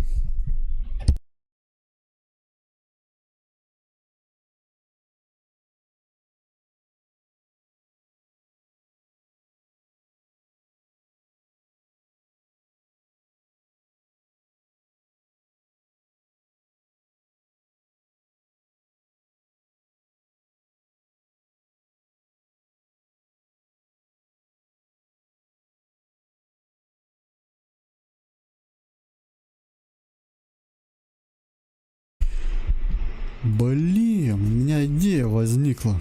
Давайте караваны поуничтожаем. 2 штуки где-нибудь. Точно. Я уже думаю, караван-то тут сделать можно. Как раз задачки для грачей. Тогда не так будет.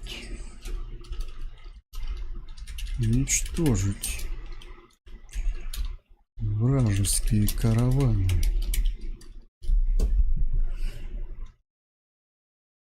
Уничтожить вражеские караваны.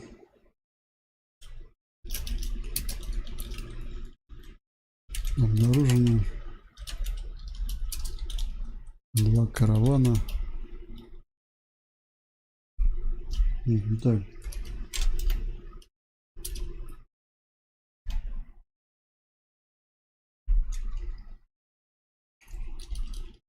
Наша разведка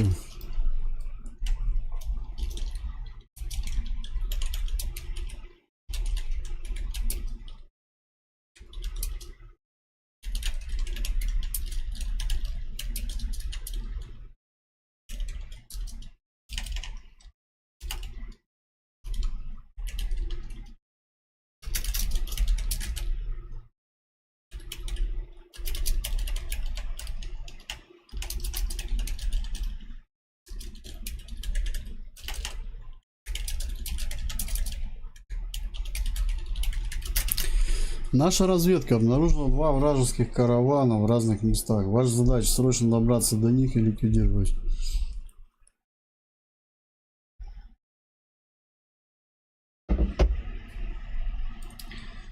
Так, все, поехали.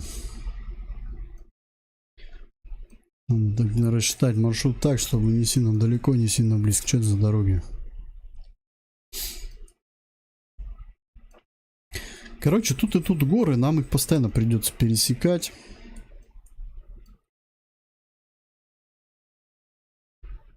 Ну мы сейчас еще добавим эту информацию, где их обнаружили. Так, это что такое? Что за черное?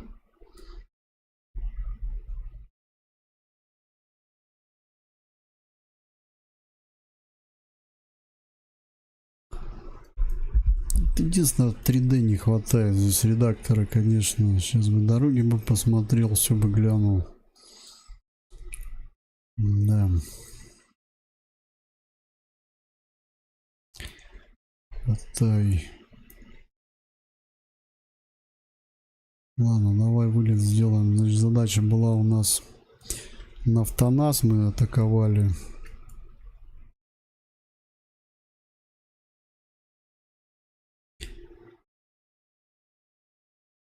Можно, кстати, такую вот тему сделать.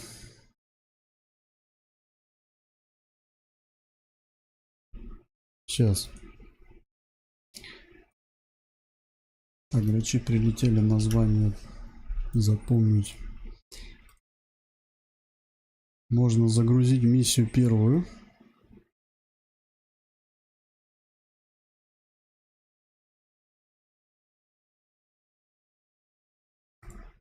Взять ее, пересохранить во вторую.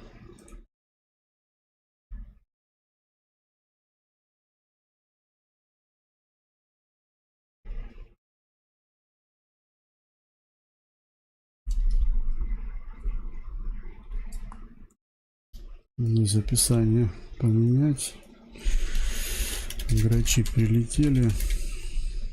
Изображение поубирать.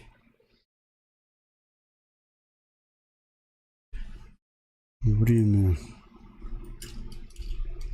поменять.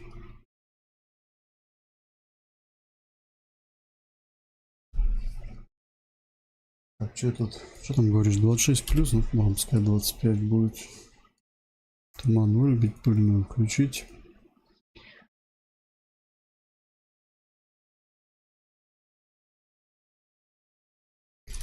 Вот. Так, насчет самолетов. Заменить их просто на грачей.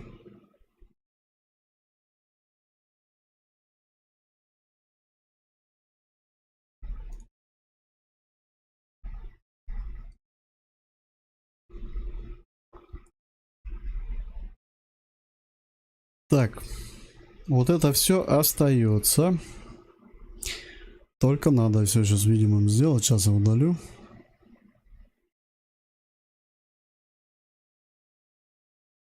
Угу. Вот. Так, какие цели там поражали? Ну, колонну можно вот эту отсюда убрать. Пехов тоже не отвлекало. Так, КПП пускай остается.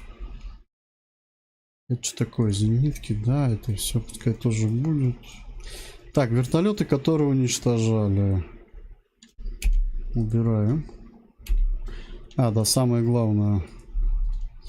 Удалить, удалить, удалить, удалить, удалить. Так, это тоже надо все поубирать.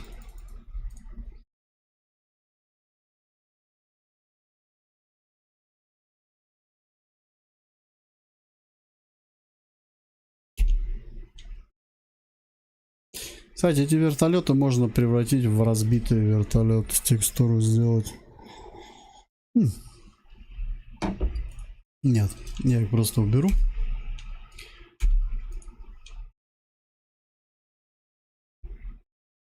Спецтехнику отсюда тоже.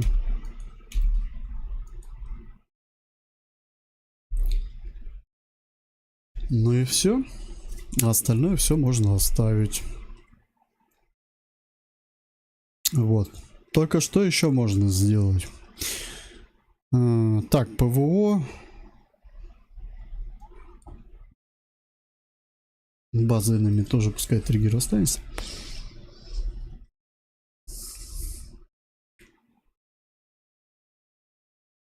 Дима, ну насчет редактора я тут уже сам знаю. Спасибо. Тут уже меня не... Я просто не могу, вот, когда по редактору мне что-то пишут, я не прислушиваюсь ни к чему. У меня своя в голове программа, это бесполезно. Это я так тебе на будущее говорю, ты как бы насчет этого не огорчайся. Вот. Поэтому это не вариант.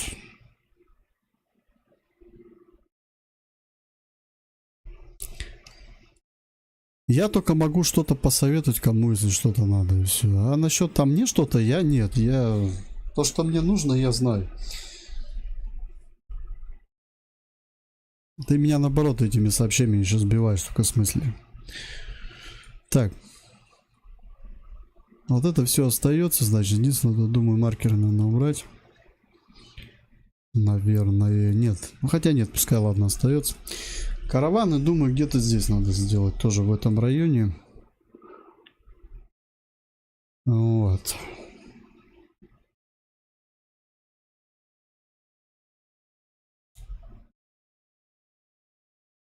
Я просто думаю вторую миссию рядом с этой миссией сделать. Далеко не уезжаю.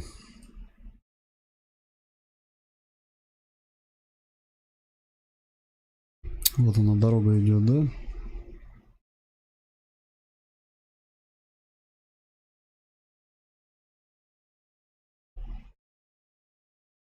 Так, маркеры, как их удалять? Удалять их придется только так, панель рисования. А вот как его... А, ну вот я его выбрал, по-моему, да? Оп. КПП. Вот это можно убрать.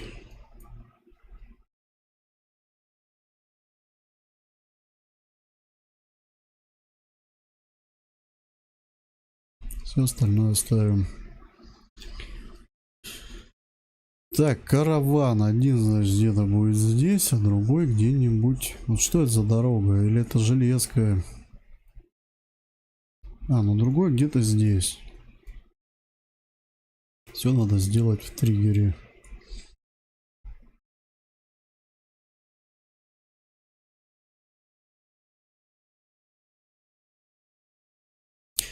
Короче, оба каравана будут у нас двигаться в одно место. Опять же на базу Нафтонас.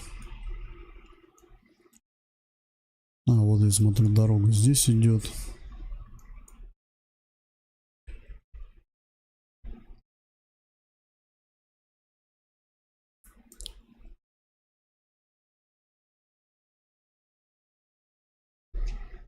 Объединенная группировка синие.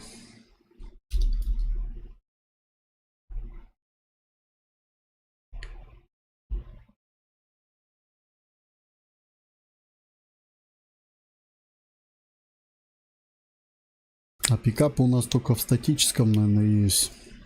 А, нет, подожди, они тут есть. Так, что у нас первую машину какую сделаем? Какой-нибудь беттер задрипанный, блин.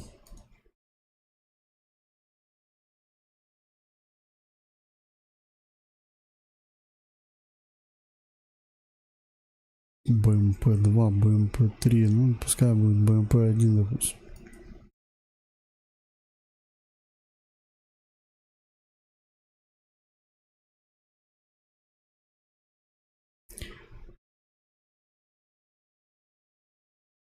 Так, вот это мне сразу не нравится. Вот единственное, что мне не нравится здесь, это то, что он поинт сразу дает. Изменить приходится нажимать, тогда ты можешь его перемещать. Теперь нам надо сделать караван. Колонна, караван, как хотите, так и называйте. Так. Техника. Нет, подожди. Тут надо еще так рассчитать, чтобы боекомплекту у игроков хватило. Ну, у игрока. Я могу тут вообще просто танков понаставить и тут задолбаюсь и бить. Так, БМП. Ну, от БМП отталкиваемся просто и ставим. Сколько единиц примерно? Ну, пускай будет 5. Раз, два, три, 4, 5. 5 единиц. Вот, теперь их можно менять. Допустим, БМП.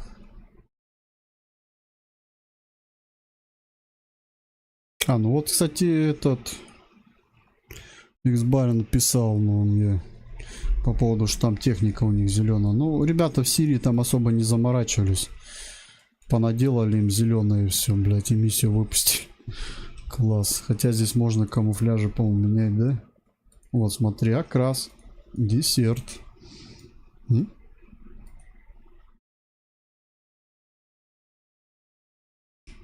Пожалуйста. Доступ к игроку не надо. Сразу машине можно дать название. То есть можно обратиться к группа. Вот, а можно...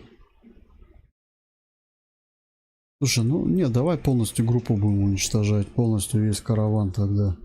Не будем выделять конкретно цели. Так, вторая техника у нас будет... ПВО.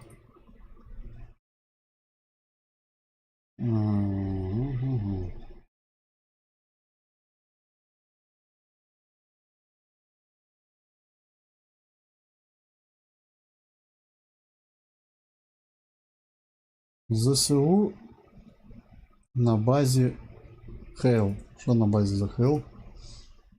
Вот. Вот.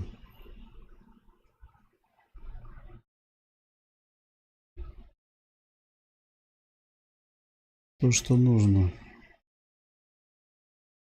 Зенитка раз.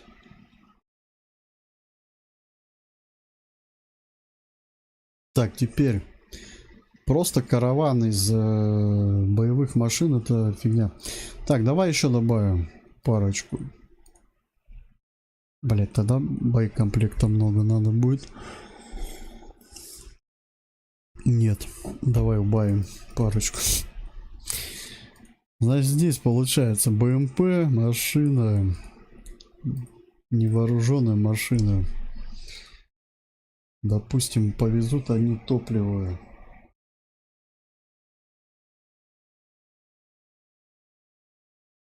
Заправщик. Да, вот. Десерт. Слушай, ну, по-моему, разницы нет, у него не меняется ничего. Так, заправщик.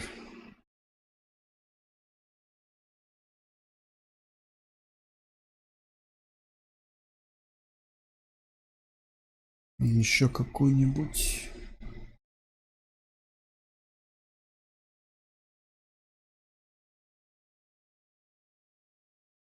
Станция радиопомех. Машина маяка. Что такое? Ага, конечно. Стопудово поедет так. О! Это уже интересно. Не, ну а чё, где-то спиздили. Блин, а чё нету этого пустынного как раз?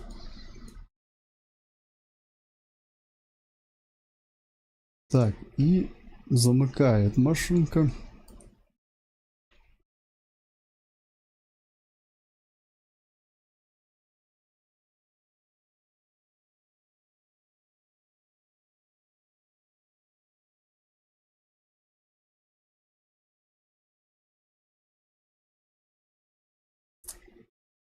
Зенитная установка ЛС. Что за ЛС? Во.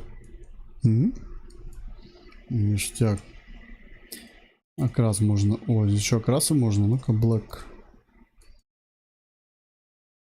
Ну да, пускай будет Black. Можно зеленый сделать. Вон, Black. Все, одна колонна. Один караван готов. Вот, чтобы мозги не чпокать, можно это Ctrl-C нажать. Скопировал все. Так, группу надо запомнить. Можно группу, кстати, назвать. Имя группы. Допустим, караван, пускай будет 2. Это, потому что сейчас первый будет там. Все, караван. Этот... Ага. Все. Пока им задачники не ставил, просто их поставил.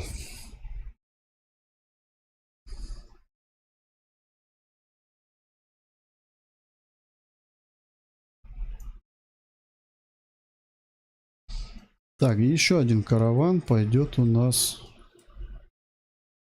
Я вот думаю, ну, запада это бессмысленно, там у нас наши войска.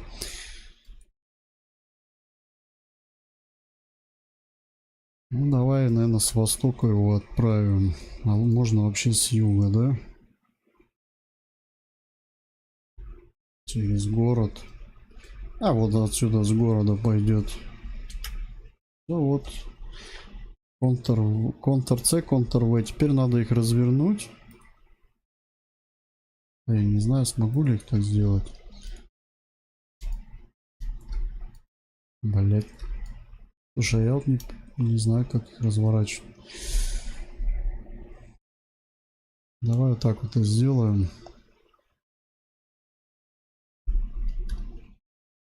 Блин, как с этим проще было в армии.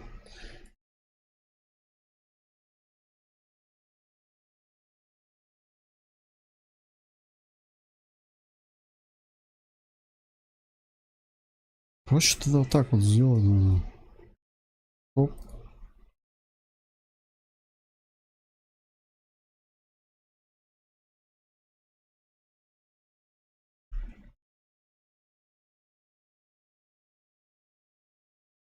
Вот, ну здесь сейчас технику маленько изменю, понятное дело, также добавлю. Так, это у нас будет караван 1.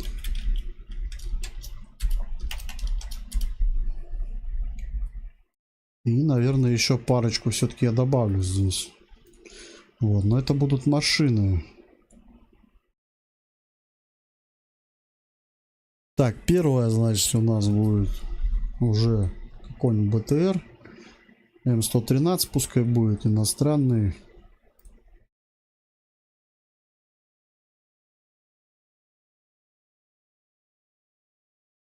Вон медицинский пускай будет. Так, вторая, значит, у нас уже пойдет Урал.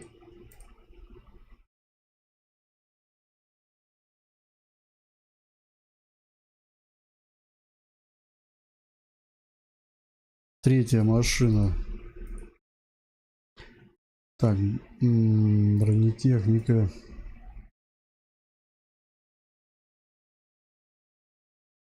БТР-60.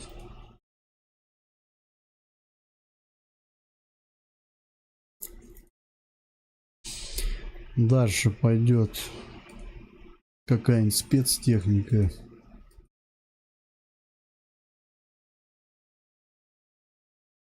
Автомобиль пожарный. Так, что за автомобиль это тут? Какой-то американский, да?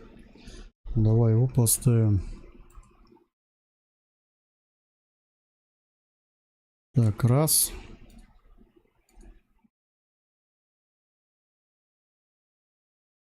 Еще такой же надо. Можно другой, не обязательно такой. Какие еще есть?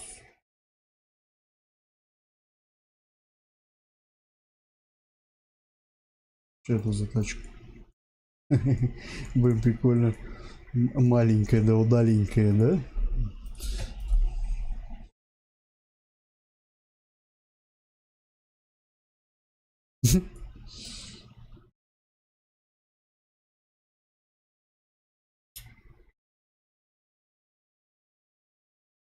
Это американский заправщик. Натовский.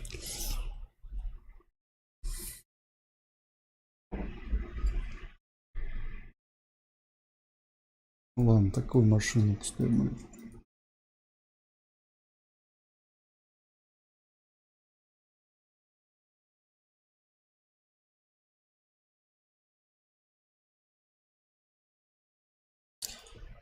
Так, что у нас будет замыкать? Замыкать у нас будут пикапы.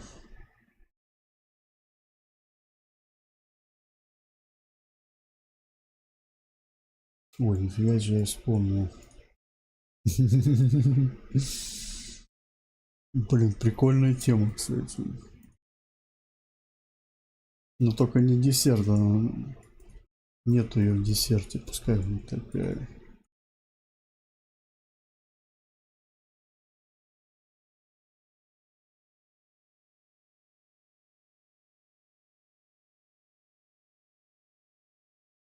Ну, вот этот грач может победить. Но там еще у нас есть, если они приближатся, ну они, конечно, приближатся, если их запустить сразу, пока мы долетим, они уже доедут.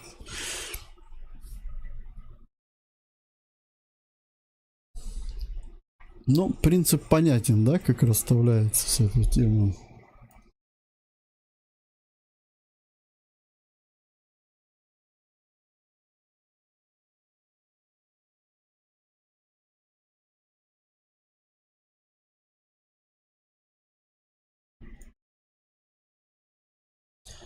Так, М113, Урал, зенитная установка, БТР-60, 2 грузовика, зенитка, ой, ЗСУ, короче, старого, еще Второй мировой войны, и машина зенитной установкой Пикам, да?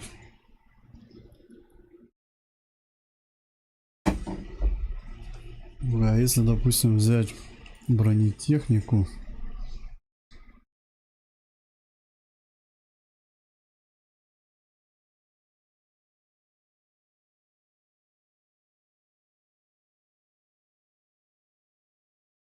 вот он, во, я вот это хотел поставить, во, угу.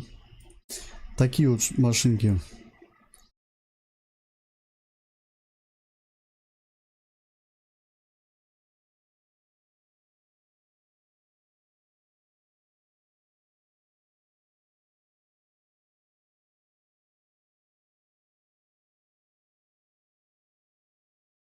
Угу.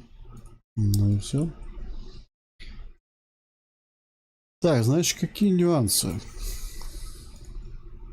Задержка активации.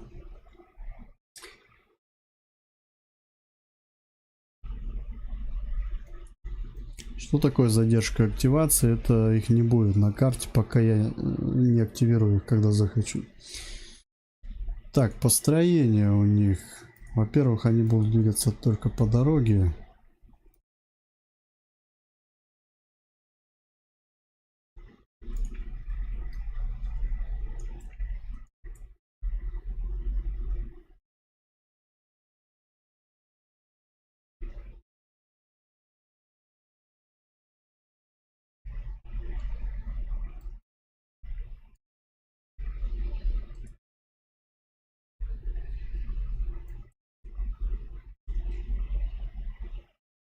Сейчас посмотрим, что мы можем с ними сделать. Так, вот здесь вот расширенный ППМ действия. Заходим сюда. Добавить настройки поведения. Так, интервал где-то я видел, да? Вот интервал в группе.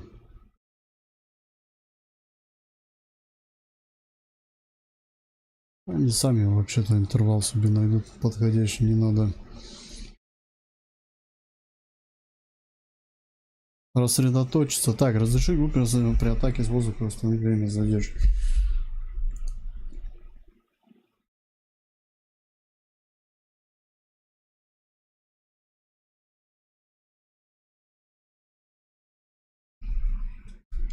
А что так? 600 секунд?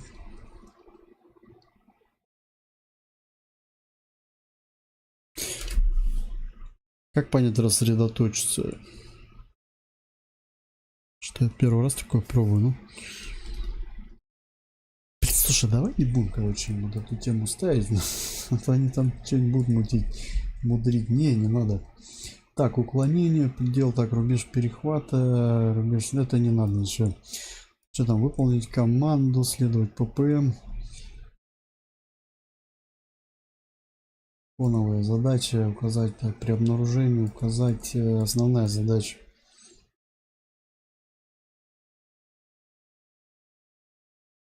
Ладно, просто задача перемещения у них тогда. Первый ППМ, куда их отправим? Ну этих вот сюда можно в Тафтанас отправить. Вот она, дорога у них идет.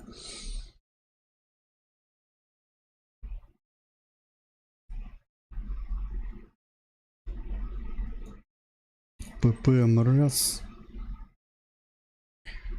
Потом они добираются до перекрестка.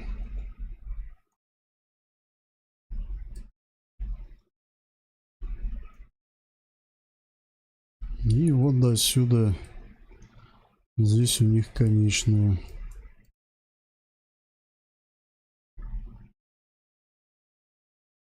Можно даже сюда. Так, подожди, а что он так? Нет, удалить.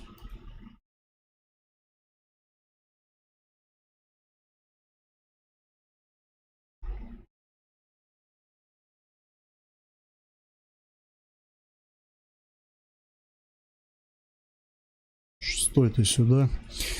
В общем, особенность, сложность в чем? Если этот караван не разбить раньше, он доберется до сюда. А если он доберется до сюда, то нам будет сложно это сделать. Потому что здесь уже опять же будет жопа. Если на СМ-ке получалось еще на дальнике работать, то грач-то будет отгребать пиздячек. Вот и все. Поэтому их надо караваны останавливать, не дать им добраться до сюда. Короче, враг хочет укрепиться здесь. И мы всеми силами пытаемся ему этого не дать. Мы его решаем захваченных ресурсов, которые он захватил у сирийской армии. И сейчас вот они пытаются сюда колонны отправить. Мы тоже им этого сделать не дадим. Так, что это за говно? Какое? Выключи, включи. Зачем это? Не надо мне это. Сейчас я посмотрю. Здесь нету никаких задачек. Все нормально.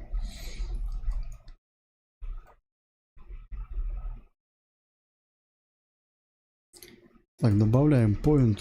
Теперь эту колонну отправляем тоже куда-нибудь. Пипец тут дорог. Тут просто их уйма. Особенно грунтовых. Тут, я говорю, паутина просто. Жопа. Так, эта колонна доезжает до города.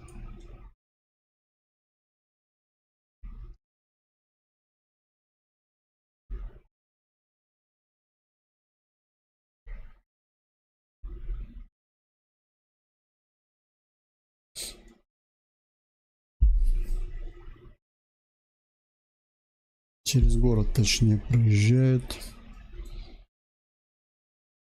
Потом она едет сюда.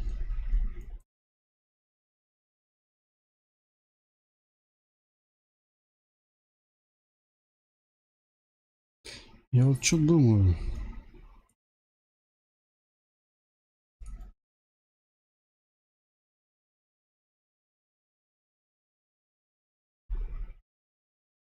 Я ведь не ставлю уже.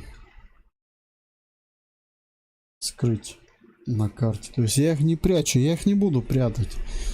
Вот, я попробую так сначала. Потом можно будет хардкор сделать, убрать их с карты. Потому что, ну я говорю, в этой паутине охренейших искать. Это либо надо им конкретный маршрут рисовать.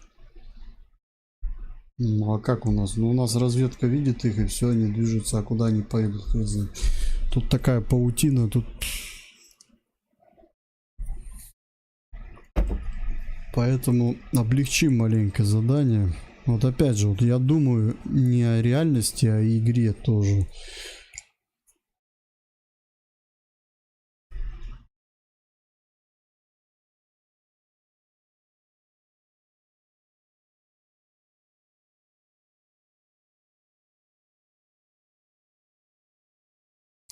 Чем больше ppm, тем больше вероятность, что он пойдет караван тем маршрутом, который я даю.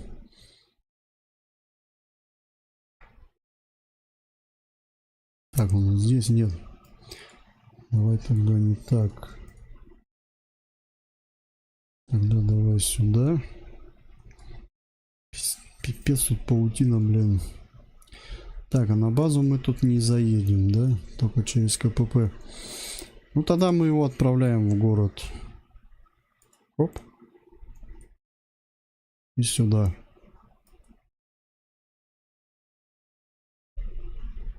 Все, ну вот это, вот у него маршрут будет сложнее, чем у первого. Точнее, у второго.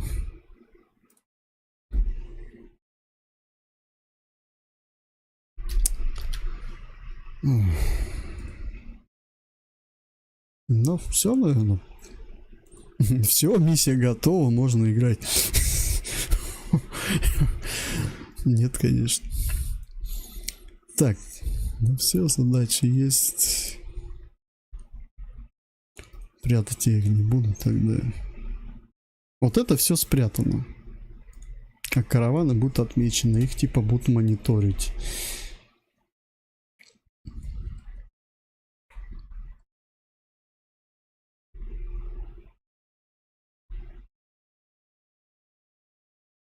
А можно даже, знаешь, как сделать?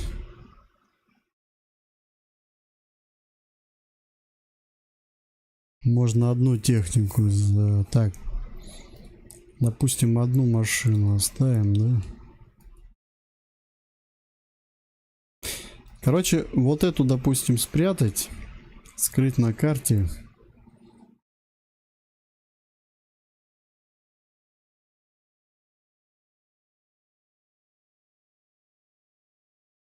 Скрыть на карте, на карте. А, они все прячутся, да?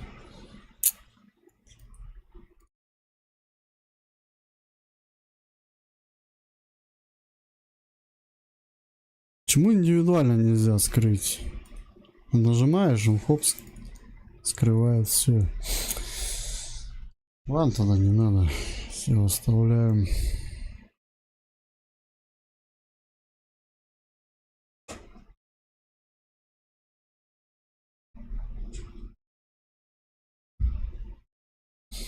Так, самолетом, значит, даем ППМ-ку сразу.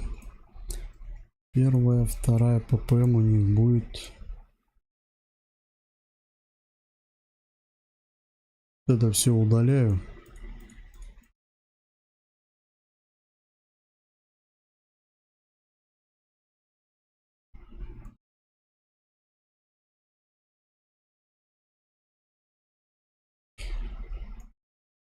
Ну, значит, первая ППМ у них будет где-нибудь сюда.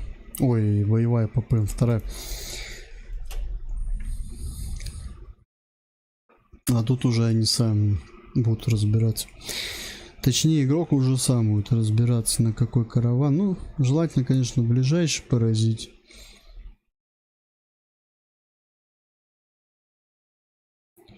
Так-то особо бронетехники здесь нету.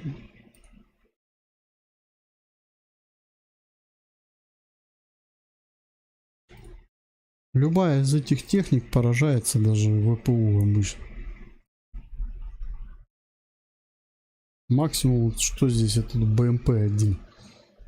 И то ее можно даже тоже пушкой поразить. Я уже не говорю о нарах. Вот, провала, значит, у миссии нету. Ну, караван, даже если он прибудет до места, просто сложнее его будет бить, и все. То есть задачу все равно надо сделать. Провал только один, если нас собьют. Все. И как бы так.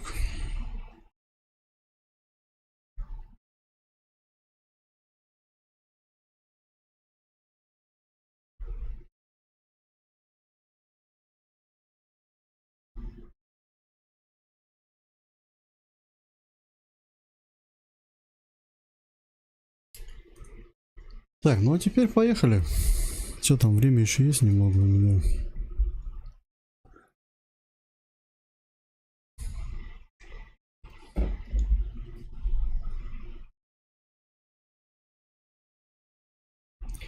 Я даже маркер ставить здесь никакой не буду, потому что они будут на карте отображены. Они есть как маркеры. То есть игрок, по сути, он...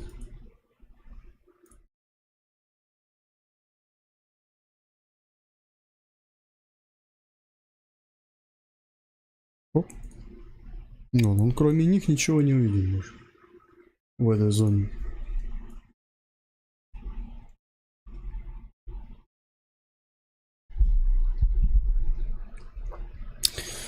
Тут как бы, наверное, больше ответственность идет не просто их перехватить, а надо еще вооружение с умом подобрать. И подобрать то, чем ты хорошо лучше стреляешь. Не все подряд понабрать и типа, во, у меня, смотри, там столько вооружения, 100 пудов. Так оно половина просрется. Надо брать именно с умом, что ты сможешь использовать. Ну вот я, допустим, свое вооружение знаю, что я лучше использую.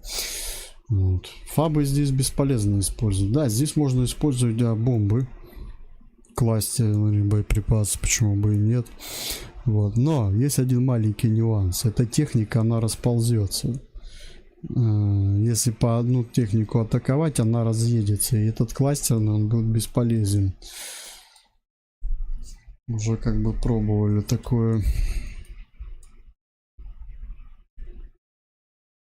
Блин, почему тут нельзя пехоту садить, а? В грузовики можно было пехоту садить. Так, хоп, пехота бы вылезла. Было бы правдоподобнее, как-то интереснее. Ну ладно.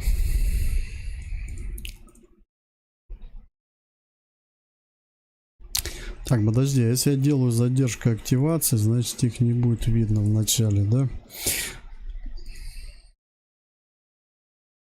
Ладно, давай нарисуем что-нибудь.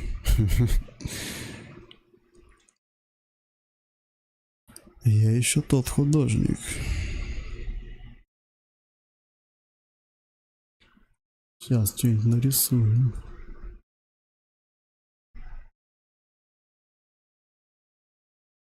Так, что у нас? Синий цвет используется где-нибудь, да? Используется... Ладно, давай в этот раз, блять, а красный сольется, да? С дорогами. Новенько.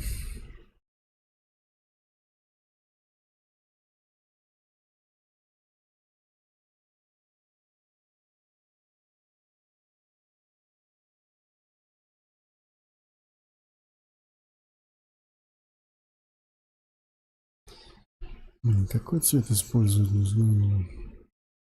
Зеленый, ага. Зеленый обычно союзный цвет. Ладно, давай красный. Темно-красный. А, нет. Вот такой.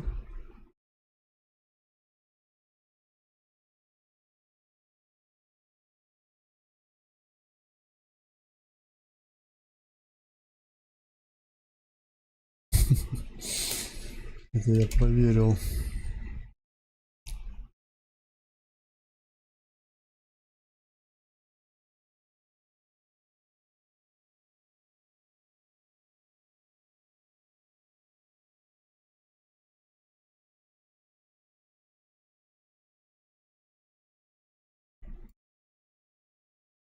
Видно, нет?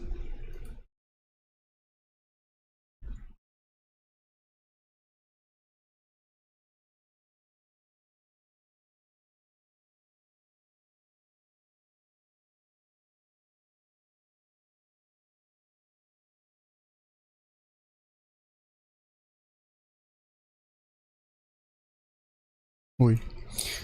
Ну-ка. Во, пойдет.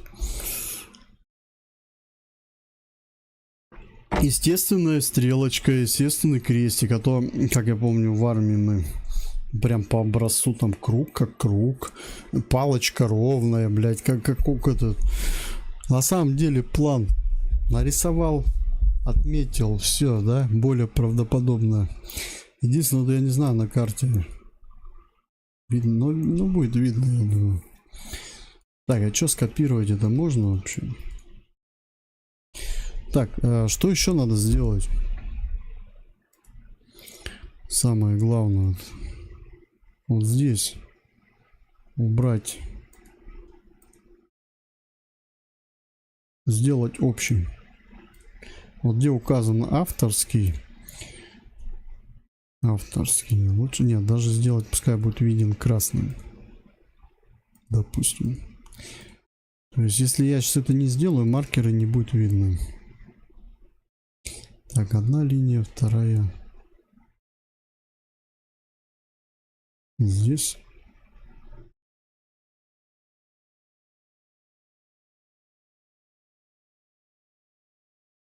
Угу.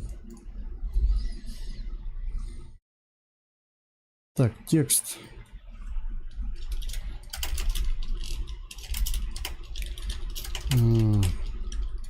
Караван 1.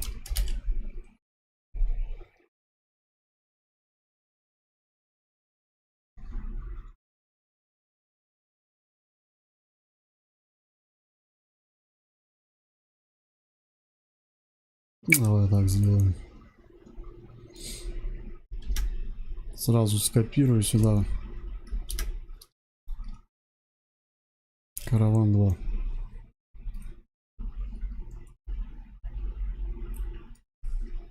Линии эти тоже скопирую. Ctrl-C, Ctrl-V.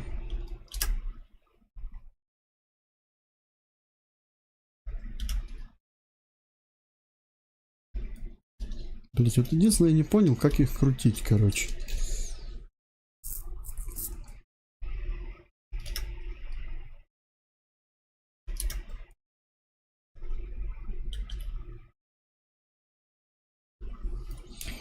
Зачем это делается? Потому что в начале в миссии у вас не будет здесь отображаться караван. Он будет спрятан. Почему? Потому что я хочу сделать, чтобы он активировался тогда, когда игрок будет приближаться к зоне. Чтобы пока он летел, чтобы караван не уехал. Вот в чем проблема. То есть надо вот это рассчитать. Потому что лететь 100 километров, даже больше.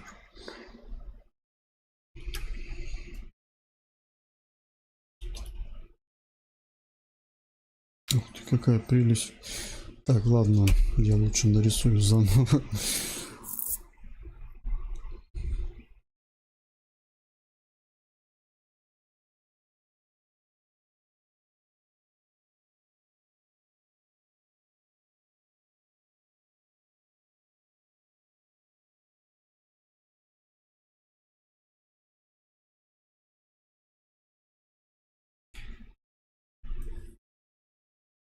Это как-то кажется, как будто стрелки маленькие. Блин, надо больше делать.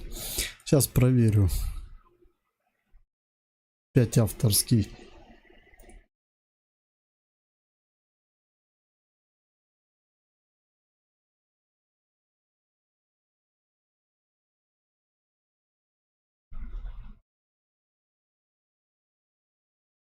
А здесь. Так, сохраняем. Пойдем посмотрим сейчас, как на карте это выглядит. Планировщик.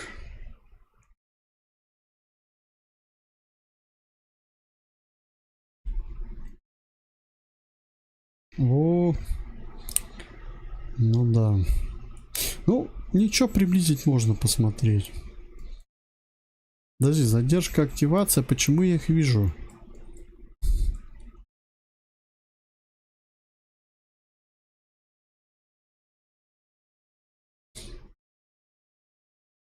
Если они у меня задержка, активация стоит. Так, это не порядок. По идее же они не должны видны быть.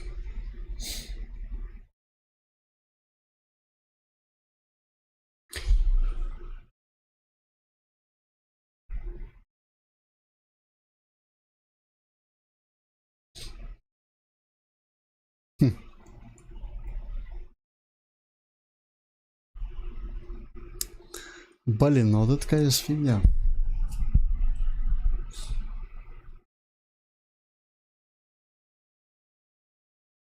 Вот тут же пишется виден до активации.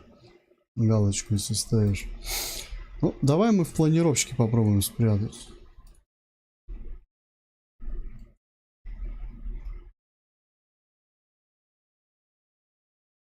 Может, из-за этого...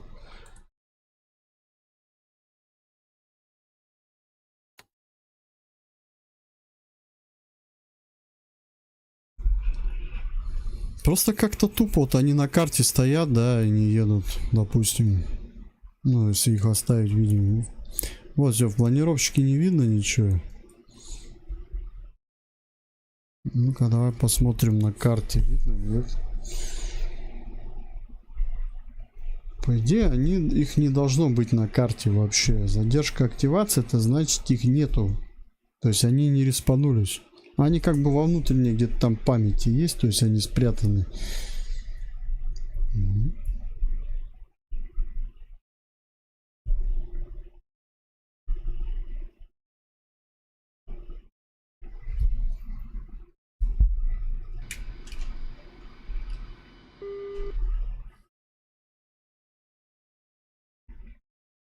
Infield 1, passing waypoint 1 at 700. Ё-моё.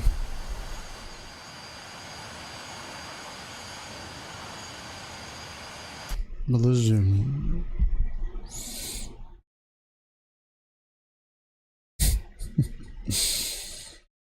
Ну-ка, если 300 метров сделать.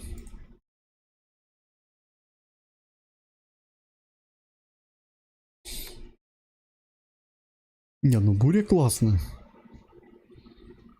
Тут как бы вопрос в другом. Можно ли с этой бури задание делать?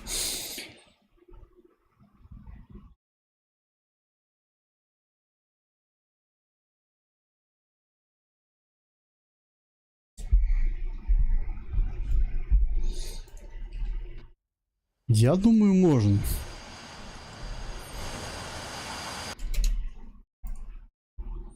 Буря отменяется. Подожди, а если мы ее сделаем... Видимость 10 тысяч метров. Не, я хочу, короче, какой-нибудь эффект погоды добавить. Ну, такой, чтобы можно было играть, а не в туман смотреть.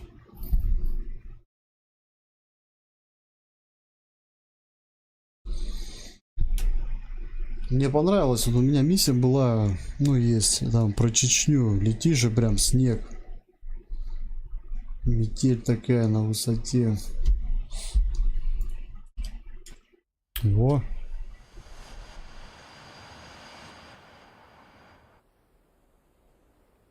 Да, видно, нормально. Конечно, не идеально, но видно.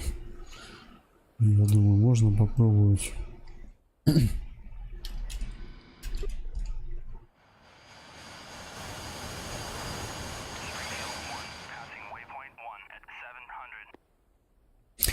Ладно, поиграем, посмотрим. В любой момент это можно убрать, потом все это не так опасно. Все, значки есть. Можно поменьше их сделать.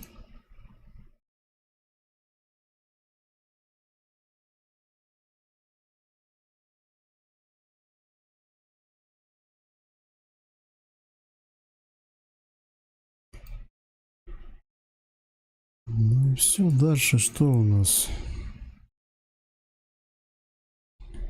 С чего начнем? Правильно, с базы, с взлета.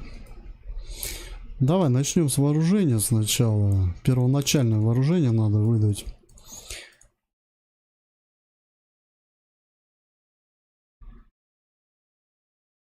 Давай бомбы поставим. Так, ластерные, да? 500 килограммовые нормально будет.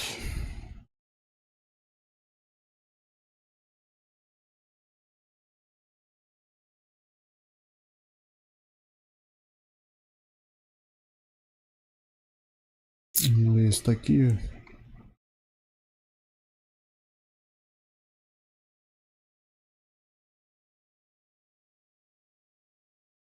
Можно такие поставить. Но вот эти помощные, да? Они тяжелые, блин.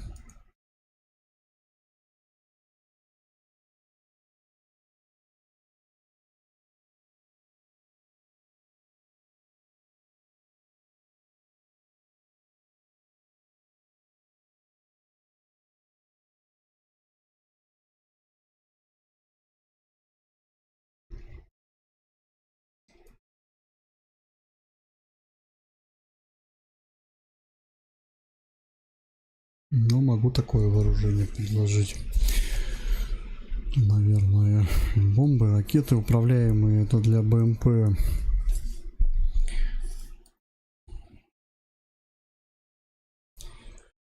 Ну, не факт, что этого хватит, да? Ну, второй самолет для этого есть. Второй самолет тоже должен будет атаковать. Так, что у нас тут? Создать. Миссия 2.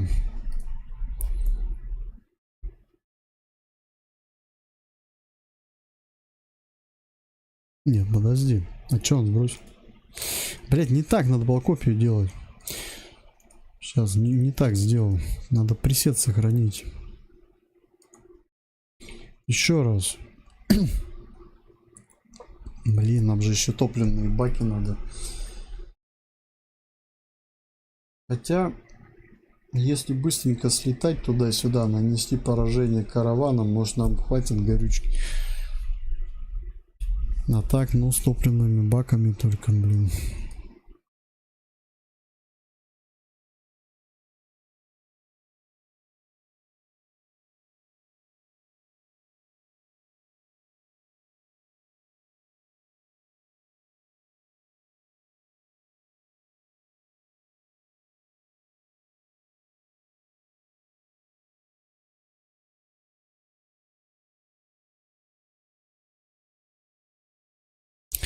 Вот, нажимаю копию, делаю, допустим, миссия 2. Все, она готова. Дальше выбираем следующий самолет. И здесь выбираем ему пресет. Вот, второму самолету, кстати, можно его поменять немного. Ему можно вместо бомб что-нибудь или ракеты. Ну, вот они умеют ракетами 25 мл хорошо пользоваться, боты, да? Так, что здесь? Давай еще ракеты ему повесим. Эльки. И сюда еще эльки. Я думаю, нары ему нафиг не нужны. Он ими все равно не будет пользоваться. Все.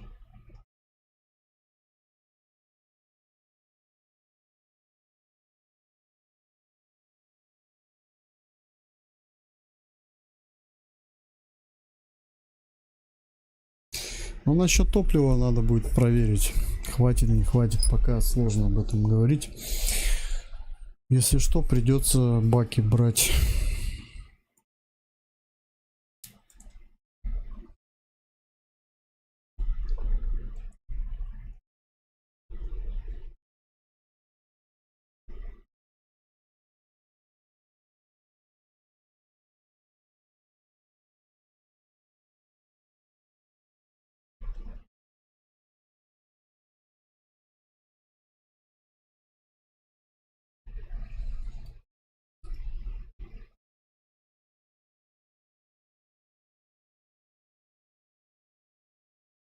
Ну чё, поехали. Так, сейчас, секунду. Пойду отлучусь еще на минутку и будем сейчас триггеры делать. Триггеры сделаем немного, и я думаю, пока достаточно. Все равно сегодня за стрим миссию уже не сделаю всю.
Я, знаете, что подумал? Картинку сделать сразу.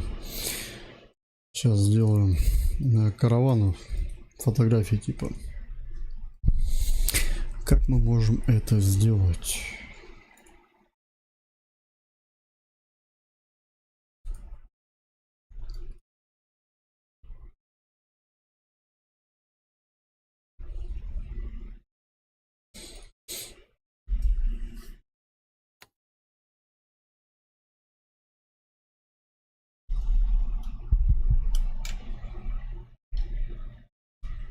Блин, как там панели еще скрывается? Что-то мне подсказывал кто-то. Не помню. Панель снизу тоже можно скрыть.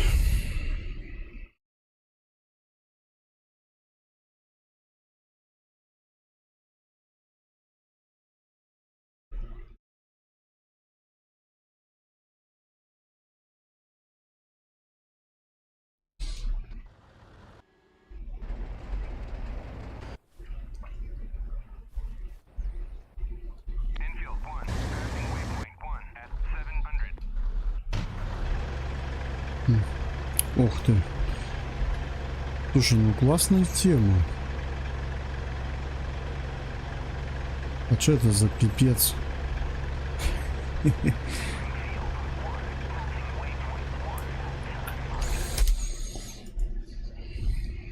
Где-то да свой геморрой.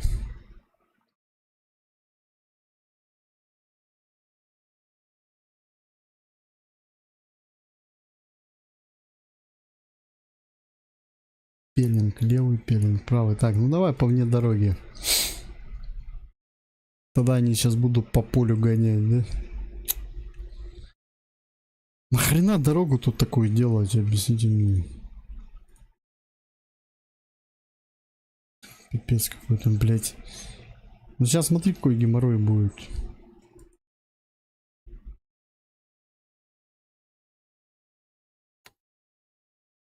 Я не стал пока сохранить, посмотри. Они сейчас будут ехать будут как попало по дороге. Ой, по внедорожью. Дорогу зачем такую делать-то разделенную? Они тут тупят, боты. Кто кто по ней будет-то по разделенной ехать?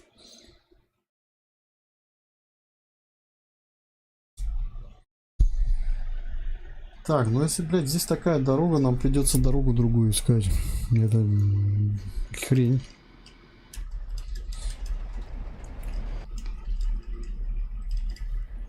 Enfield 1, passing waypoint 1 at 700.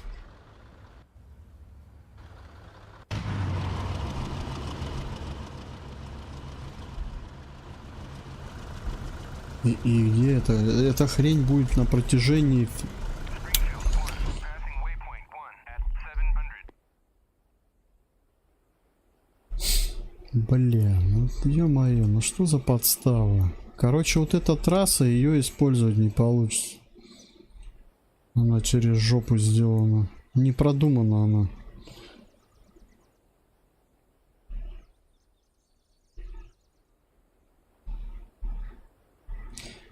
То есть сейчас надо маршрут переделать.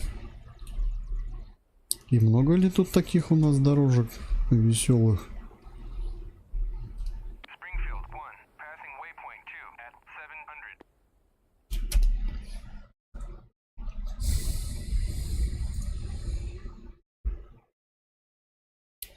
700. Вот видите, уже минус нашел этой карты. Знакомьтесь.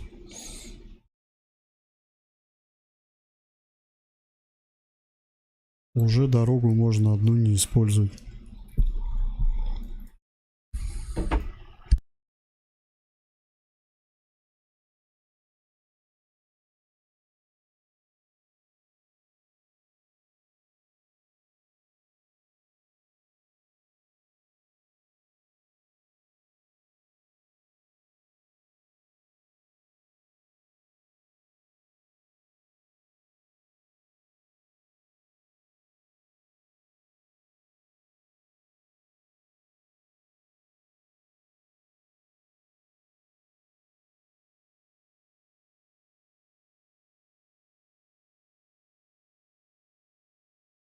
Ну-ка, давай пилинг попробуем. Ну-ка, свой, что за свой? Шаблон.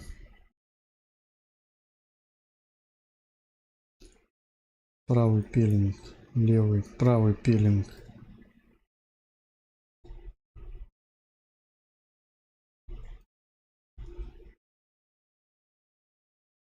А этот пускай будет левый пилинг.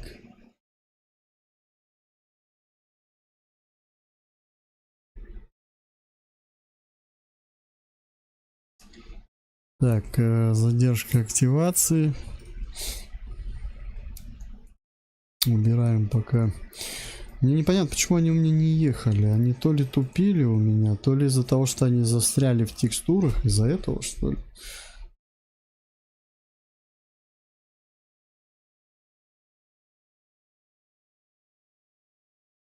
Интересно. Пойдем посмотрим. Задача-то у них на перемещение-то стояла. А, может там надо было еще добавить переместиться на ППМ.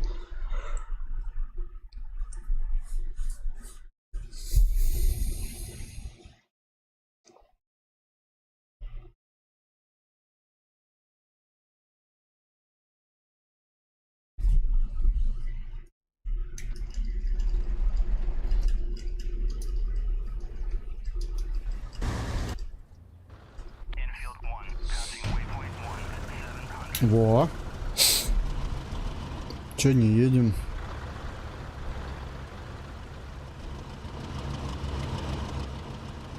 Ну сейчас вот видите, уже есть результат. Вот это поехало. Угу.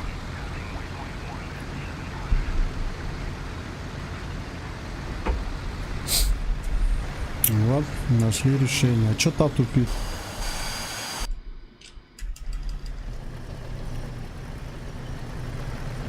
Ё-моё. Прикольно.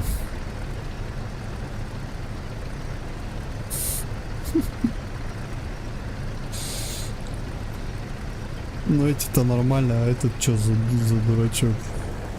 Чё он творит? Он просто розовый.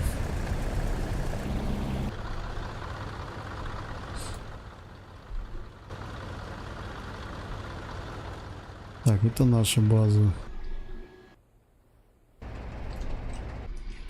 С ним все нормально. Как бы, почему он так ездит? Потому что он розовый.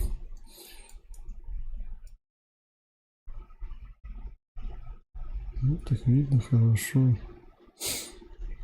Ну-ка, а где у нас? А те не хотят ехать.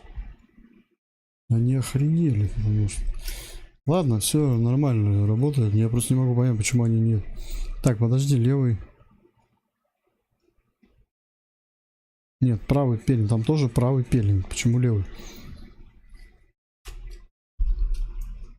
Но суть опять не в этом.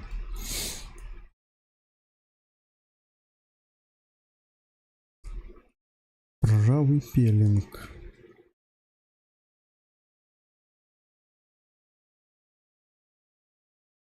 Правый пелинг. Так, здесь добавляем задачку. Следовать ППМ первый.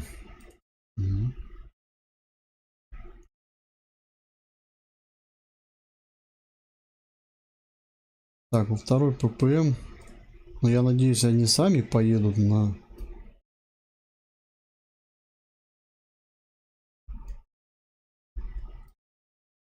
Этим на всякий случай.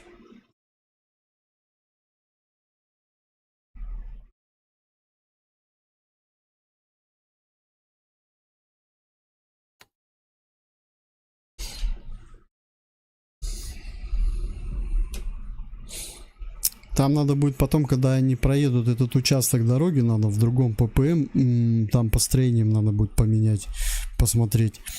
Потому что там нет у них пелингов, там будет грунтовая дорога. Желательно будем по дороге задачу поставить.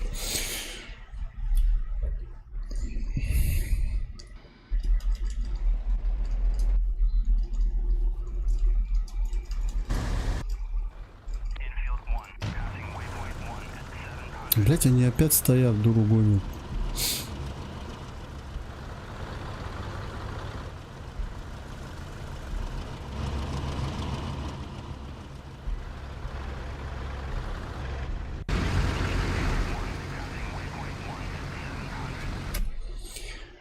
Глюканутая фигня. Что случилось?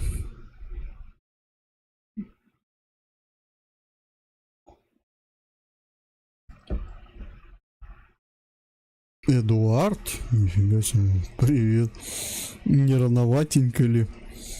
Нифига ты поздно как заглянул. Ну, миссию делаю, да. Да, что-то они тупят у меня, не знаю. Те едут, а те, главное, одинаковые караваны, ну, делал, по сути. Одни едут, другие нет. Вот это прикол. А чё надо вам, придурки?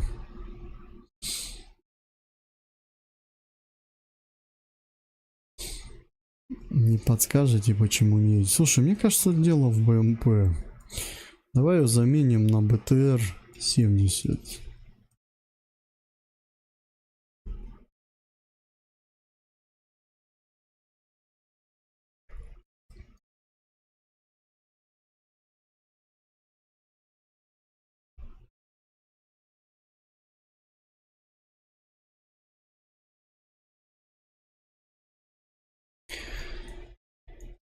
Кто-то из них жестко тупит.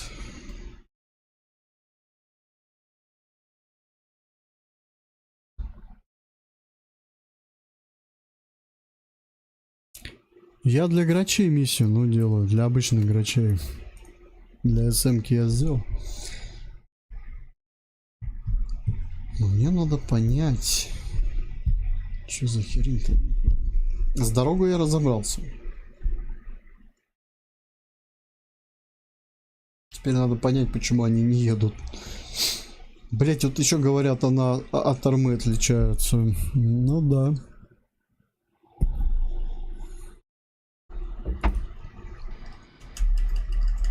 Это в армии тоже. Ставишь машинку, делаешь ей поинт, она стоит. И ты думаешь, блядь, что такое-то? И начинаешь гадать, то ли ты что-то ей не дописал, то ли дорога не работает, то ли машинка тупая, то ли водитель дебил. Отгадай загадку. Да это пиздец. Иди в жопу. Все, я понял, короче. Проще караван новый сделать. Да не едут они. Я не знаю, они что-то сломаны. Да лет, блин. Че им надо, этим придуркам?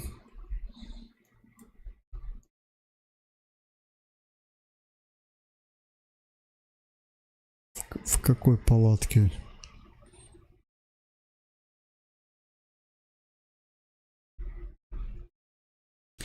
В какой палатке ты валяешься? Ай, так, ладно, давай караван заново сейчас сделаем. Только не на этой дороге, наверное, попробуем другую использовать. Давай, наверное. А что если мы грунт одно используем? Вариант, наверное, вот здесь по грунтовой отправим и все. И не будем мучиться.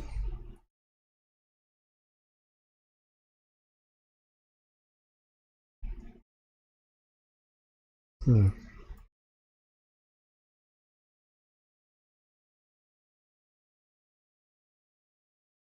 Ну я понял, ты на отдыхе, да? Раз, два, три, четыре, пять.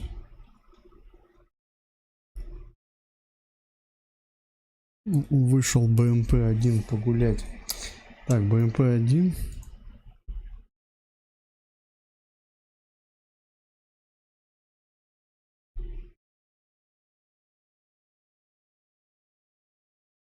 Что это такое? Я сразу War Thunder вспомнил.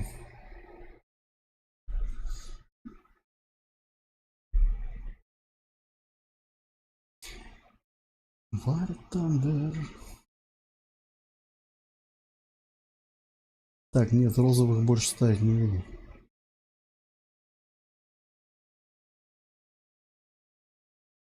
Они херню вытворяют. Блин, все равно розовый. О! Черный, но розовый.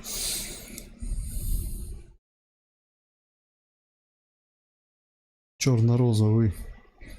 Точно, он темно-розовый. Я еще не дома, на берегу впал. А? Ну понял тебя, понял. Я думал, ты дома.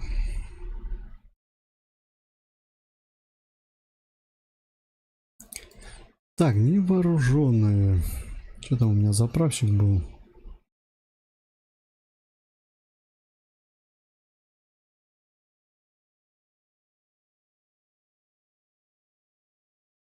Завтра домой. Ну, понятное дело, ты там уже на работу. А, ну мне, кстати, тоже послезавтра уже на работу. Неделя пролетела, ну.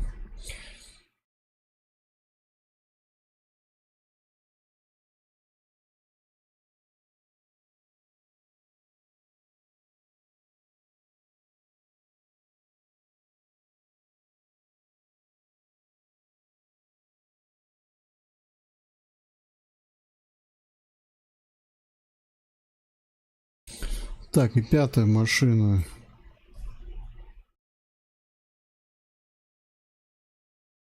Что поставить-то, я не знаю.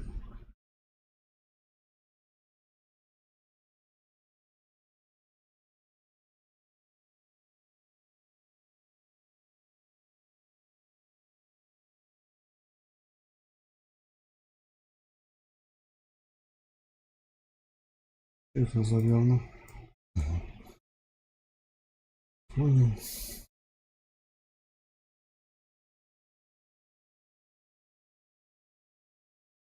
Ну нифига себе. Губа не треснет. Вон М113 поставлю в конце еще.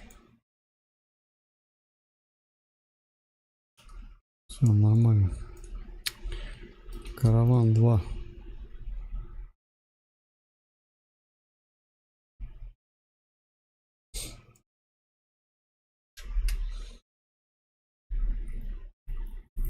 Почему летал? Мы же задачи сделали. Я же выполнил задание в серии, вот это, которое сложное там.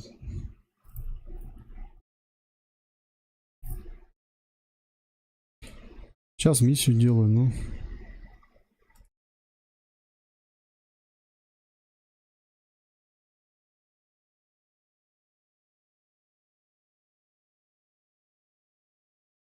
Летал, ну. Так, доступ убираю. Я надеюсь, здесь-то они нормально поедут. Это задолбал.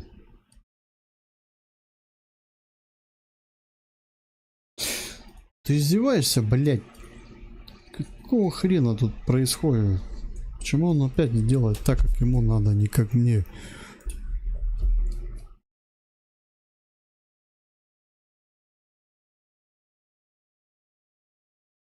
Ого! Не надо мне такого. Можно я просто... Можно мне просто ее переместить?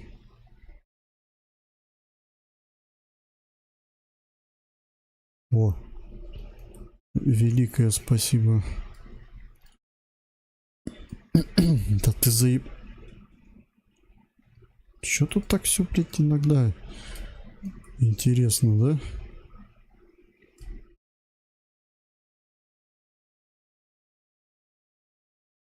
Тут главное в квадратик не попасть, между квадратиками. Вот так. В квадратик попадешь, он у тебя будет ее как гармошку тянуть. Да ёп. В принципе, может что-то схожее с армой редактор, но в армии намного удобнее редактор, блин. Там объект можно и крутануть, и пару кнопок нажать. Здесь все равно гемор, вот честно скажу. Здесь вот как-то все усложнено, мне кажется. Там более проще.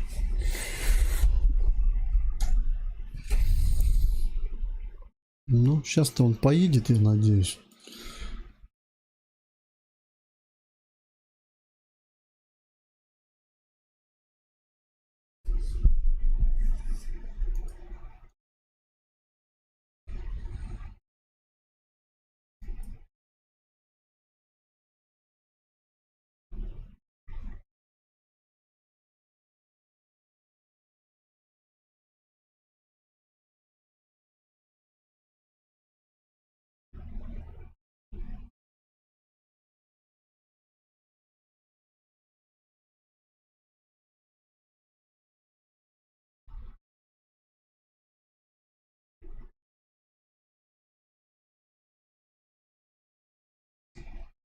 Там вот он прибывает.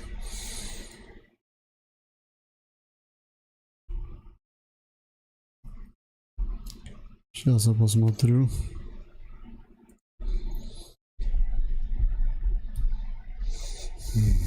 Да. Чему там не ездилось, непонятно. Я говорю, я сразу Арму 3 вспомнил. Колонну ставишь, блин, отправляешь, она не едет. Вроде все прописал нормально. Сидишь, блядь, час и чпокаешься. Потом, ой, поехала, там оказывается просто надо было чуть-чуть подальше их переместить. Дорога, видать, участок стрёмный на карте, не работает. Говорю, тут бывает такой бред. Infield 1, passing waypoint 1, 700. Качество модов проверяются в редакторе. Те, кто играют, это просто играют, они не понимают. А те, кто создают, они лучше понимают, во что они играют.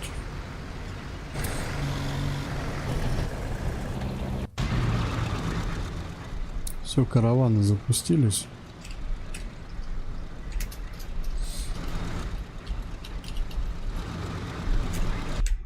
Вот так вот паузу сделаем.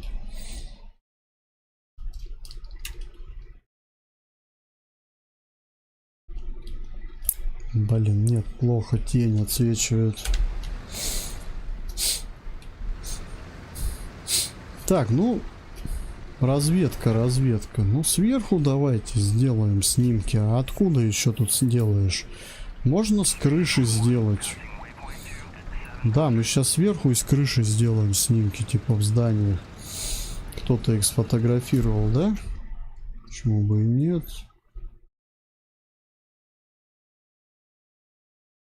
Блин, а че я красных не спрятал? Надо их спрятать всех.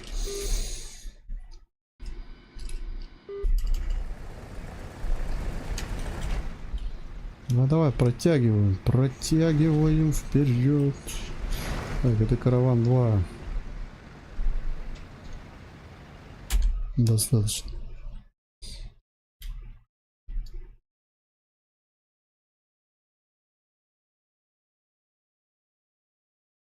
Вот еще бы зум здесь работал, вообще было бы здорово. Ну видно, 5 единиц техники, да?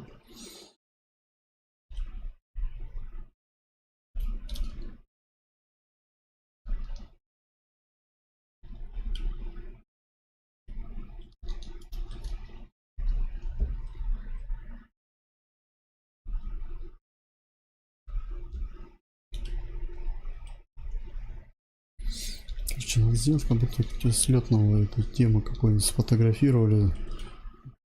Может, с дрона, блин, я не знаю, или разведывательного какого-нибудь самолета.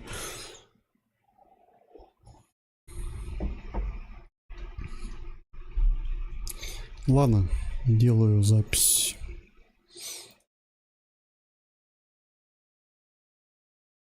Вместе с собой, с вебкой. Да ладно, я вырежу себя потом.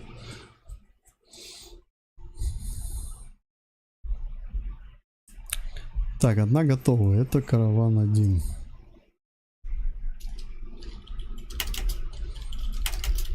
Кар 1.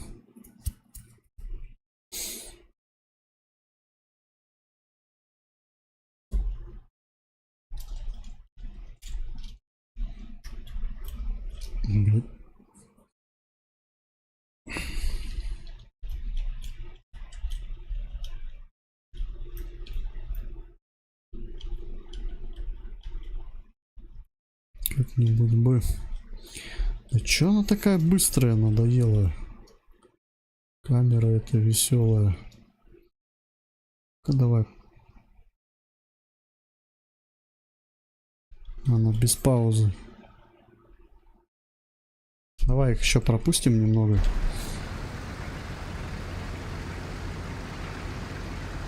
Оп. Ну, такой кадр можно сделать. И по человек отправил снимок.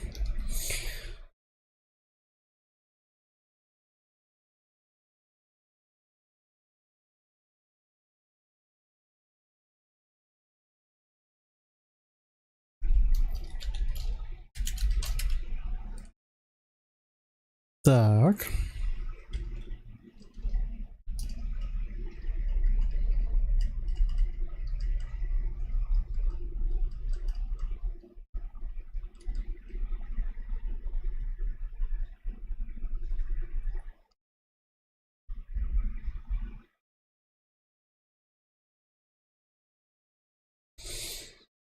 Ну что началось-то опять?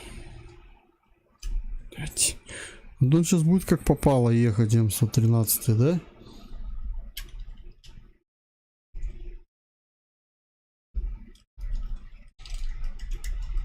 Блин, так хорошо все было. Так, давай пока все плохо не стало, сфотаем. Потому что он начинает сейчас эти бетонки собирать.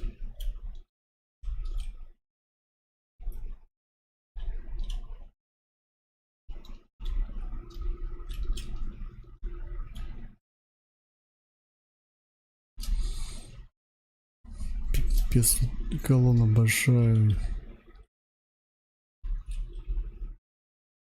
Я имею в виду, ее надо в кадр поймать. Так, ну вот такой снимок делаем, значит.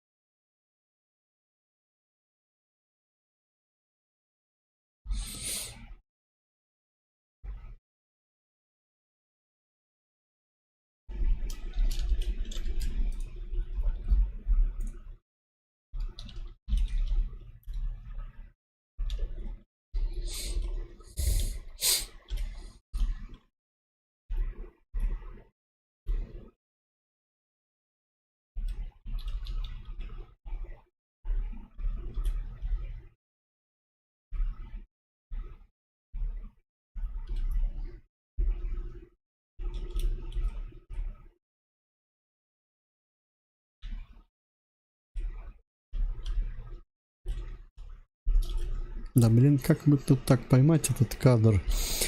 Нет, это ерунда.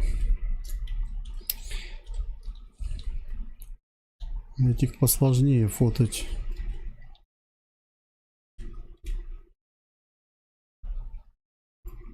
Да-да, это для брифинга, да.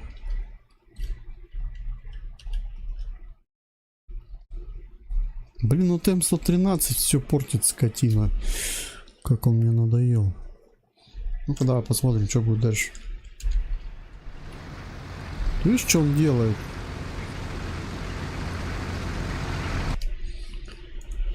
Некрасиво.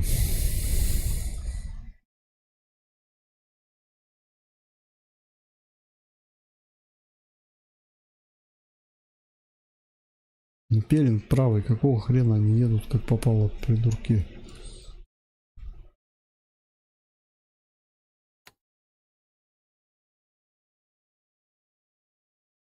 Да их тоже, короче, на грунтовую надо отправлять, и все. И не мучиться. Ну что это за дорога идет?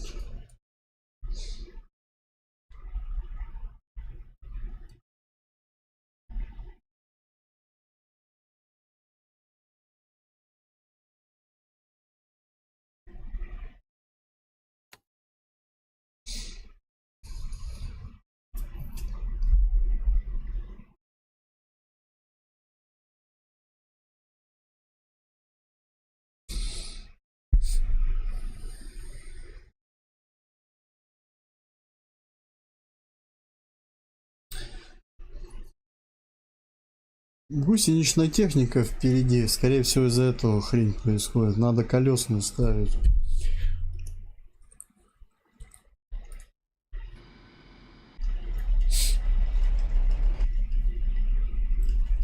А гусеничная она ездит как танк. Это же танк, ну, по сути, может по внедорожью херачить, и за ним колонну. Вот и все. Вся суть гусеничной техники.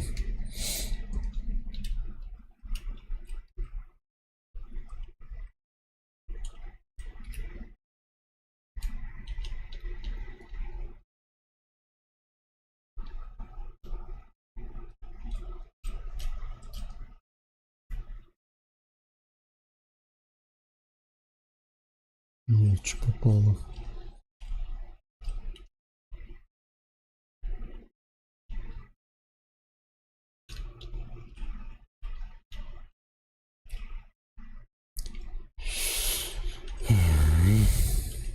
Вот, отсюда может кадр сделать.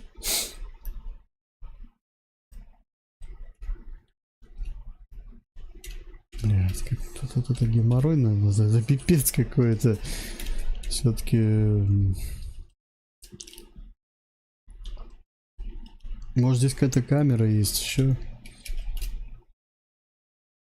Я, конечно, могу так сделать, но я сейчас пропущу их тогда. Вау, так хотя бы.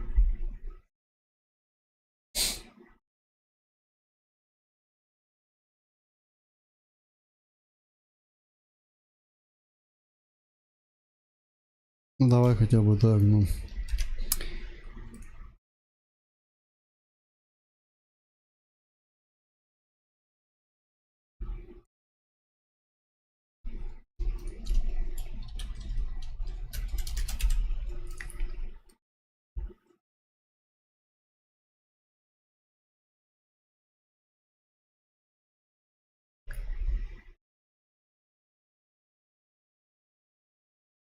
Ну и готово все.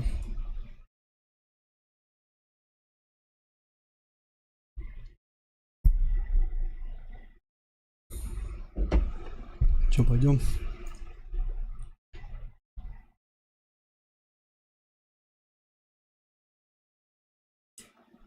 Так.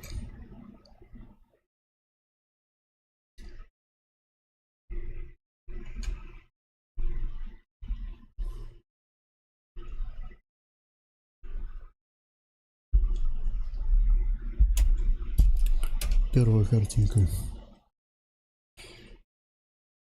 А, блин, забыл.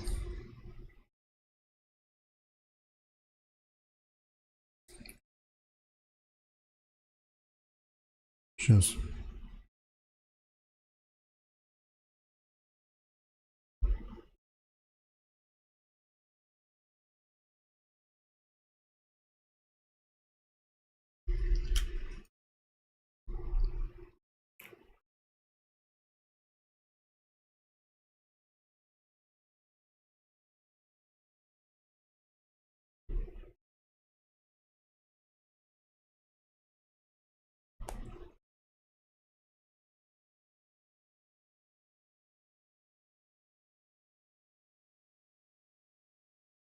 Сейчас я тут маленько подработаю.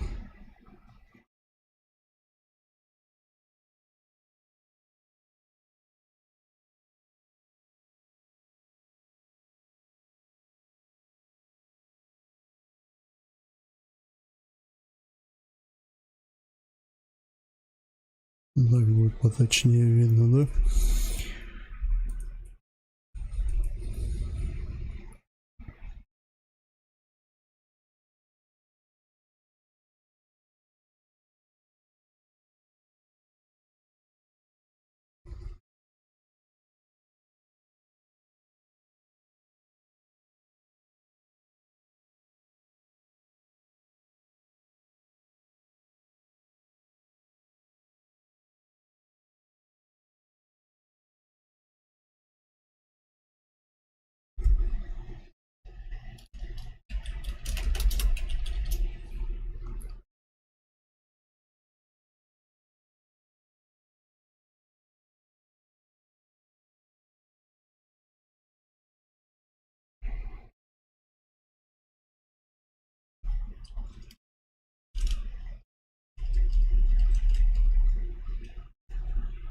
Что там, БМП?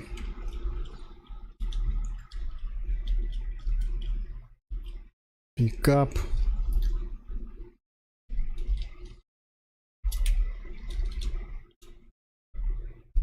Вот так вот. Пикап.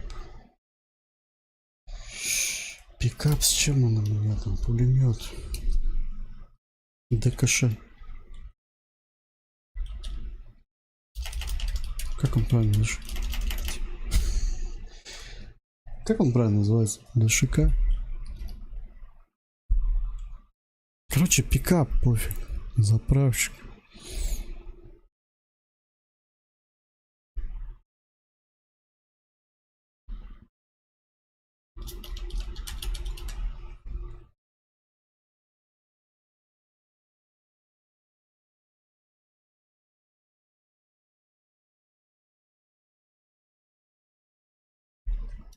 Что там? Еще пикап ЕМ-113.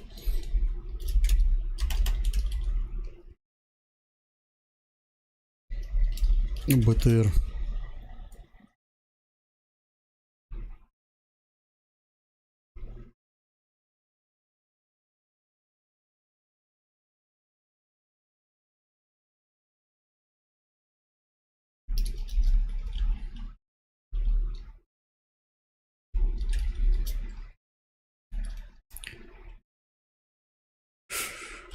Так, один.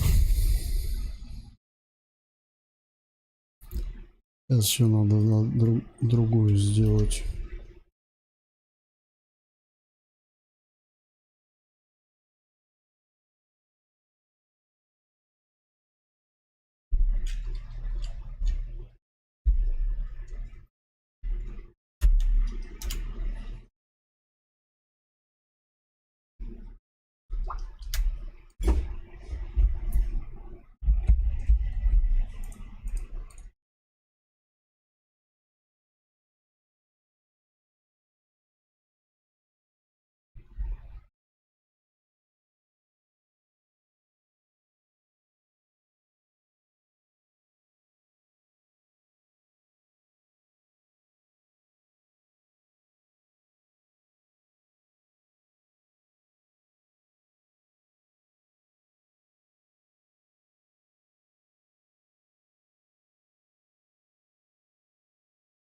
Типа снимок бы такой, типа в виде снимка что-нибудь,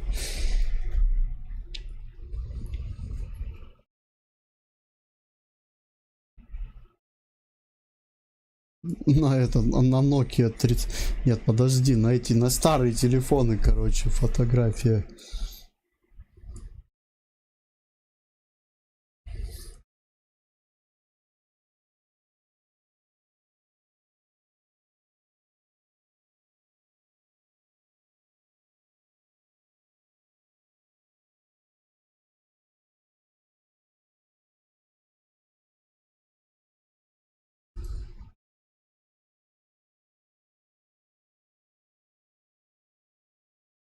Тут и так видно,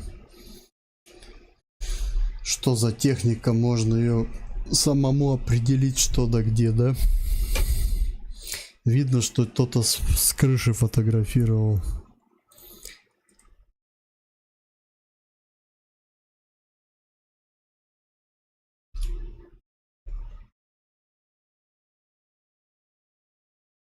Так, подожди, нет, надо добавить здесь кое-что.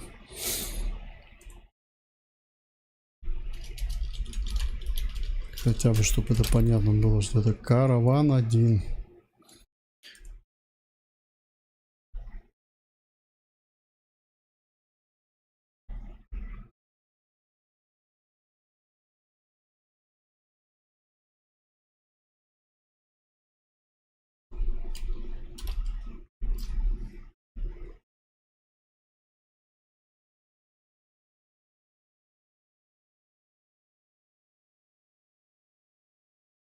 Так, 2 картинки я сделал.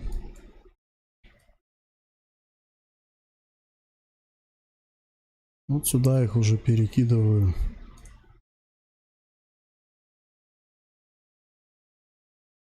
Тут единственное неправильное название.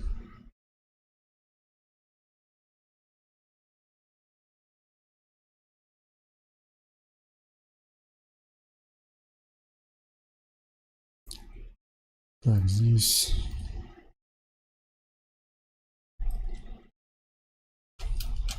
караван 1. Где он? Караван. Что так проще сделать? 1.1. Картинки названия, чтобы не поперепутались.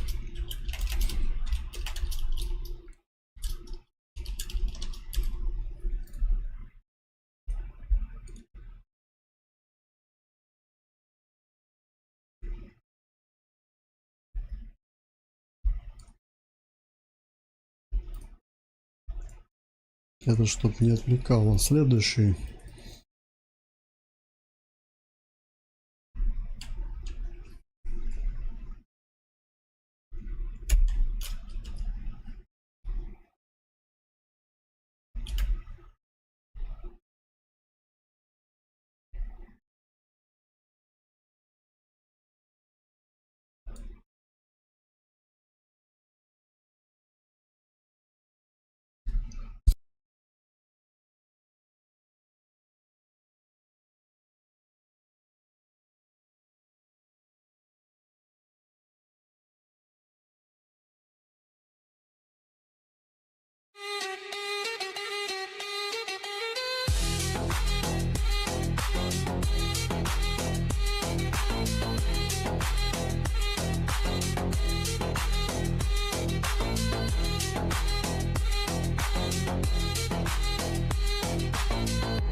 Сейчас он описание машин сделает.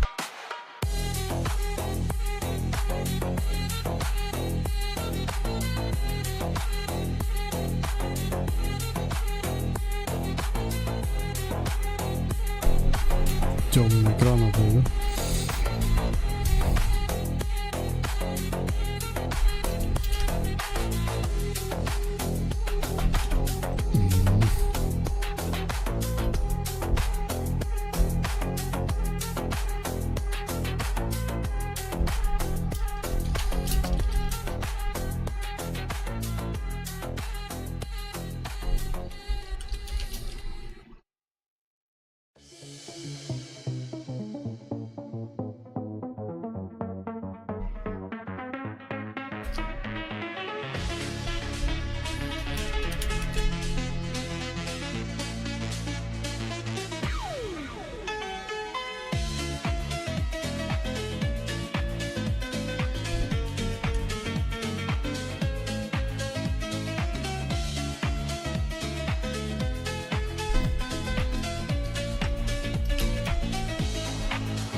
Nokia 3310.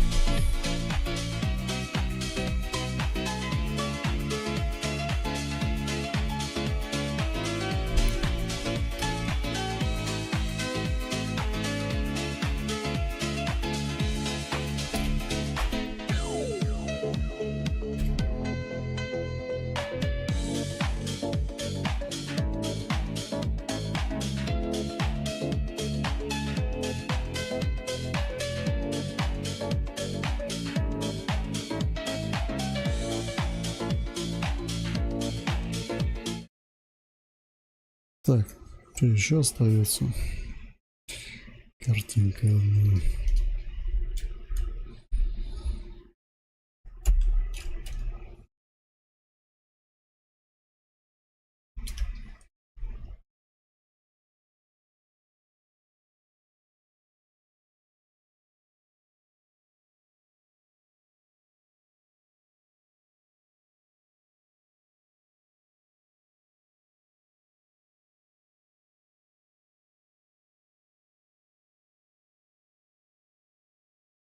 Блин, ну это пипец какой-то.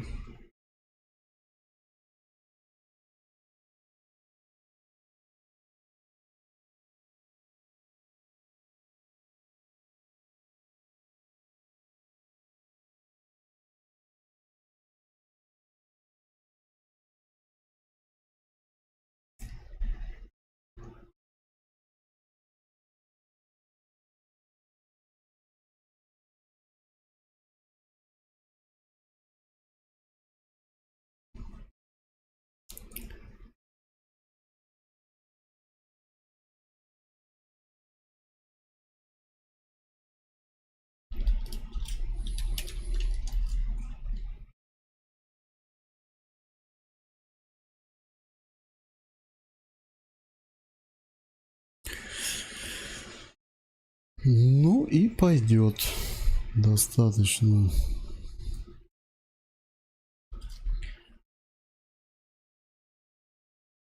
Все.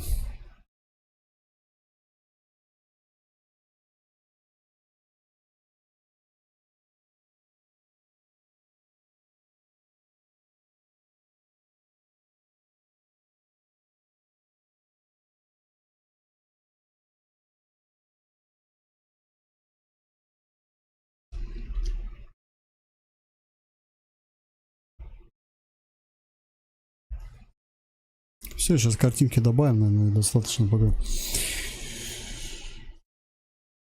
Тоже мозг не работает. А потом процесс останется сделать.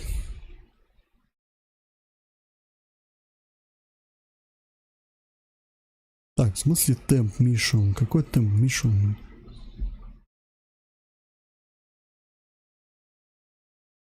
Конечно.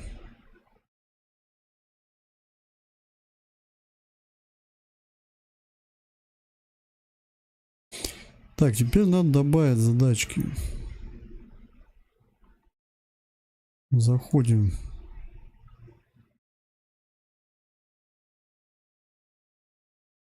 Вот сюда. Изображение брифинга.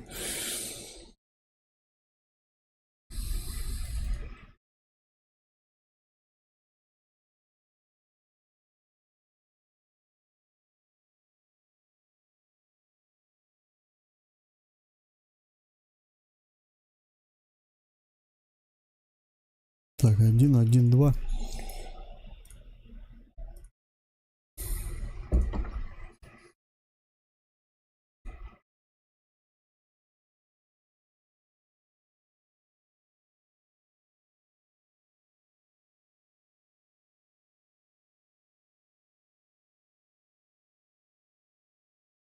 Два, два. Как их можно проверить? Сохранить.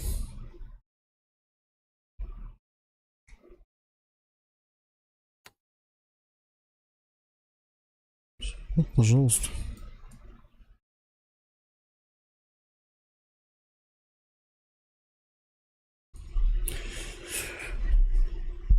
Даже описание есть. Ну, так вот, чтобы понять, что за караваны.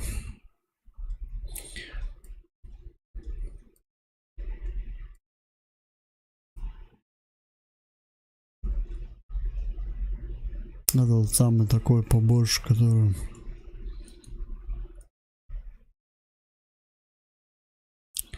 БТР, Урал, ЗУ, БТР, 2 БТР, короче, получается, грузовики.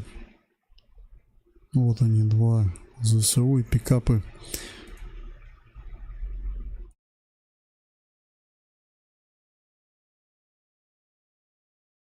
Ну вот. Видно же, да, что миссия уже не на TB сделана, правда же? Ладно, давайте на этом пока завершим. Работу сразу видно. Или на TB сделано, просто лишь бы чтобы что-то... Либо, казалось бы, да что там всего каравана уничтожить? Но их можно сделать так, что это будет полноценная интересная миссия с озвучкой, с картинками, с брифингом и все такое. Не просто там вылетел пух-пух и все. Ладно, продолжим, но уже не сегодня.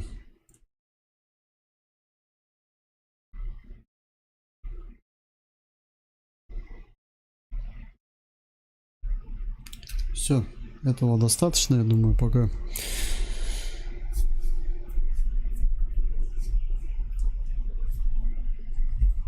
Увидимся. Завтра еще увидимся. Еще завтра день и все. Там теперь только через неделю. Все, давайте всем вечера, хорошего ночи. До новых встреч. Пока.